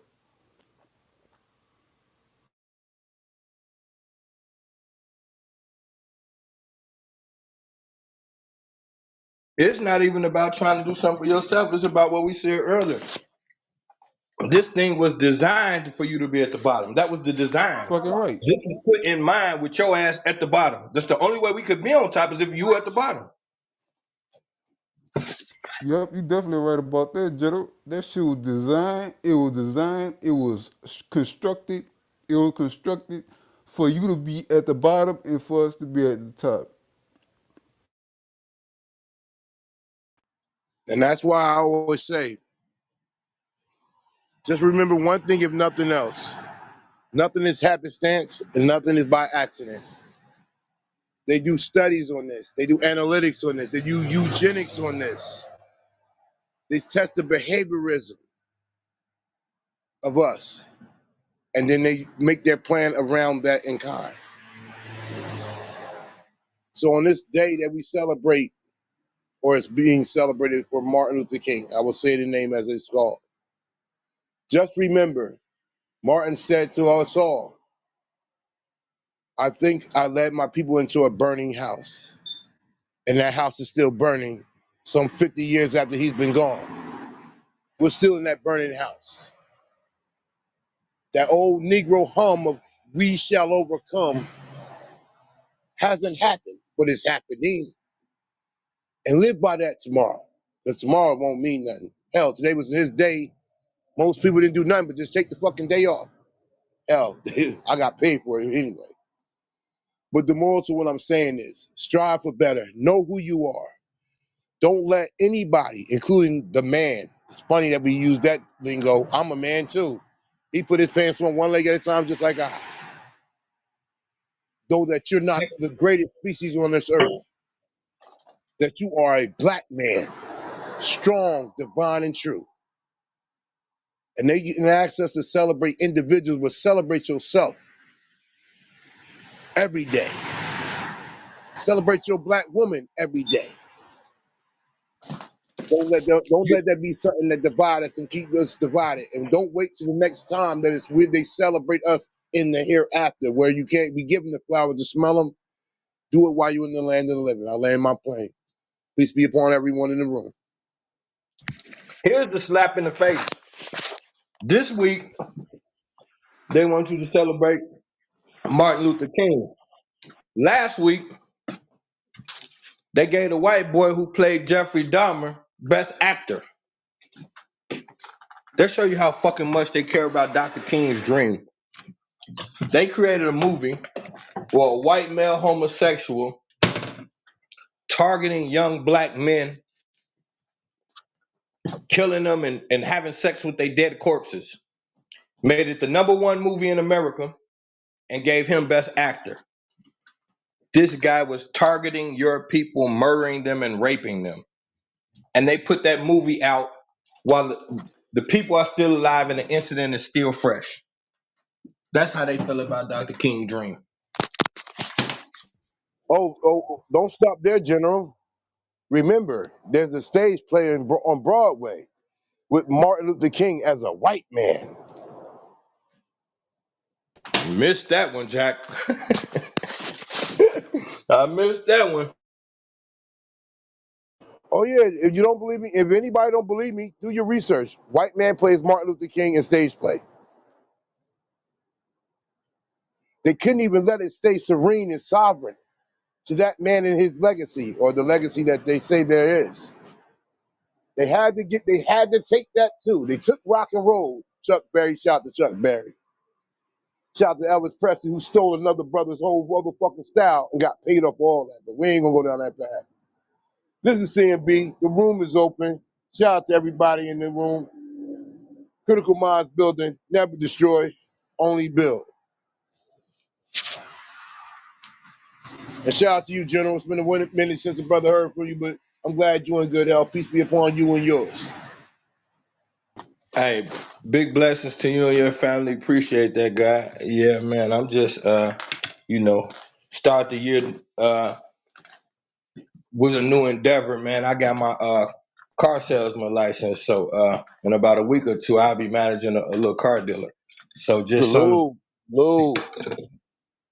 That's what's some up. else to do and throwing the kid and shit. So I just took some time to try to lock in and focus on that shit. But you know, It's always love, man. Glad to be back. Hey, I put that in your back channel too, Kareem. Oh, no doubt. And for all those that's listening, that's the general right there. Check out him on Misinformation on YouTube. Watch the podcast. Salute and show support.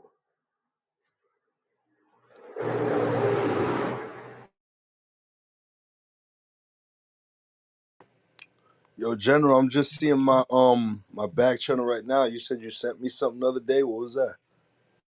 I sent that to your actual phone. I'll put it in your back channel Yeah. now though. Oh shit, I gotta check it.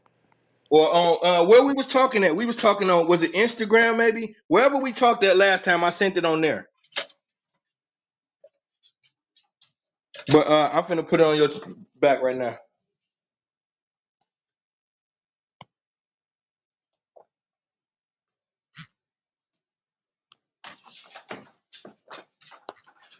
Yeah, anytime I come across some wild shit, I'm like, yo, let me send this over. I already know you're gonna find some interest to it. Yeah, man. This I still I wanted to say to y'all what y'all thought about all everybody passing out and shit, the athletes and shit.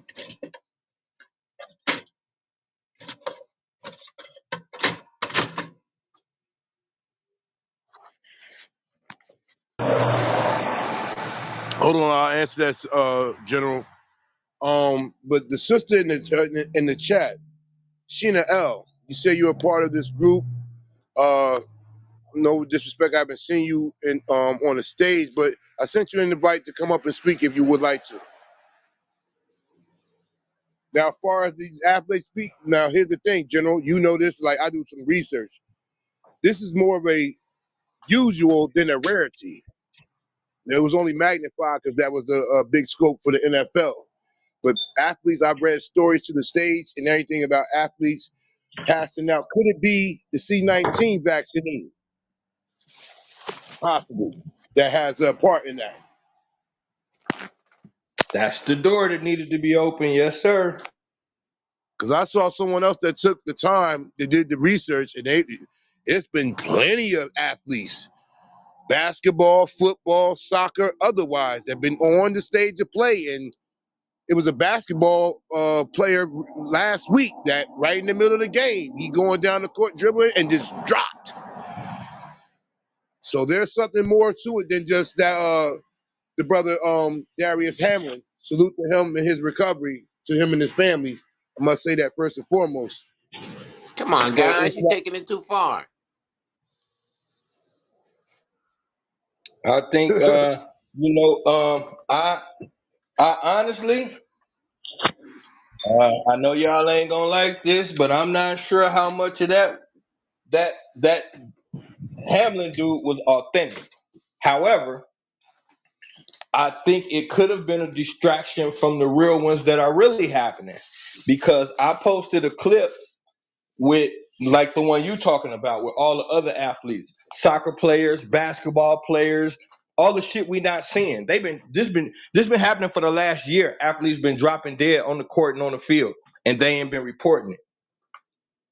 So I think as the information is circulating, they might have did that move with the NFL to kind of distract you because that dude came back. Them other people didn't come back.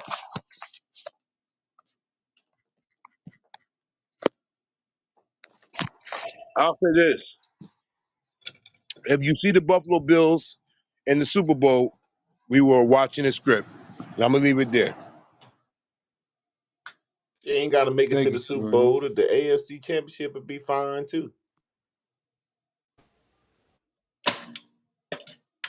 We saw this in year of 2001 or five, I believe it was, with the 9/11 thing, and the Patriots went all the way. Storyline.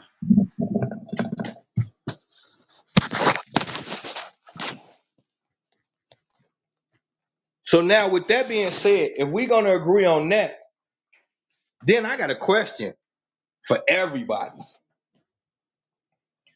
How if that's the case, what y'all saying? Because what you suggesting is that 9/11 wasn't a real thing, and neither was the Super Bowl of that year because they was connected. That's what you suggesting, and I'm not saying I don't agree because I do. But the What question, I'm saying is, out of tragedy, hold on. What I was saying is, out of tragedy, here's the triumph. We are people of the emotions. See, now even the Caucasians who have no emotions attach themselves to us who have nothing but emotions and spirituality. so, but my question is this: if you're correct, which I believe you are, then my question is it time to stop and ask ourselves how much of our reality is actually scripted? We can't just stop with football. How much of this thing? Because we in this particular room, we've agreed on the possibility that sports been rigged. In this particular room, we've agreed on the possibility of entertainment being some fuck shit. And then we have agreed on the fact that it's some fuck shit going on with religion, possibly. So as we X all these things off the list, now I have to ask how much of this thing is any of it not scripted? I guess is the question. I Is there believe all any that shit scripted. all of it as in every single thing? Like what's not scripted? That's what I'm saying. Like All we that gotta get shit. And see all that, this and see that's the thing. thing. Go ahead, somebody else speak. I'll let somebody else speak. Go ahead. I was about to say all entertainment seems as if it's scripted. Anything that we publicizing in the media, shit, the Will Smith Chris Rock slap. It seemed like that was scripted from something that happened in another country years ago. Hey, can I Let's say not something real forget quick? they're great. They're, like you heard what I said. They're great artists. William Shakespeare said, "The world's a stage. The world is a stage. What part do you play?" Think about what I just said. The world is a stage. What part do you play?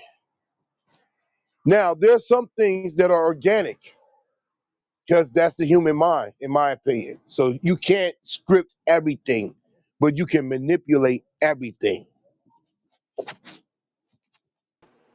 I'm with you on that. I'm with you on that. Maybe a lot of people just playing the audience right now, feeding But in. see, no, there's levels to it. When you know what's organic, CMB is organic. You know why CMB is organic? Because we have a baseline. We are regular individuals. Matter of fact, we all know that we're all great individuals. But let's start off the lowest form of this. There's no incentive but personal or collective gain amongst our group. There's no one at the top that's pulling the strings like, all right, Stu, you gonna get this, Chico gonna get that, Black Dave gonna get this, Eddie gonna get this, Kareem gonna get that. We ain't gonna get nothing that we don't put into it. So it's not tainted yet. And I pray that it never gets tainted. But with all LeBron James, the Michael Jordans, look at their story and the story that's been told. Hell, I saw Dr. Dre as a kid on a TV show doing like a Star Search type of shit. You was already written for this. Beyonce Knowles was written for this. Some of the Tom Brady was written for this. We're not the chosen ones. And I believe in my whole heart, those that are organic, they have to diminish they have to diminish or taint your shit to go along with the narrative.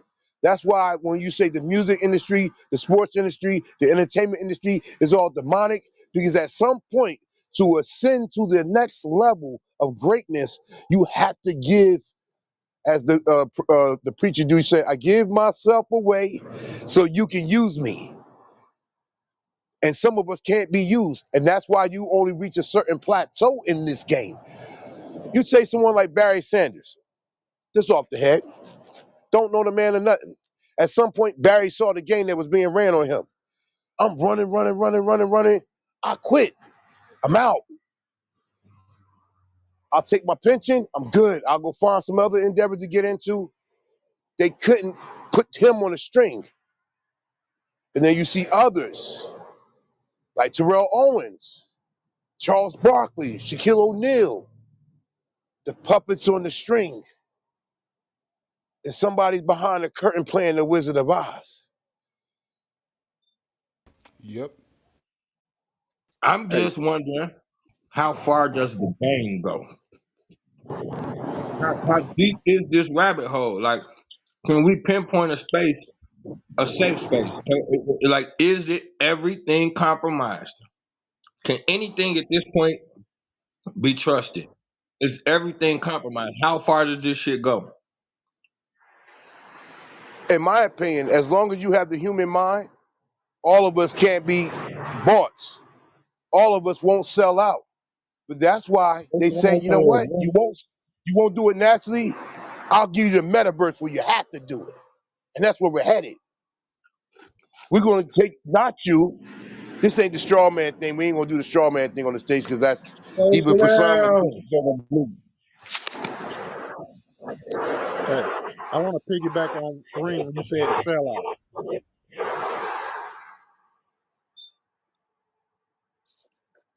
Can y'all hear me? yeah.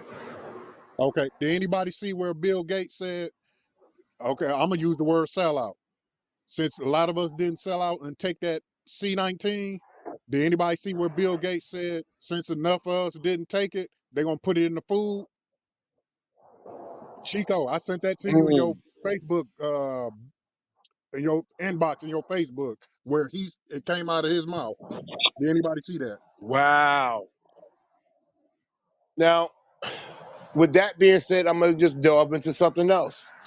It's too many people here and not enough resources, or at least enough resources they want to allocate. They're gonna kick me off this app. Yeah, I know it. So when I'm around, I love all y'all. Just love you, bro. Because like this shit is deeper than what we think. Bill Gates is about population control. It's too many people. It's not enough resource to allocate so everybody get a piece of the pie. Hell, Stu posted something earlier today, on this day. If the top 1% got taxed at a certain number, it would free 2 billion people out of motherfucking poverty. It's not that it's not enough resources. It's the earth. Shit, it's parts of the motherfucking earth that people don't even touch. It's just that the greedy people at the top don't want everybody to eat. Now, if Bill Gates is going to say such a thing, like I told people this in the last room because I think we was around in the last room when I said this. That shit was a test run, just like the experiment on us giving us syphilis. I ain't gonna say the place and time. Y'all know what I'm talking about. Those that know, if those that don't Them know, do the airmen, them research. airmen.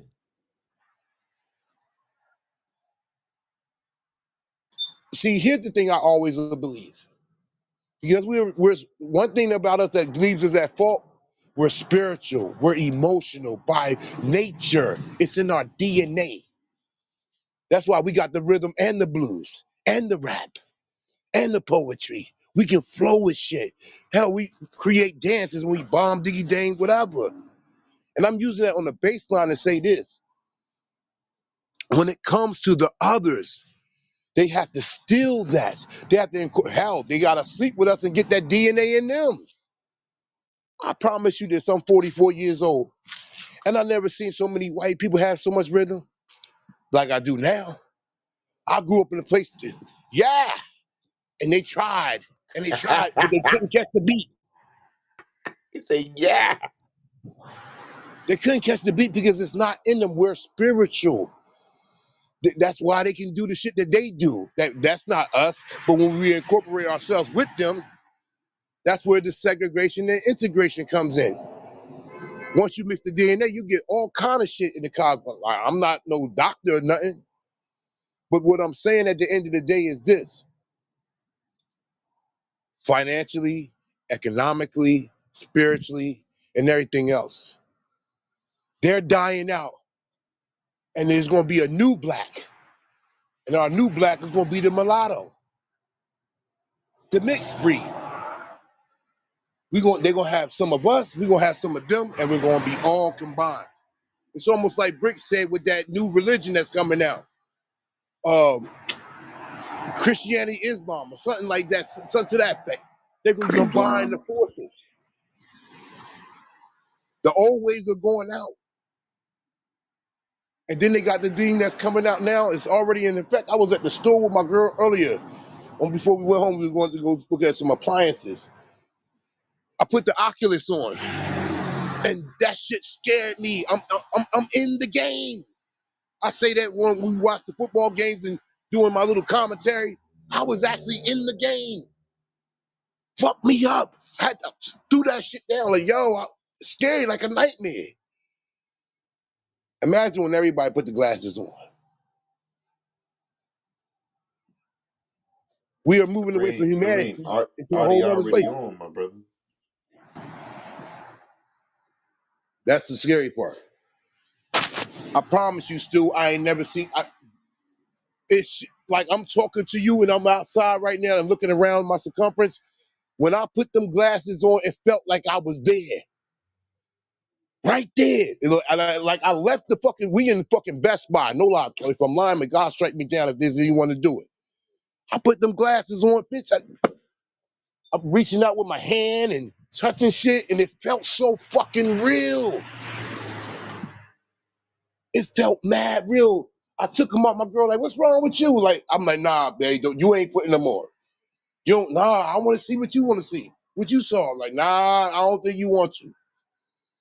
And it was like a preview for a fucking video game. It was Call of Duty Metaverse. That's what it was called. Call of Duty Metaverse. I bullshit you not. I became a soldier in the game and I was just standing right there. Fuck me up. I'm like, nah, my kids ain't getting this shit here. They're gonna lose their fucking mind.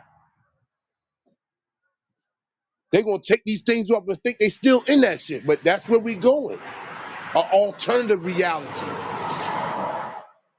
I think You it's gotta, already been here, but then that you just gotta watch. really that You need to gotta watch show some us. TikToks. They got a bunch of TikToks, Kareem, with people with the motherfuckers on fucking they self up, walking through closet doors and shit, tearing up shit at the crib, knocking down vases, thinking they playing baseball. It's people fucking they self up with them things.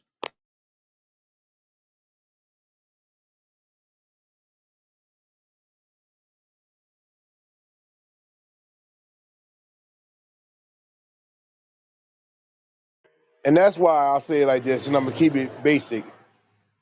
We're fighting for our humanity. We're fighting for our very existence.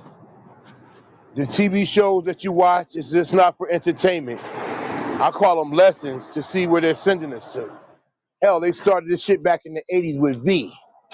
When you used to put the glasses on, you saw motherfuckers what they really was. I'm telling my age. General, if you're around that age, you know what I'm talking about. About the reptilians. You put the glasses on, you Yeah, can see the motherfuckers. They live. they Not live. V, Yeah, but they they live. live. Me and Gun watching V That's right what now. I was gonna tell you. That's the same movie. They Live. Take off them glasses. You see, obey, nigga. We Hey, going through check And that this that right was in out. the now, Kareem. we in 2023. Kareem, I we just had going through that right now, my brother. We arguing about shit that we know that they fucking us over with, bro. But we trying to fight us like we too confused worrying about football than them running plays on us. I just had And an if you ill really thought. want to That get was deep, deep too, Stu. I just had an if you ill really want thought. to get deep, I want to go back to that day that happened with that football player, and I'm going to say that we all know who he is. What was else going on in the world that was paramount? Because the bait and switch is a great play that he always used. We show you this. While this is going on, we really got this happening. It pulled on our strings. I'm like, we was all here. Shit, it was members in this group. We was watching the game on the Chico stick. Oh shit, yo, and we was all in. Now, whatever else they was doing right here, the Dow Jones might have lost 8,000 points.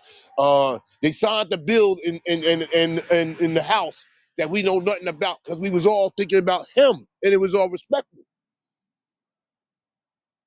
Yeah, they always pull something like that. They always pull something like that.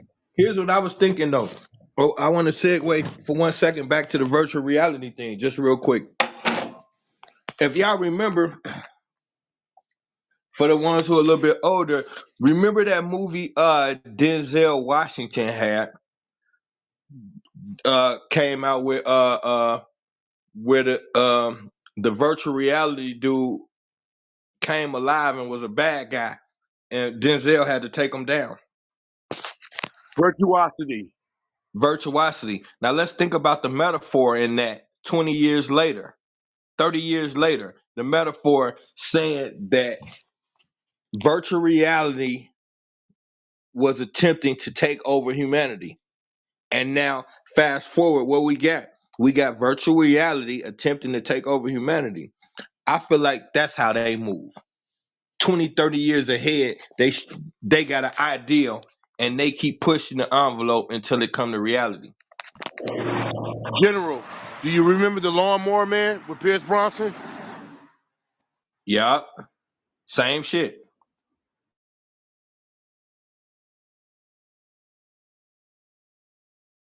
Now you see what I Ooh, mean, Kareem. That's how they like. These are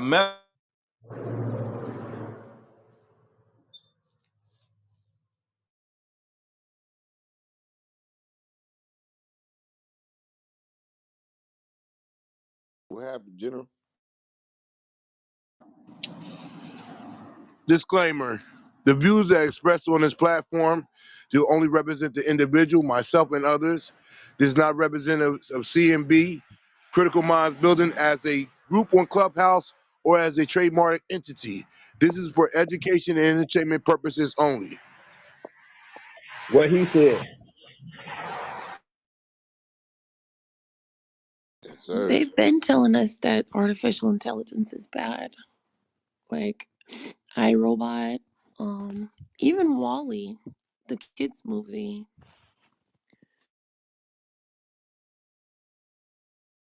Mm. All while You're continually absolutely right. create more of it. Go back to RoboCop too. That shit was all up in Robo. Right.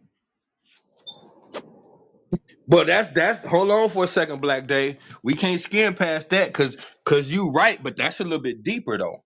Because the RoboCop ain't about the virtual reality, that's about the android movement. So now what we looking at right now, Elon Musk and all of these people trying to perfect these androids. What's the need for an android? And they got these videos Elon Musk doing where he asking the android what would be the best way to take over humanity, and the android giving them answers, and he having discussions with them like, what are they building up to? What's the need for this? Hey, I put up a General. go 1 second, Bronson. I made a my last TikTok I did was about the AI, the androids, and the virtual reality shit, and they got a prototype, bro, of a facility that they want to build, and this thing houses uh up to 30,000 pods.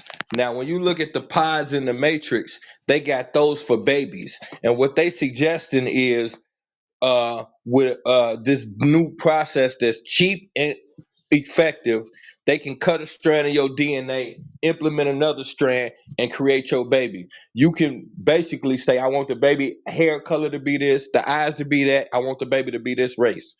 This is what they working on now. So these babies are not coming out of a woman. Like they being incubated inside of a pod and being grown inside of a pod where the pod feed them and get them everything they need while they inside of this goddamn pod. We saw this in the Matrix.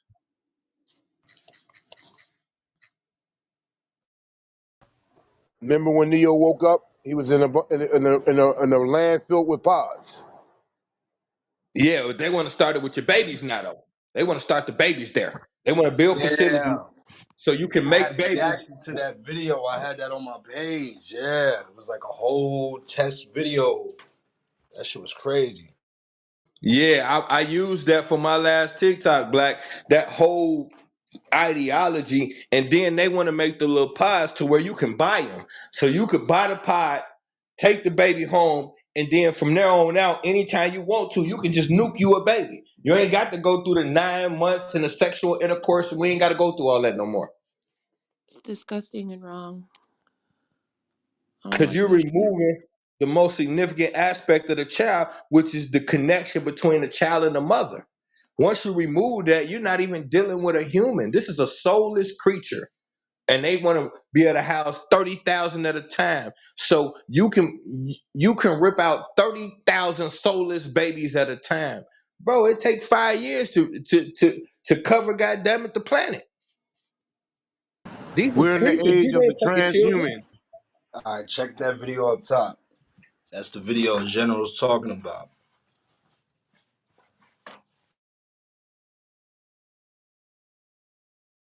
As soon as I saw it, I sent you. I'm like, oh hell nah, this shit wild. It's too elaborate. It's like they've been doing it. Ain't no And let way. me say this: it's no coincidence that Elon Musk bought Twitter.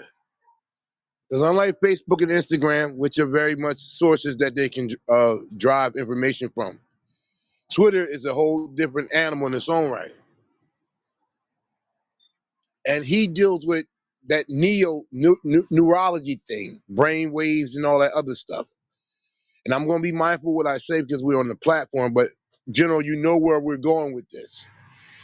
There's not just for your behaviorism, your emotions, your speech, your lingo, your language. They are taking all this information and creating the transhuman, not just transgender, the transhuman.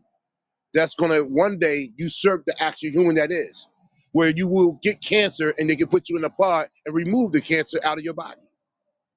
If you get HIV or any other disease, they will put you in a pod and the pod will remove these uh, viral bacteria from your said specimen.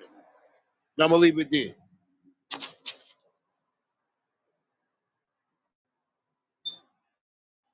The superhuman is coming. I'm going to just say that. I believe we got. And the greatest downfall of man will not be our own kind. It'll be the technology that we produce, because we went to the God realm. I believe it's little trickles of this species outside right now. They moving around. Do you know the percentages from your mom and dad getting together to create you in honesty, in all earnestness? You were a great anomaly, one in almost like 357 million of a chance. That's why I'm against abortion, because the process for everything to go right had to line up with the conception, inception, and actual delivery after part. It's three parts to it. Just like beforehand. Now they can make it with in vitro. We could just shove this here and put that there, and 9 months later, a baby's out. Now they're trying to reduce the time. Because Bill Gates want to control the population, but he don't want to depopulate the people. That's why, like General said earlier, with this is in the 80s, with They Live. The first thing that was on all the signs when they put the glasses on: conform, obey. They want minions, people that don't think for themselves, but let AI think for you. And that's why when everybody talk about the mark of the beast that the alleged book of the Bible say, it's not a person or an entity. It's about a way of how they're going to conform people to one way of thinking. So if I have you and you just conform to what I say, you don't have free will. It's called techno slavery. But I'm gonna leave that alone. Hey, Kareem, I'm glad you said that, right? Because in the movie Megan, if you look at the coding and the process system of the way that the doll was created, it was what she was a cyber clone, right? An actual murder machine. Cause they thought she was gonna be something good, but then the shit turned evil as fuck, right? To where she could wipe you out, wipe anybody on the stage out, probably even the military out. You see? But see, the people that do all this coding and computer technology shit, best believe that the shit that you putting into these things can actually cause a lot of more trauma than you can comprehend, if I would say. Because the technological coding system that she put into Megan, she didn't even know how to work it her goddamn self. She wasn't even smart enough to even know the language or the coding system or the processing system that she put into this machine that actually turned evil.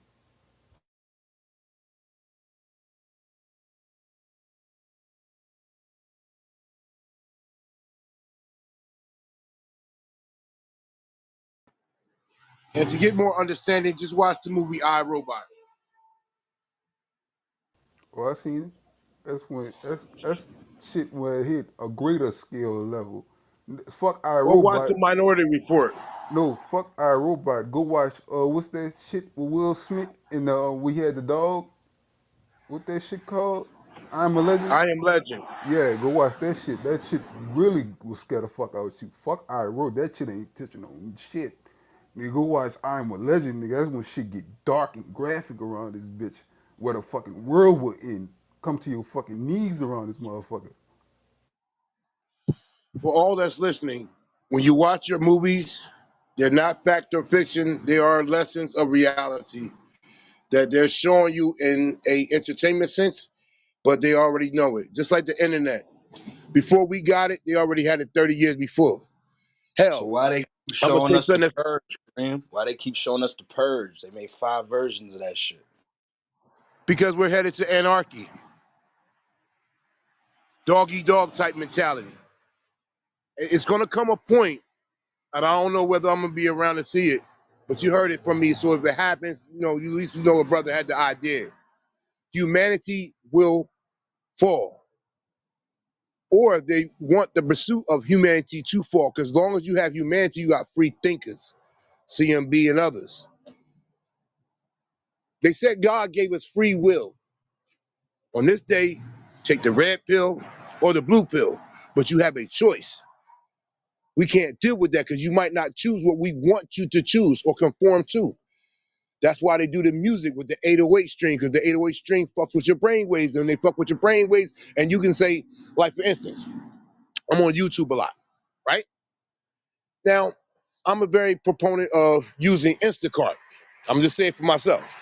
I use Instacart. I don't go to the food store per se like the old days and go shop and this and this and that and that.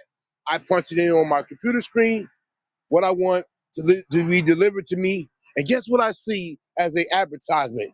90 times out of a day, Beyonce's voice. Level up, level up. Don't you want this yummy all in your tummy? Now you see how I said that with ease? I've been conformed to that by watching YouTube, by them knowing the algorithm of that. When I got this same phone in my hand, I go to Instacart all the time to buy my groceries.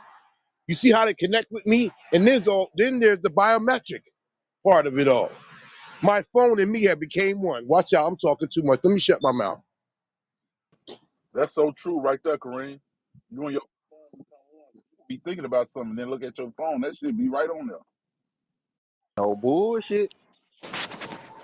That's because What's up? What's up with that? What Black Dave put up there? What's up with this shit, man? This shit's scary. That shit is weird. They I been be, telling I y'all be this. thinking They I'm been tripping. warning I'm y'all. like, okay, I must be going crazy. Fuck out of here, bro. Now that People. shit crazy. Ain't no even used to having babies no more. Look, that's why they tell y'all gotta pay attention to these movies instead of just watching them motherfuckers, man. They telling y'all. They been telling y'all they gonna do this shit, man. that's why I'm so look, Bando. That's why I'm so good with technology. You feel me? Cause them type of motherfuckers, they on a different scale of with this shit, right? So they want to basically wipe you out to where they can do whatever the fuck they want to do. Nigga, I can control you. You see, I can basically control your every movement, just like your phone. I can control everything you do. So you basically like a walking. You're a walking computer to me.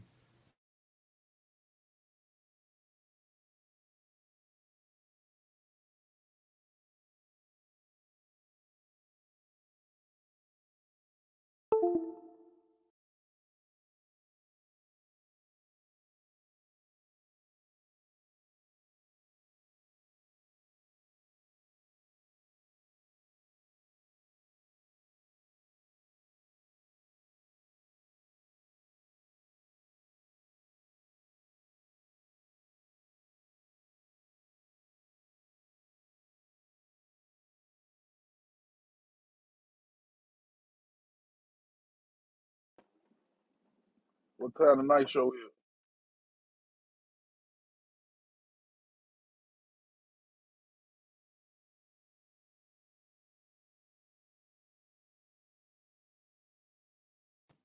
Hey, Bando, you a super hater.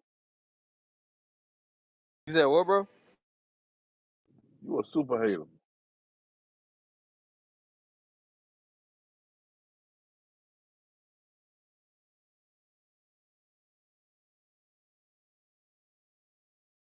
50, how I'm a hater, bro. What's happening?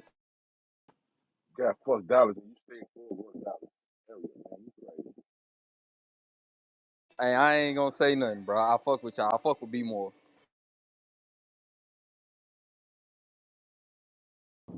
Man, you see they just fired Greg Roman? I knew his ass gonna get fired.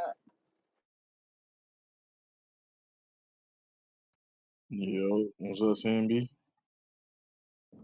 What up, MVP? Ragu? What up, boy? What up, all my country boys and country girls? We got a little event going on tonight. What's the event?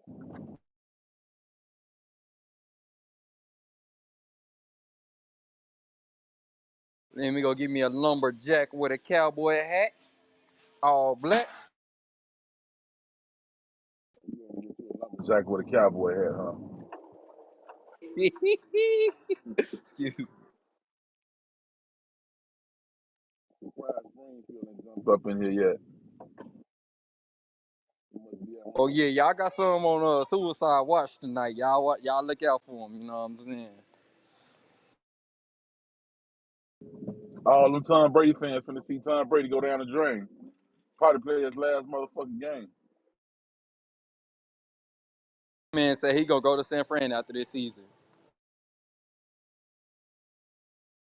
Shit, if that rookie win the Super Bowl, shit, what the fuck they need Tom Brady for? They don't need Tom Brady. Fuck, you got a young motherfucker with then a motherfucker with a 45-year-old 46. Get the fuck out of here. Get this bomb ass out of here. It's time to go on about your business now.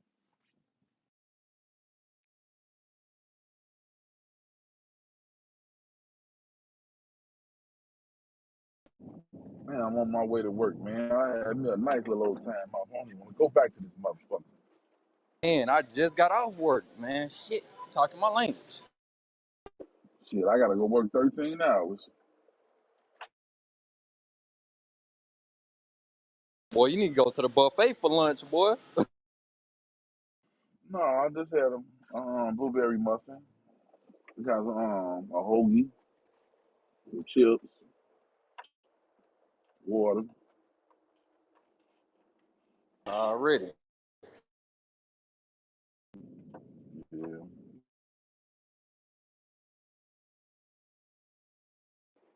Probably gonna go get me a caramel fried patty, stay up for the first 6 hours.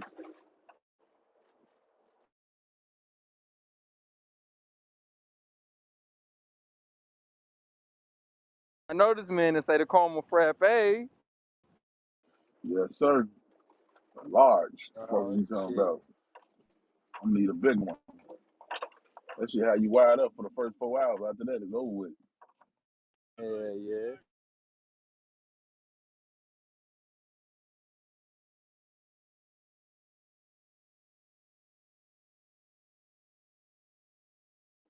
Nice and gloomy out here, man.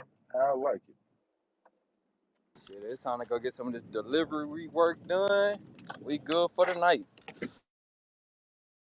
How you How been you doing like on your that ticket, drink? Joe? What ticket? That drink come in Thursday. Making it Thursday. No. What ticket you put in? Shit, you check the Discord? No, I ain't checking this school. I just woke up and took a shower on my way out the house, man. Yeah, man. Got a little nice song for the CNB. You know what I'm saying? If y'all boys and girls wanna, you know what I'm saying, chip in. You a cowboy hater though, so you know what I'm saying. I know your And I ticket all got. nah. I ain't know no shit like that. I'm doing what Martin Luther King would have done. Make money off their asses. You feel me? Fuck them and make the money off of them. Play in their world. That's what Jerry do. Make money off niggas. I hate niggas, but I make money off niggas. Come on, bro.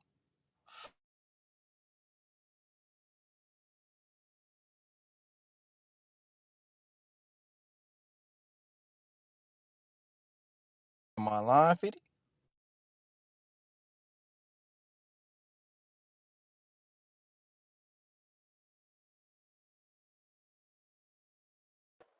No, you ain't lying. That's all they ever do, make money off the motherfuckers. I'm trying to find the thing, man. I can't even see it. I got 40 messages on this motherfucker. Vando combo. Yes, sir. Pass me the steak sauce, nigga. We gonna eat tonight.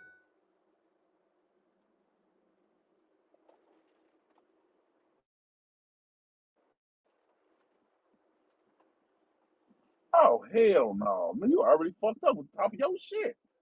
Fuck is wrong with you? I'll fuck it up. Tampa Bay money line. Man, Tampa Bay losing. I'm gonna tell you like this, nigga. All my money lines has hit all weekend. I'm not gonna bullshit you. Every team I took, won, nigga.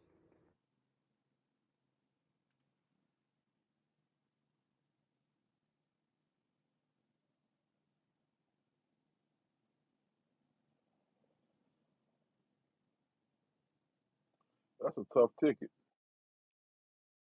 Yeah, that's what I'm saying, bro. Hey, nigga, I'm a So visionary. you got Zeke touchdown, Mike Evans touchdown, Zach 240. I like that. I don't like that Tom Brady 275 shit though.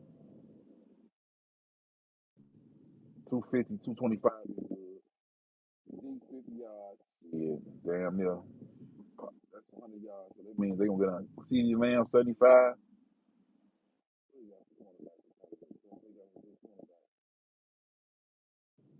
Yeah, you gotta think about the whole weekend, bro. Every receiver been eating all weekend. That shit ain't failed not one game, bro.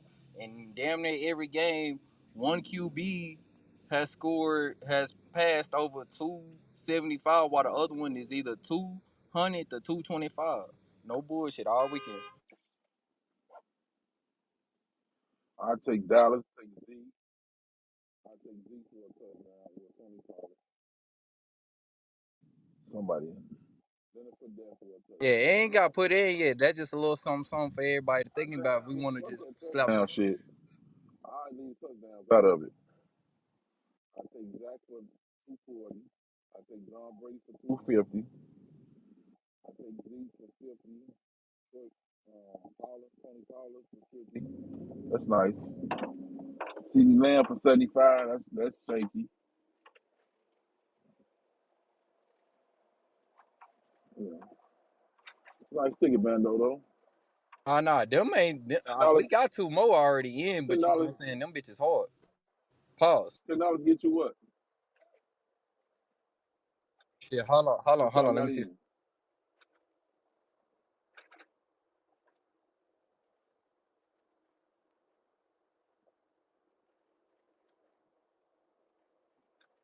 3.5, $3,500. For your ticket? Yes, sir. Ticket. For how much? $10 will get you. Hold on. Even if you Yeah, just stop. I went. I put that $10 ticket in and just change the dollar shit. Look, hey, $5 to get you 1,700.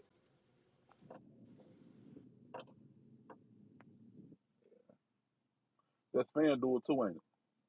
Yes, sir. Oh shit! I'm glad you reminded me. I got to put my DraftKings together, man. What's the fuck wrong with me? All right, hold on. That's free, ain't it? Yeah, they got some free bets on the DraftKings. I mean, yeah, they got some free shit on the DraftKings. You can put it in today. I need to do that.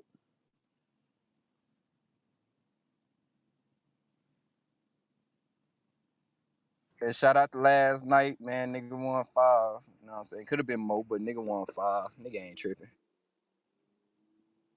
Shit, that's good.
I got this video I want y'all to listen to, man. We was talking about some shit earlier.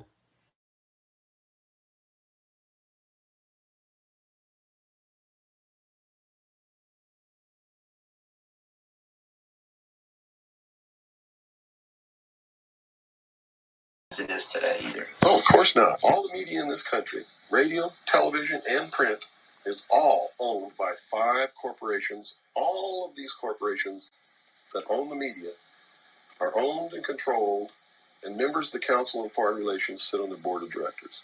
Can you name those 5 corporations? Is that not off the top of my head? Okay, I could try, but I don't want to take a chance on being inaccurate. But you can trace that yourself. Okay. Remember, if you go down and you trace the ownership of a station or a newspaper, and you get to a corporation, remember that somebody owns that corporation, and it's usually another corporation. But when you trace the interlocking of all these things, when you get to the top, there's 5. And all journalists know that there's some things you don't write about and you don't talk about because you'll lose your job. And that's where the control is. And that's why they pay anchormen like Dan Rather $2 million a year, because he doesn't question them. He knows that if he goes against them, he's going to lose $2 million a year. Do you think a man that looks pretty and sits in front of a TV camera for the 6 o'clock news is worth $2 million a year? No way. I don't care how long he works, and I don't care what he does. There is no job worth $2 million a year. That's why they pay athletes these fantastic salaries. I was listening to the radio the other day. They just contracted to pay one player on one team $6 million a year. Can you believe this? And why is that? It's the Roman circus. What does the emperor do when the people become restive, and when the people are asking questions, and when the people don't like the policies of the emperor?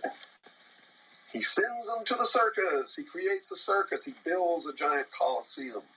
And he begins to throw the Christians to the lions. And he has great chariot races and football games and basketball games, all to keep the idiots preoccupied with things that don't mean anything in the scheme of the entire world, so that they don't have the time to learn what the truth is, so they don't ever get smart enough to learn how they're being manipulated, so they don't ever question the emperor. That's why they pay a player on a football team or a baseball team $1 million or $2 million or $3 million a year. It is the Roman circus. I know men who don't know anything in the world except who plays third base for the Mets. And they think that's a great accomplishment. And they meet and pat each other on the back and bond and go have cocktails and talk about what this guy that plays third base for the Mets did in last night's game. Gang. Sad. It's really sad. Is there any room in a kind of society where these manipulations are not taking place for this type of entertainment or any type of entertainment at all? If people understand that a game is a game, if people understand that nobody, no matter what they do, is worth paying $2 or $3 million a year for, people should be able to get rich if they want to, by the sweat of their individual labor. That's a video. Okay. By going out and doing something for the world, not by taking people's minds away from the emperor. It's a game. Football's a game. Football's a game. But let me tell you something. When 150 of the most powerful men and women in the world can meet in secret in Baden-Baden, Germany, and plot the fate of billions, and nobody even cares about it. But 6 football players go to lunch together, and it's in the headlines across the country. You have a reflection of the society in which that exists.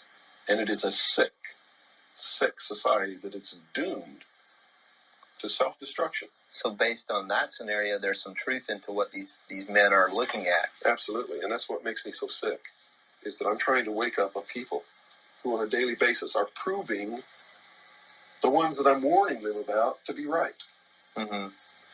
Well, so that even though a minority, there are people out there that you recognize are awake to this, if they don't do something about it, they will lose that ability to be free in that way. That's correct. Whether they might think, well, I don't need to worry about it because I know what I know and I'm fine. It doesn't work that way. There's a connection here to everything. That is correct.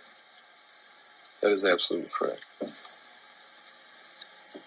A nation of people who are willing to send their sons and daughters that they profess that they love to a foreign country to die, and they use the excuse to themselves that they're sending them off to defend our country, and they know damn well that's a lie, are doomed. Woo.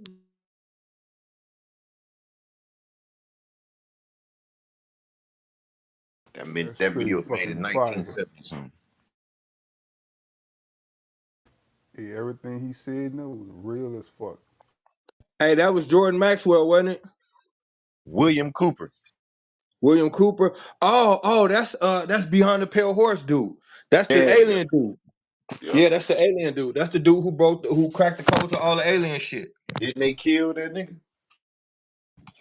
Yep, they killed him the same way they got Rodney King in his swimming pool at the crib. Mm. Salute, y'all. Salute, salute. What up, Jay? Zone 1, what's popping, God? Zone. Well, I see Jim been in here goddamn day. Yeah. Yeah, they let me back in, man. Stop the cat. Hey, they been looking for you, bro. They thought you got down there fuck with them no more. Hey, man, he told it right. He said, stop the cap. I had a big ball cap on just now. No, man, I've been in here cooking with the fam shit for the last 3 hours, man. It was beautiful. I just, like I told you, I started a new job and all that shit, jigging my shit together. Me and you had talked a little bit, though. Yeah. Yeah, the general know you always welcome in the Critical Minds building, man. You been to the website yet, General? No, this is my first day back. I don't know nothing about the nothing, but I'm gonna get all the the scoop on everything. I don't know. I ain't even know we was in a different room till Kareem said it like the third time. Yeah, we the merch coming next week, man. We're gonna be dropping some merch. They already stealing the yin ling yao from us, you know what I'm saying? So, they biting the sauce, but we ain't tripping. Hey man, that how it's supposed to be. Shit, just fill me in, let me know where I fit. I'm participating whatever y'all do. I just be honest with you, General ain't worked a job, man, in like 30 years or some shit. So it was an adjustment, man. Going to bed early and getting up and all that shit. I ain't had no motherfucking job. That's a fact. I just started this expediting company, so my schedule is different. I had to make sure I'm out, so when I'm up in the morning, I ain't on the road looking crazy. You feel me? Makes sense.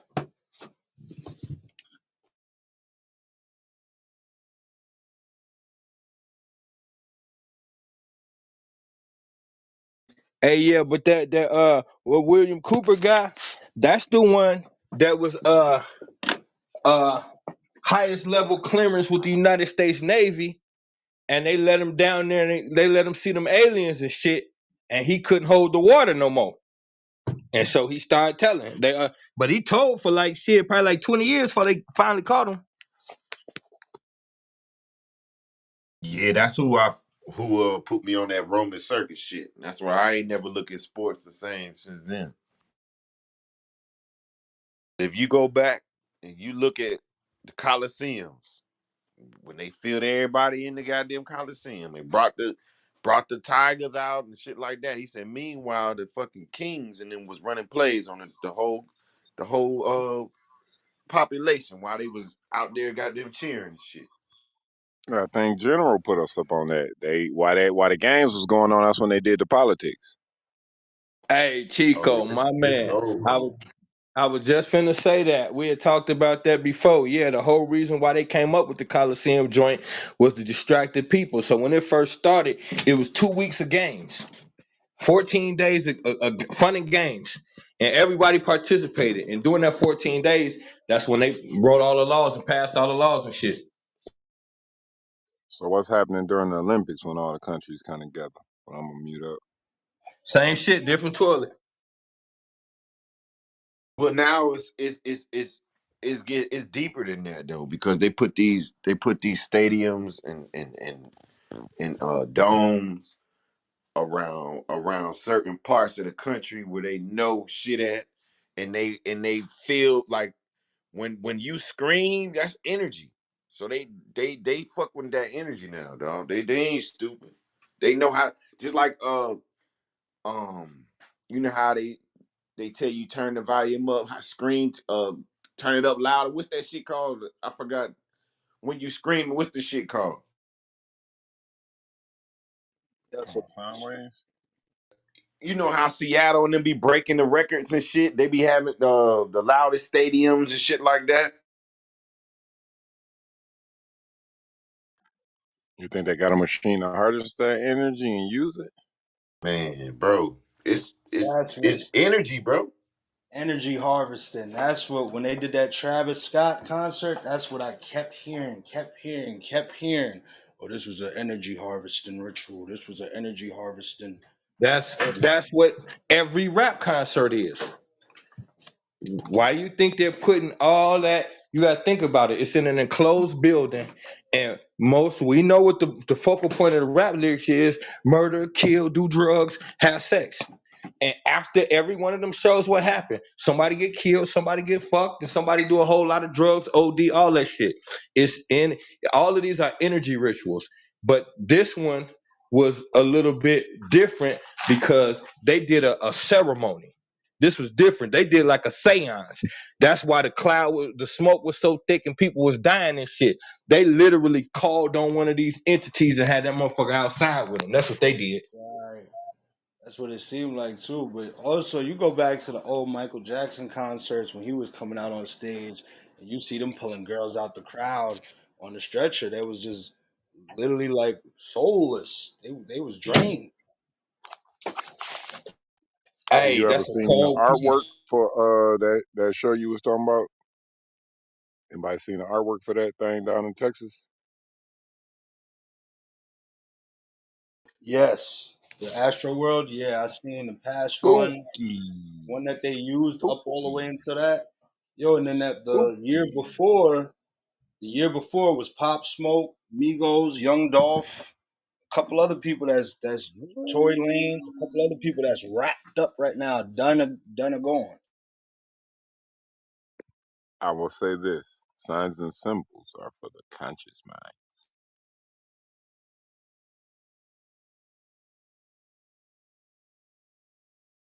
And don't it make it even worse that they put this shit on an episode of The Simpsons before they did it? That's Wait, how the you Astro know it's. shit was on The Simpsons? Stop it. Yes, that was a Simpsons episode. The entire thing with the people falling out and all that shit. The whole thing. When they walked into the Astro world and they had the big dome thing with his face on it, all of that shit, bro. I posted the episode. Can we get the episode with Trump in it to come true? Because everything else comes. We Oh, can't get that. I feel like it's coming. On his second go round, I think they're gonna get him. The Are they gonna episode get Trump him, or was are they gonna get in, a? shit, Are they it gonna was a get him or nuclear get a war. fake version of him? Are we gonna get a body double? You see, his wife is a body double.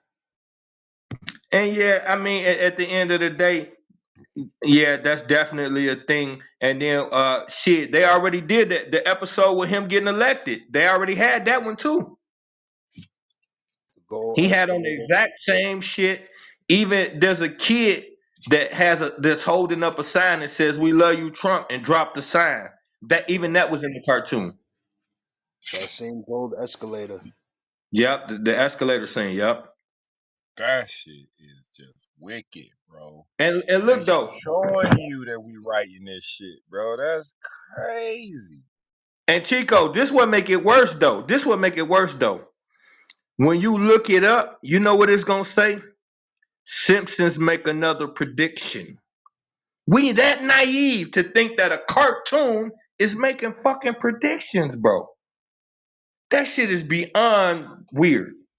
Hey, look, the Donald Trump experiment taught me, if nothing at all, that these people are sheep, and if you herd them in the right direction, they gonna all go.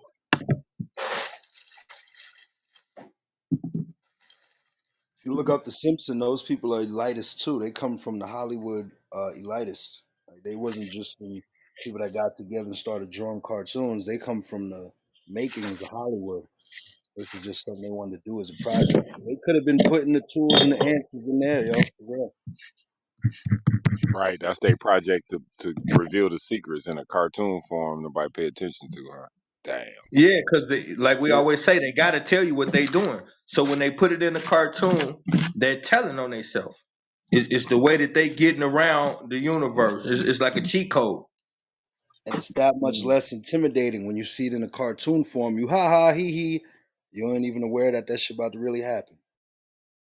And plus, bro, they know motherfucking grown folks, bro. We damn sure kind of not finna watch no cartoons like that, you know, unless it's adult cartoons and shit. But we not finna watch no goddamn cartoons like that. And like you said, once you put it in a cartoon, it suppresses the actual what it is. Like Monsters Inc. That goes back to exactly what y'all was saying, bro. Them niggas, they whole community and they whole everything that they was doing was based off of screams. They didn't have no screams, they didn't have no energy for their place, bro. Put it right in your face. Uh oh. Mm. Uh oh. Adrenochrome. Hey, and then, but this the thing though. MVP, what's up? What you got? That What's good, brother? that piece right there about. I just want to hit that one time real quick. We as grown fucking thinking human beings with brains, literally looking at this. Okay, this some fucked up shit I seen on this cartoon or in this movie. Then this shit happens, and we literally saying like We so brainwashed, we actually repeat this was a prediction. We still not, we saying it, but it still ain't registered to the human mind that they are putting horrible events in cartoons and then doing it to us. That shit still ain't registering. I promise it ain't. Because if it was, people would be outraged. The fact that there's no outrage lets you know that we have accepted the fact that the Simpsons make predictions.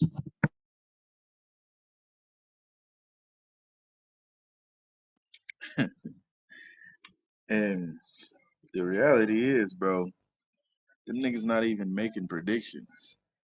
That they telling you what they're going to do, and they want you to be fine. Either they want you to be fine with it, to already have a mental stability about it, or they're trying to separate the people who actually will understand, and they won't have a brain overload, and the people who don't understand. So it's just either two ways, man. So I feel like it's one of them things where um you just got to be on the right side, bro, because it's inevitable. It ain't gonna stop, and they just want a motherfucker to be like, hey, I just want to see who know and who don't. If you know, you coming with us. If you don't know, you finna get wiped out, bro. Straight up.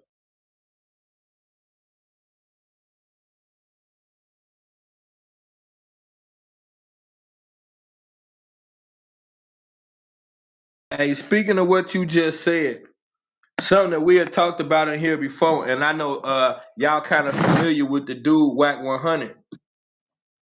So now Elon Musk was putting out, I forgot who he told, but he was telling somebody he wanted to meet Whack 100. Let's just stop right there. Why the fuck is Elon Musk interested in meeting Whack 100 of all people? He met him too. He met him too, and that's the part I'm gonna get Oh, to. oh shit! Watch it. Ho, ho, ho, ho! He met the nigga. He met the nigga Yeah, I already, know, I son. know, I know. He bringing Clubhouse to That's the Elon part I Musk. want to get to. Yeah, he met him. That's the part I want to get to. Now, when they met, this how these motherfucking people, boy, when they met, you got to pay attention to the picture. First of all, they way too fucking close for two people who just met. That's a problem I have, but whatever. But are you paying attention to the shirt Elon Musk is wearing when they met? The shirt Elon Musk was wearing when they met says Nuke Mars. And I told y'all we're the Martians.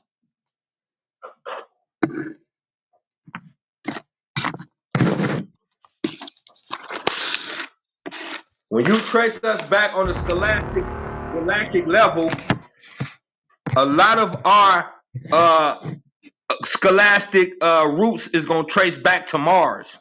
We're the Martians. Go back to the cartoons. Marvin the Martian. He was pitch black. Where they found the picture of a black woman with locks on the surface of Mars. We're the Martians. So why is Elon Musk wearing a shirt that says "Nuke Mars" when he meeting a black warrior for the first time? These people are diabolical. Black warrior or black agent? Is he Hey, using yo, his Black black Day, can you agent? send me that video again? Is You he want you using his posted? black agent to help him get through the game? Right, right, but that's a warrior for them. This is war. So in his mind state, it's a black warrior. Now we ain't gotta like the way he fight, but you know. But you're right though, Black. Definitely a fucking imposter, agent, and some more shit. But that's their warrior, yeah, because he got the intel. Mm, that's some I feel shit. like them. I feel like them motherfuckers. They they know they came from us, but they can't figure out why they didn't get our melanin, bro. And they trying to find a lot of ways to be like us, to have our energy, to have everything, bro. And they can't do the shit, bro. So they find any type of way to feel something, to get inside. Pause, bro. You know what I'm saying? They trying. I feel what you're saying, MVP, but I think it's a little bit. I think it go a little bit further than that because, like, The only people on this planet who not aware of who we are is us. Make no mistake about it. They know exactly who the fuck we are. And you remember, they plan with other forces outside of what we view as human or normal. So they got hellified intel and information. So they aware of the power of the melanin and the fact that they can't have none. All of this shit is what's breeding the hatred. This is what's fueling the hatred. The fact that they know, and then you can go back to just, for instance, what they told us in their scriptures. They said their biggest problem with God was his relationship with man, and the fact that they couldn't match that relationship. That relationship is the melanin.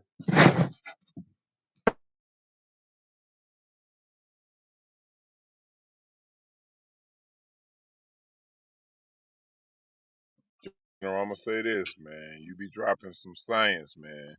You gotta keep pushing us forward, bro. I appreciate it. That's all I want. That's it. I land. Hey, I appreciate you saying that, God. Like I said, I just was getting my shit together. I'm here, God. Since the beginning, I told y'all I'm rocking with y'all because y'all want it. I'm not here to agree with everything. I'm not here to get along all the time. Brothers and sisters always into it. That's fine. Y'all my brothers and sisters. We ain't gonna agree all the time, but y'all want it.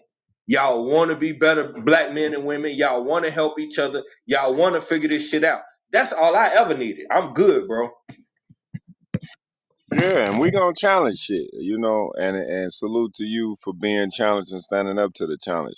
Like I told them, man, like you gotta have logic, right? Your theory gotta have a sound theory to even argue it, right? A lot of times we be having illogical arguments, bro. Like niggas don't even know how to argue, bro. Like we gotta start there, right? If we gonna debate or argue, what they call argue is debating, then we got to have a sound premise, right? The glass is half full, the glass is half empty. Both are correct. It's just now perspective. Now we can debate because the premise is sound.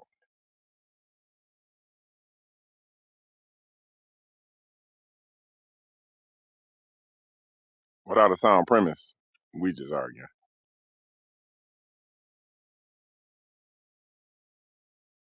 It's a fact, my brother. It's 6 o'clock. Let's switch it over to the motherfucking night. Okay, y'all. I'm headed.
Yes, sir. My first day as the owner operator worked out okay. Hell yeah! Congrats, kid. Congrats. Woo wee. Yeah, yeah. We going up in this Oh, Kev, you motherfucker. think I you all see that it, now, Kev. Kev? We going up. Yeah, Good you think shit, you all brother. that, Kev? What's that, Cream? You think you all that now? Salute, bruh. I don't know about all that. I'm Nah, I'm salute, bro. I was scratched. just joking with you. Nah, I got you. I got you. I'm happy for you.